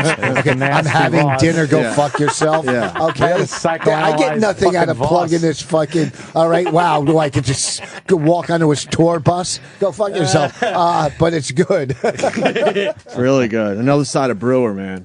Oh, it's good. Hey, listen, it's good. It's real. You took a risk with this. I did, but I. But the it's laughs a are good absolutely risk. there. The laughs. He steals the show. Yeah. He's so freaking funny in it. Yeah. The guy's an animal. He's a beast. Did you have God, to, did did you have to Hillary pay get for the Johnny Cash music? No.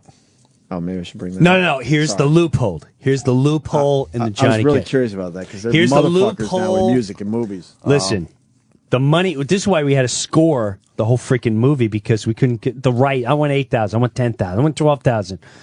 So much is the movie's going to cost a fortune for 30 seconds of Yeah, of music. This and that. Yeah. The Johnny Cash part, there's a loophole when you make a documentary movie. If you're not going out of your way to put that on, like if it's playing on the radio or television, and it just finds itself in the scene, and it's not like purposely written in and all that, which clearly when you watch it, you're like, this just happened. Well, can I take you inside the process? You and your dad probably sat around for 8 hours waiting for the radio station to play the proper song. Yeah. And then it starts and you go, all right, action. We got it. And go. Right. So Don't that, fuck this take up. Right, exactly. Well, so we're going to have to I'll wait hit another you. 8 hours. Jim's hitting his ears. There's a lot of fucking Brewer, leave your dad alone. What are you there's a lot of talented people out there. we could never afford a song. We want Isn't She Lovely by Stevie Wonder. So if any O&A fans there's some talented fucking O&A fans, if you can come write a song close to Isn't She Lovely without us getting sued. A sideways version of it. Like, isn't she kind of pretty? Isn't she? Well, you beat up all the listeners, so they're not going to help you out. What do you think a Stevie Wonder song like that would cost? Isn't she lovely? You can't even touch it. Nah, you ain't touching that. So, Brewer, way. the music in your film is all original? Yes. Holy shit. It's the guy doing Rich and Bonnie's film, and that cost a couple grand, but, a couple grand compared to 20, 30, 40, 60 grand. Yeah. Try to put out a I'm not going to make money off this. No, we're not using the music. We're using your sound leveler guy. Oh, the leveler. The leveler. He's fucking brilliant. I know he is. He's fucking... I know. All right. He's brilliant. I know. No one cares, Rich. Yes, he does. I'm talking about Brewer's You care movie. and Jim cares, but the guy from fucking Philly right now doesn't care. That's not Hillary Clinton, is it? Hey, look how bad she looks. She grew her hair out. Yeah. Oh, my God. You know who looks good? Jane Fonda. She's got my hairstyle from 73. AAF hat. She's like the new lead. Brother man. She got my brother man hairdo. Yes. That's how I used to look. Have you seen... What? Nothing. Jane Fonda, 73. She looks fucking smoking. Not good for you. She's a fucking communist. I don't care. You'd still fuck her. Oh, my dad Sitting still on won't an even anti-aircraft talk fucking- to her. Nope. Yeah. Not to talk. Like he doesn't even want a name mention. The older generation, Yeah, like she's not hates her. Oh, I know. The newer generation, maybe they have a little more of an open mind. Commie but bitch. Right. The older people out there, they fucking hate her. that bitch. Yeah. Jim Suck Breuer. Charlie's cock. Did we do the movie justice? Oh yeah, more than sure? me. Yeah. Well, Anything else you want to add? Paperback is out. Cheaper book. The paperback More Than Me is out. Oh, this was based on a book? No. I'm sorry. The paperback. I can't even think straight. My paperback book is out. Of I'm Not High. Enough with these fucking overachievers. Go to Motley's next week. For Rich Vos. All right, More Than Me, pre-order the DVD on Facebook or JimBreuer.com, right? Yeah, or just check out the freaking trailer. I loved it, man. Yeah, we the played trailer the was trailer fucking earlier, cool. and Ant was bumped out. I was just like, it was sad. And then I had to go, no, Ant, but there are laughs in there. It's hard. We had to play hard. Right after it, we had to play Jim Norton singing "Working for the Weekend" to make me laugh. He's got fucking good crews, man. This guy, he knows how to put together a fucking crew. Dude, you guys, I'm telling you, it was amazing to be in freaking Amsterdam, playing in Amsterdam. That's so fucking and every night people go, I listen on Opie and Anthony. I listen. We love Opie and Anthony. Like this is. I want to go there. Were you doing bad. a theater there? I noticed that. No, I was doing people from Tubular. Amsterdam for some reason. Yeah, It's a Not comedy for- club. Not Every for night. for Marcel. What? Marcel is the guy, a promoter that books a lot of the. I don't I guess remember. it felt like you didn't talk enough. Well, I know it was Oh too no, loud. no! 'Cause I called you guys I don't from know what's going Amsterdam on. once. Did you? Jesus Christ! Look, don't fucking turn, you fucking. You know what, you revolving door douchebag. Oh, you should see fucking Sam rolling his eyes. I don't didn't give do a fuck anything. about Sam. He's don't barely know on what the you're payroll. doing. I didn't do anything. I'm talking to my friends. Sam does a good job hosting Comedy by Request. Thank you, Jim. Ah, look at you. Thank you. But Jim. more importantly, Cigars and Scotch is back. He wants to know if Pat Benatar's "Hit Me With Your Best Shot" is in your documentary. You need humor. Thank you. Yeah, Thank you. You need that. You need that. this is true. You gotta laugh. Rolling Stones, shit. one hit to the body. We could go all day with this. Poor Good dad. stuff, man. He's in great A shape. war now. vet. He's Jesus. in great That's good. shape. That's fucking very good. He's in great shape. You You see have the a- movie and laugh hard. You have a Pizza Man update, I heard? Here's the Pizza Man update. For the people that have been Dude, following that saga. let It's me- too long to get into now, so just give the update. Here's the update. We're going to court. No. I so badly just want to give the court date and all that so people can come People watch. show up. Because you can go to a court and watch. Yeah. But here's the interesting that he's got 2 court dates that day, 2 different for 2 scenarios. different things. Yeah. Same day. And because it's open, our court date is in about a week or so, and it's for him aggressively following my wife. Jesus. With the kid in the car and an infant in the car, which he has done before, not with my wife, but with other women in town. Maybe he's making a delivery. It could be. And that I think that's his defense. I delivered for. So 15 minutes or less, right? So at the end of the day, that will be, will be done. And what was really amazing was my wife wanted nothing to do with it. And she went, I don't want to give him an ounce of energy and to think that he scared me. And of course, this is your wife and your kid. So the thoughts through me were not very pleasant. No shit, man. I actually found, dude, I'm in a good place. I literally said, if I come across him, I will talk to him like a man, try to hash things out. Well, I literally saw him. Oh, no. Pulled up alongside of him, and as God is my freaking witness on my kids' lives, this is how it ended.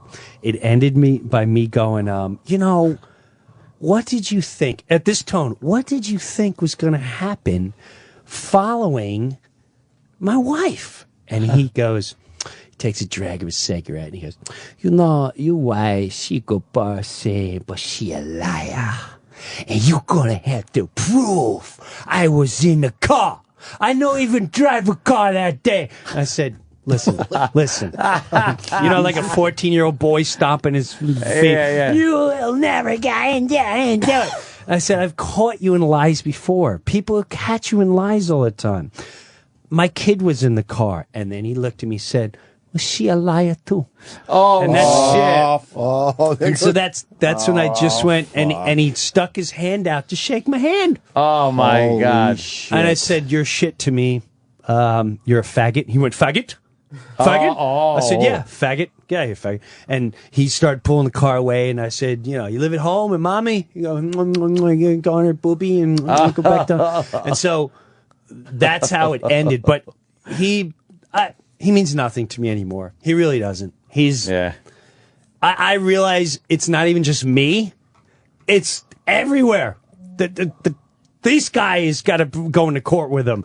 These people go into court with him. He's in court. He's trying to get his guns back that the cops confiscated. So it's an ongoing thing. He's in the next town now doing what he does there, and good riddance to him. God bless him. I wish him nothing but great things. But I mean, how's the pizza? From what I heard, was it good? You'd have to ask the customers. How many people do you have to get in the courtroom to hit bonus? It would be kind of cool if people were there, and I'm sure some may show up. Because all you have to do is look up. It's not going to be hard to figure out where we're from. And the other case is, from what I heard, well, it's open. The other case is the police caught him fake police reporting, where he called the police, said he don't know where his wife is, and he fears his children are missing, after he just hung up with her.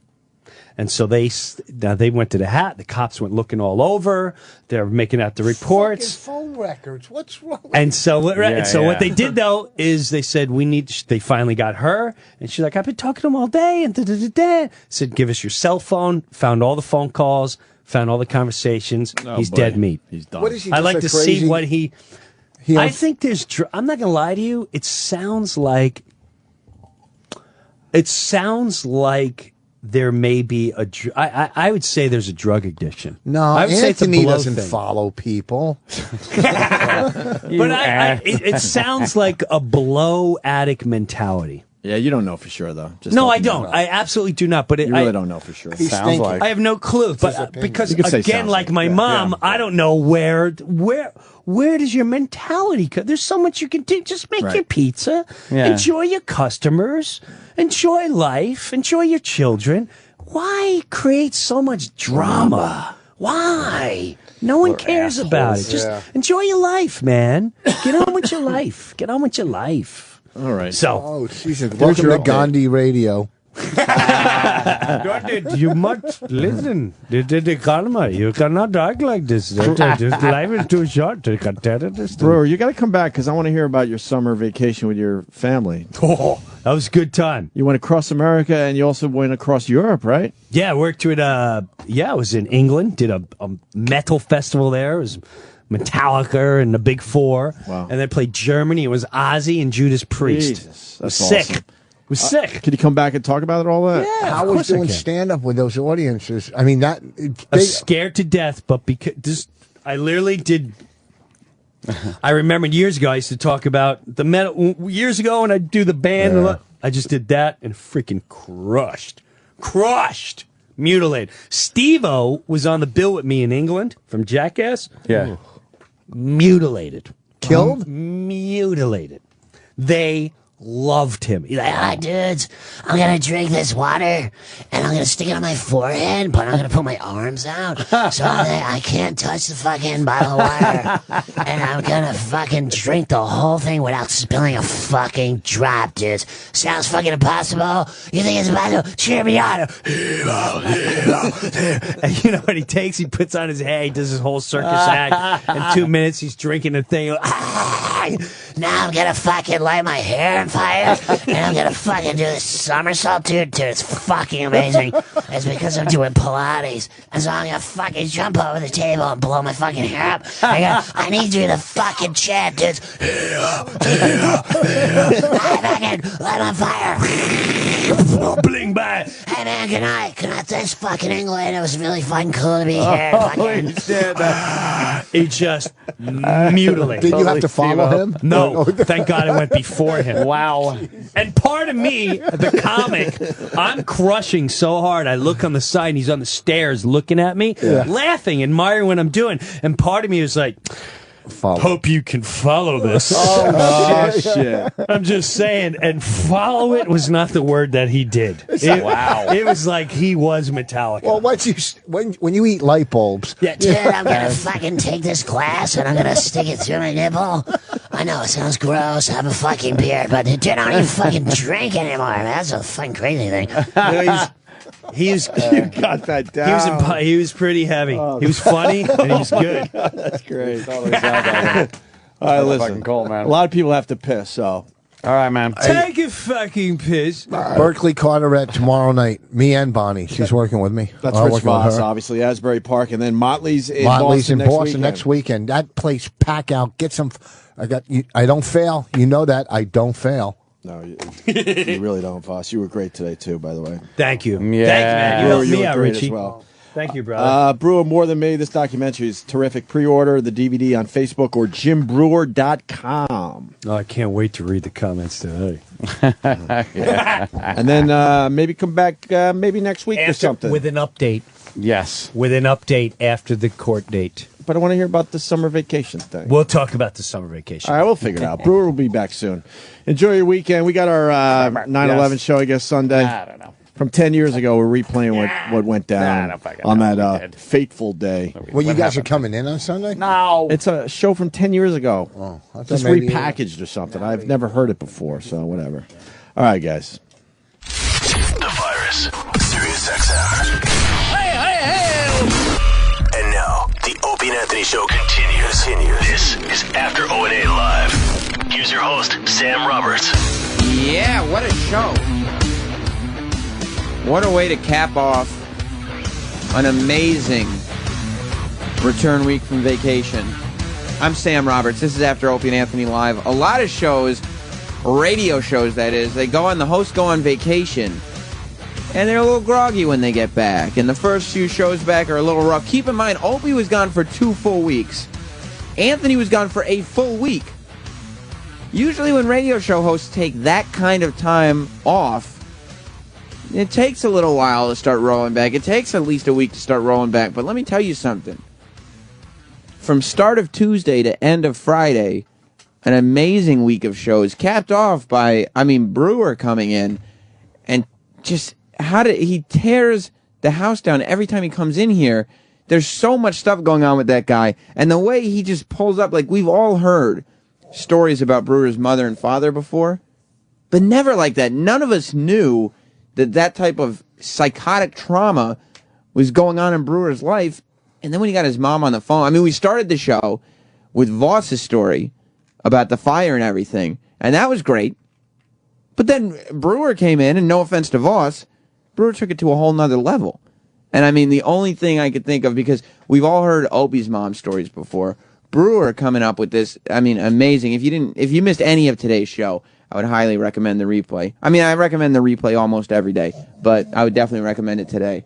I mean, we have to do a special about moms on the show. Eric, what do you think? I mean, I know you're kind of the worst of guy. Yeah, I definitely think we should do because you got, Opie has got countless mom stories. Ant's got some good mom stories, too. Ant's got good mom stories, and you mix in, if it's his mom and his dad, that counts, too. And the spaghetti incident, whatever you want to play. I think the same thing falls for Jim, because he doesn't have specific parent stories. No, he has them, they're all together. Yeah, and he's got great mom stories.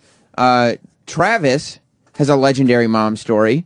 You have some great mom segments. My mom is psychotically overprotective, thinks I'm still a child, and at 28 is, still figuring that I'm 12, the way she keeps everything. My mom still has my schoolwork from 1st and 2nd grade in the house. Like, that's where she's at. And I know it's not the same as watching your mother box your elderly father's ears when he complains about not being able to hear. It's just psychotic in a different way. And I mean, that's why. And Danny had a great mom story. Remember the voicemail? Oh, right. Didn't Danny's mom call him a cunt or something like that? He played some. Yeah, I gotta look back. It was something about she played some voicemail that she was. Danny had a disappointed great that mom she had him story or something. It was something really, really bad. So I mean, obviously, we got enough for a whole show here. I don't know when the next long weekend or something, because this is going to be an epic show. This is something we got to hype up. This is something we got to promote. Sorry, go ahead. We got to have a celebrity host, obviously. We do? Yeah, I mean, of course. Get some press releases out. I don't know. How about your mom hosts the show? She'll come in here. Your mom and your dad. That's actually a great idea. And maybe not even put any clips of my mom on since she's hosting. No. She can. Your mom and your dad could come in and host. Maybe Ope can sit in there with them, do a little interview with them. Ope gets weird when my mom's around. But she'll bring baked goods. Ope does a weird thing where, like, when he's around my mother, and it's weird in general that Opie should be talking to my mother at all. Like, Mars, has Opie ever met your mother? Of course not. Yeah, but he's talked to, and he gets like, especially now that he's more comfortable with my mother, I'm picking up kind of like a flirtation thing going on between the two of them. Even better. Yeah, it's a very strange. That even more reason we should have them all together. And it's not just Opie that I'm blaming, saying Opie's hitting on my mom, because my mom is very reciprocal with it. And it's like, what's going on here? Well, maybe not even your dad now. We'll just have your mom. Well, no, I think my dad mom should be and Opie included will be in the studio hosting this. My dad. You don't need to be there. My dad's done a lot for this show. He should be included too. No, we'll play some of his bits, but he doesn't need to be here to host it. He would like to. No, you two can go off and do something. We'll just have Opie and your mom in here, and they'll host the special. No, he would like to. I think it'd be good. Maybe Thanksgiving. That's a great time. Families getting together for Thanksgiving. You see, E-Rock, you know what this is called? Radio synergy. Ideas coming together. So it's settled. Opie and your mom will host the family special for Thanksgiving. Here's why that's not going to work. Moms. That's going to require Opie to be here longer than 30 seconds after the show is off the air. If your mom is here, he'll stay. If there's some baked goods here, he'll stay. And that'll just get weird. We do have some show business to conduct. We didn't get to it today because obviously we had a packed show. First of all, Paul's back. You're filling in on the phones for. Are you here just today? Or are you gonna be here next week? Semi-regular basis. Okay, so why don't we call it, instead of you call it semi-regular basis, I'll call it a week-by-week basis and call it that. But for those who don't know, Paul used to intern with the show, and now he works here at SiriusXM. That's now he's a freelance Opie and Anthony producer. I've heard from you. Yeah, apparently he's a freelance Opie and Anthony producer. He was here a couple weeks ago, and I guess he's going to be on the phones for a little while. Troy's doing a little production or whatever, but I figured they wouldn't let you back in here after your last week, but apparently you did all right. Apparently I did okay, yeah. Are you? Well, this is huge. Then you're going to be here next week.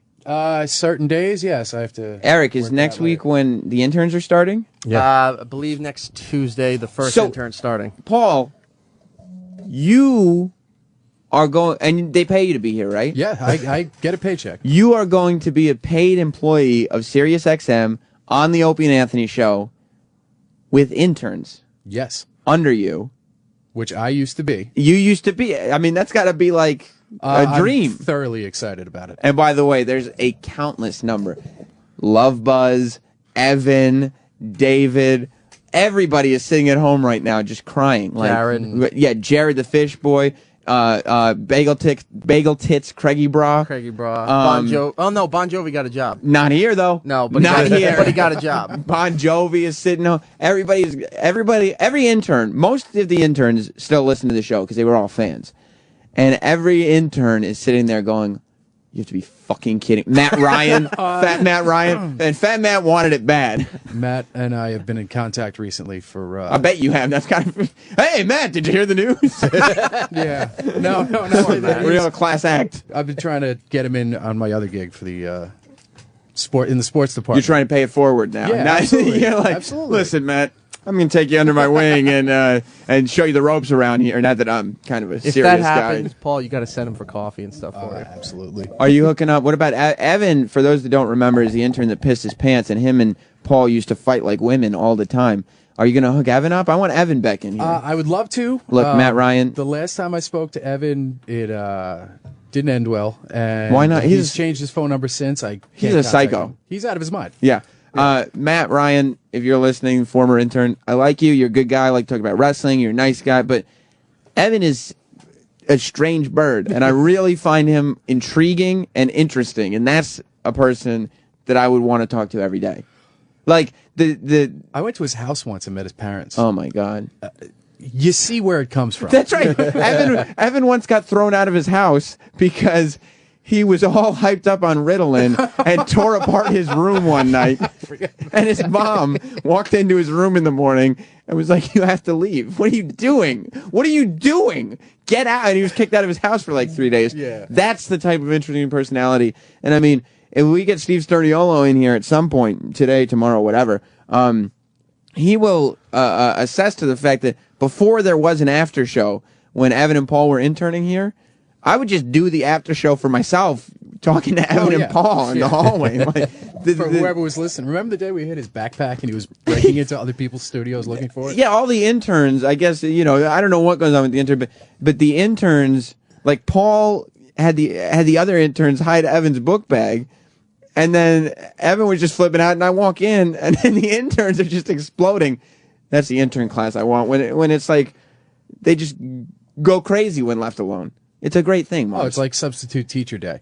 Where when you were in school and you'd go out of your mind and do whatever you could because the teacher was gone. Right. So. It's like, we left you alone for 5 minutes. Why don't you guys just go home? Why don't you just leave? Yeah. We don't want to go home.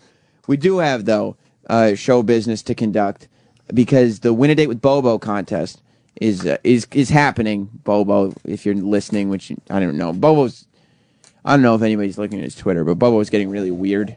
And this Win a Date with Bobo thing, we have sponsor ties to it, so it has to happen. Like, it's not like we're like, yeah, we got to get Bobo back on the air. Like, this is, what'd you say, Roland? I have a message from Steve Sturniolo. Yeah? He had to go home because he shit his pants. Oh, my God, that's embarrassing. He got so excited, he just said, I just shit my pants, I got to go home. That's embarrassing. So, people, he just shit his pants. But the Win a Date with Bobo thing is happening, and like I said, we have to do it. It's going to be a great segment. It's going to be a great contest and everything. Free lunch for you. And I get to have a free lunch because I'm the chaperone. But I mean, I don't know. You go to Bobo's Twitter if you know what it is. I'm not going to plug it. He's getting very, very weird nude pictures, not solicited by anybody that has anything to do with the show. One photo looks like he's dead. Yeah, I mean, and none of this has anything to do with the people who work on the show. The show, the staff, nothing. It's very strange. So he's getting weird. But we are gonna talk to him next week. I think it's next week when we actually do this contest. But we need to finalize a list. I think if Danny's around, I don't know if he's listening, but we should have Danny also help us select the finalists because I think we have 8 girls. And we have to narrow it down to 3. and I feel like this should be a group activity. You want Mars, Roland, Paul? Yes, absolutely. You want to help out? Absolutely. Eric, I mean, we'll describe him to you, but you won't be able to see him in there, I guess. Well, describe it like I'm listening on the other end of the radio. That'll be my motivation. She looks better than your brown shirt. Compared to your tight jet shirt? Ouch, that is a workout shirt, Roland. You're not tricking anybody. Yeah, it's too small and you don't work out. What about you, brown silk? Would you buy that at Piff's R Us? Yeah, do you know what? You get that? You get that, Roland? I'll make a proclamation right now. Roland, that was a... Hulk Hogan's autograph for somebody will be ruined. Ouch. That was a Mikey Piff joke. And it's to be the yellow one for his nephew. Oh. I take down you and I take down your nephew, sir. All right, let's talk about these finalists. Danny's making his way up the hallway as we speak. The first finalist here, we all know her. Actually, and this is fine. This is Lady Trucker. Holy shit! Lady Trucker has called into the show a lot over the years or whatever, and she actually has followed me when I host Raw Dog. I've been hosting Comedy by Request on Raw Dog every day this week, and Lady Trucker has called in every single day to Comedy by Request just to drop the N-bomb. That's Sternio's girlfriend. But I don't know who his girlfriend is. Danny, what do you think? The first ball up is Lady Trucker. Yay or nay? Well, she's definitely round like a ball. That's right. Big woman. You think, I mean, she's going to take up a lot more couch room than some of the other. Or maybe. You could say maybe for now until we see the other. I don't think she deserves a chance, to be honest, just because she's so obnoxious. I gotcha. Okay, so it's a nay. Yeah, I'm going to say nay on the Lady Trucker. Roland? Sorry, Steve Sterniolo. Stop with the Sterniolo. What do you think of Lady Trucker? Nobody knows who Steve Sterniolo is. What do you think? Nah. No. Another no. Mars? I say yeah. Okay. I want to see Anthony bash her. Okay. There's constantly some conflict going on there. Paul? I'd say no, just based on the fact that she is so obsessed with the show, she should be able to contact Bobo on her own. Think about radio. What's going to make for the best radio? And is it going to be Lady Trucker? Lady is it Trucker. going to be the big Lady Trucker Bobo date? Well, Eric, Lady Trucker? No, I'd say no. Okay, I know you hate her, so Lady Trucker's out. I mean, I don't even have to vote on that one. Lauren submitted this picture. Everybody can see this is a picture of Lauren. She's got dark hair. She's got a whoopee cushion in the picture. Very cute girl. Not a heavy girl like Lady Trucker, but looks like good looking. I guess in her early 20s, it would appear. She looks fun. She's got a whoopee cushion in her mouth. That says it all. And she would love to have lunch with Bobo. She listens every day. She loves stories about small malfunctioning dicks. And she's super duper smart and graduated from college with a degree in psychology. So, Danny, I guess we'll go with you. Where are you going to vote? Lauren? I don't know. I guess I'll just have to leave this up to the rest of the panel and vote no. You're going to vote no. But okay, you're going to say no. Roland. I don't know. She looks familiar. Whatever. Roland. I can't see that far though. What do you think? Maybe, I guess. You're going to say maybe. Paul? Sure. You say yes. Mars? No. You say no? No. Why is that? I don't know. Her description, the end, is psychologist, all that bullshit. You don't like the psychology. Yeah, fuck smart people. Is Eric in there? Maybe if she was an MMA fan, right? Yeah. Whoa. That shit was loud. That was you, Roland? Well, Yes. for right now, Lauren is a no then. I mean, what can we do? Sorry, Lauren. What can you say, you know? Laura. Okay. I mean, doesn't look as slim as Lauren, but definitely slimmer than Lady Trucker. She's a blonde. She's been married for 12 years and has no children. But she's been listening to O&A since '98. She's a private chef. Roland, you're the foodie here. You say yes. Danny, I don't think so. I don't know. I mean, I'm looking at Bobo's best interests here. Yeah. And I know that we still have a few more contestants to go, but I'm going to save some yes votes for some more. Because we can always go back and. Yeah, I'm going to save some more yes votes. So right now I'm going to be a no. Mars? She's married, you said, right? Married for 12 years. I say no. Eric's not in there. Paul? 12 years, no kids? Yeah. Well. All right, we're saying no, I feel like. I'm going to say no, okay. yeah. All right, no on Laura. I want Bobo to have the best time possible. Okay, well, this is a cute girl here. Courtney, half Polish, half Filipino, 22, from Connecticut. She looks cute. Very girls next door. Not girls next door. Girl next door. The Filipino is evident in the skin tone. Dark hair, little T-shirt and jeans. Yeah, it says that she's got a bachelor's in communications, so she must have went to college. So she's out. Mars won't like that college bullshit. Paul, what do you think? I'd say yes. Give him some exotic flavor. Yeah, I mean, Bobo did say that he's very open to different ethnicities. Roland? Sure. You say yes, Danny? I'm gonna say yeah because she's half Filipino, she's half Polish, so she might be stupid enough to give him a hand job. And I say yes. You say yes. So Yes. Courtney's in. Congratulations, Courtney. You just are won a chance to be one of the 3 finalists that are going to come into this studio. Next up is Andrea or Andrea, another one who I would cute in the cute category. Cardigan sweater, so it's kind of hard to exactly see the full body type. Dark hair, shoulder length, brown eyes. 29 years old. She lives in Alabama. She's a former teacher in NYC and Alabama. But Travis assured me that all these people would be able to come to New York.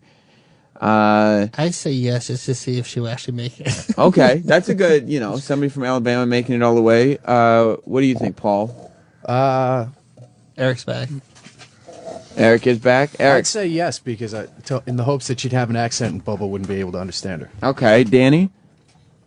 Well, I guess we're running out of chicks, right? How many we got left here? That's 5 of 8. We still have 3. Still have 3 to go. 6, 7, and 8. I'm holding out. I'm going to say no. I'm holding out. I'm going to say yes. You're going to say that's enough yeses to get Courtney through, but we could change our minds. Tiebreaker or something. I mean, that's not Courtney. That's Andrea. So Andrea. She's a yes for now, but we'll see what happens. All right, well, this chick has to win. Is that transvestite? Christy, she doesn't look at no. Christy Ann is I would say yes just to see her come in studio. A little resemblance to Jess. You think so? Just a little bit. All right, well, you just saved my ass. Yeah, I mean, I don't think she looks anything like Jess. Is way cuter than that. Hi, Jess. No, okay. Well, but, I mean, I think that too. She's from Wayne. She's 23. She's a college student, so Mars doesn't like educated women. But I mean, I would say yes to Christy Ann. Me gusta. Yeah. Okay. Mars. Yes, absolutely. Roland. Yes. Paul. Of course. Eric. Yeah. Look at the Pips. Yeah. Yeah. Everybody. Christy Ann, you just are definitely in. Because look, I mean, there's strategy involved in this as well. I mean, it's not like we're just picking girls willy nilly. The hotter the girl is at this point, right? Like, the more nuts Bobo is going to get. I mean, Bobo could froth at just about anything, but I mean, if there's like a super smoking girl sitting across the room, the table from him, I mean, he's going to be. And the way that you have to win this contest is Bobo has to remember how you describe yourself after you orally dictate it to him. So yeah, I mean, Bobo freaking out would be much better. Yeah, you know what? And I think a girl like her might throw him for a loop because he's not going to be paying attention. And he's just going to be staring. It looks like here in this picture she's wearing some kind of bustier or something. So hopefully she could wear something revealing to the studio to really excite Bobo. I know Bobo likes breasts and butts, so that's something unique about Bobo. All right, so Christy Ann is in, or I think that's how you pronounce her name. Next is Jackie. I see. You have to be a human person to enter. Yeah, this that's contest. a tiger. But Jackie is 26. I guess it's Which one this is one. Jackie? Well, that one's an brown? old woman. Jackie is 26, so I'm assuming she's the blonde. Daniel would benefit to be seen with a woman of my caliber. His experience with me would help boost his loathsome self-esteem and pathetic public image. So she's very full of herself. She's definitely bashing Bobo and thinks that her shit don't stink, is what I get from that. You like that, so you're going to say yes. I say yes. Because you like to see somebody get bashed. Eric, what do you think? And how are we doing on time? We got about 10 minutes. Oh, great. How many slots are left open? Well, they're people. They're women. Incredibly rude. I apologize. I mean, technically we have 3, but we would if we said yes to her, we would have to replace either Courtney or Andrea, and there was some question we could about always go back. Keep her as a maybe, though. Okay, I'm gonna.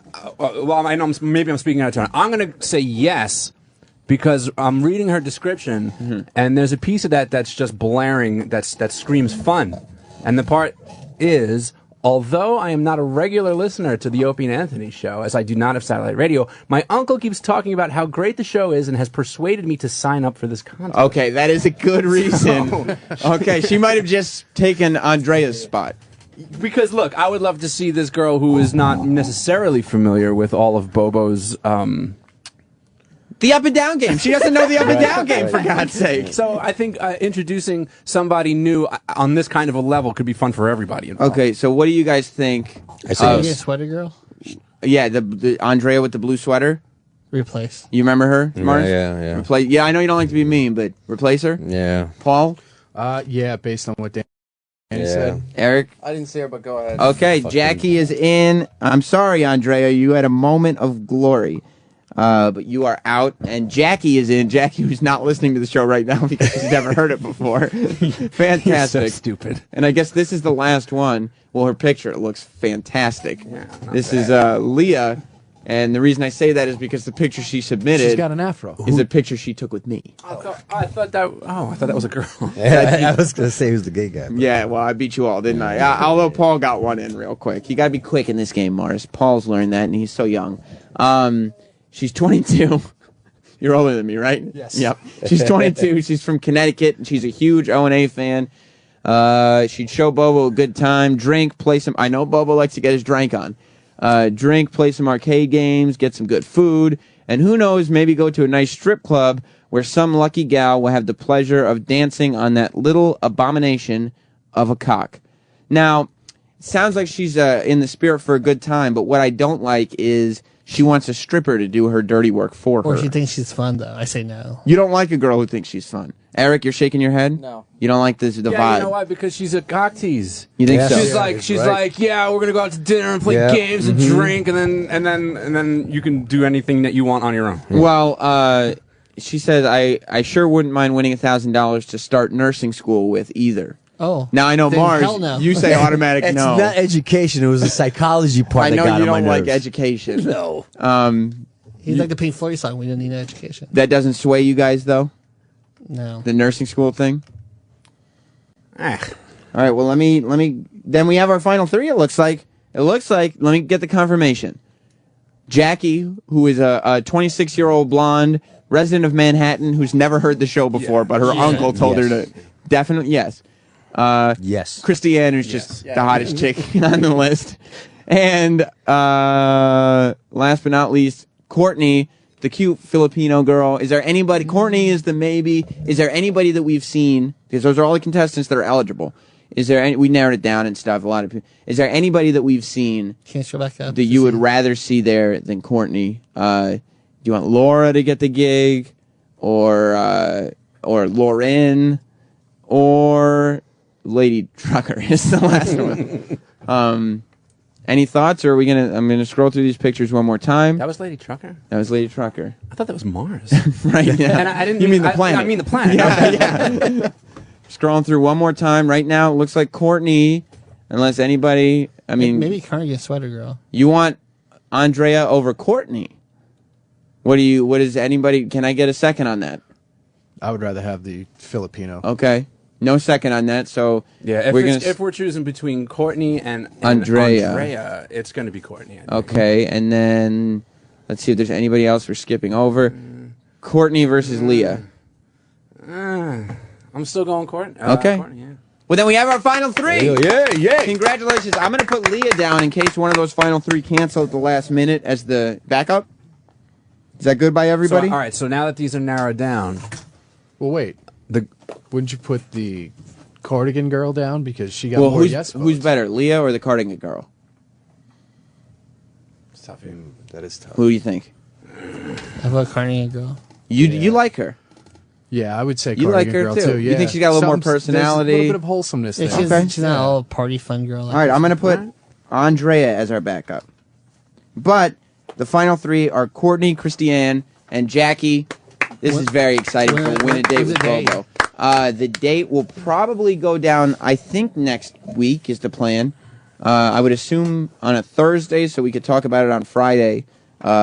Obviously, I have no idea what I'm talking about, but these are all assumptions. But what will happen is It's those three girls, Courtney, Christiane, and Jackie. Congratulations to all three of you again. Jackie, congratulations to your uncle. He'll tell you about this. Will come into the studio.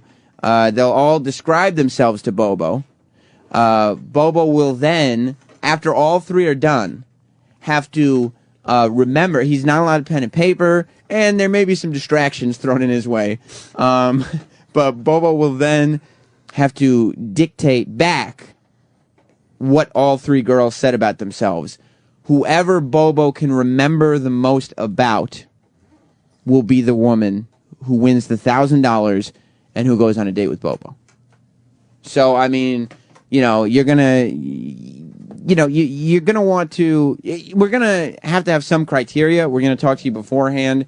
Maybe like, I don't know, a paragraph of information. So you all are gonna have the same amount of information for Bobo to remember. And, I mean, it's kind of out of your hands. You just have to make yourselves memorable, try to think of the most interesting things about you, and, you know, look sexy. Because if you come here looking hot, Bobo is going to want to remember what you said, and he may concentrate more. Like Christiane, I'm assuming, Bobo would focus on.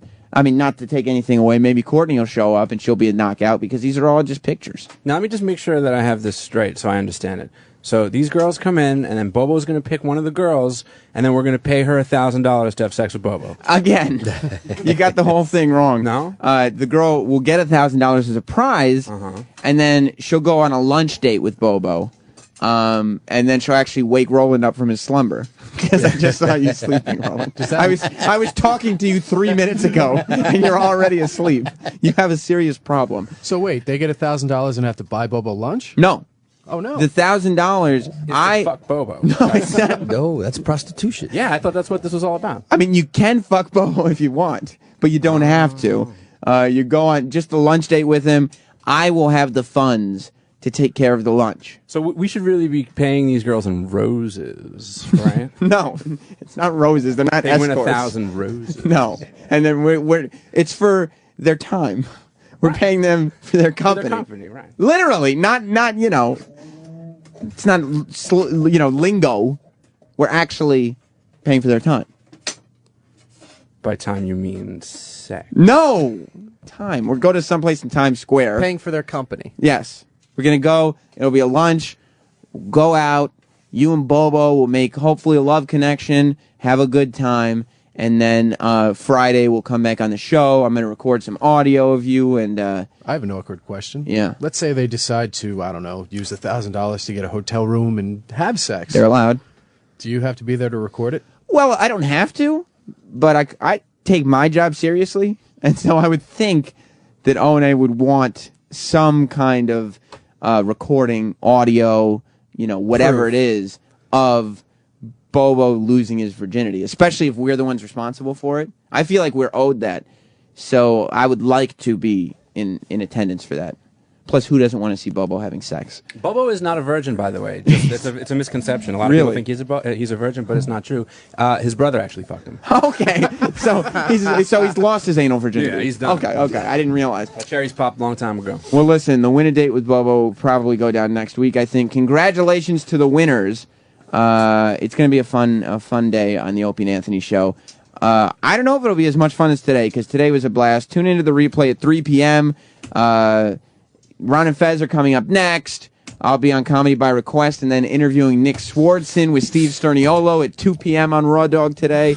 So, yeah, there's still a lot of radio to go. Yeah. This is just the end of this show. Stay tuned. Hey, secretshowtothefuture.com. Oh, yeah. What? I've heard that's coming. I may have to order a print, especially if my face is on it, like it's on the website. secretshowtothefuture.com for the information on something that's going on. It's a secret, I can't tell you. I can't wait. Tune in. Ron and Fez are coming up next. Goodbye. Opie and Anthony show is now over. For real this time. Check out the O&A show on Facebook at facebook.com/Opie and Anthony. And catch Opie and Anthony live Monday through Friday from 6 to 10 a.m. Eastern. Ron and Fez are next. Hey! On The Virus.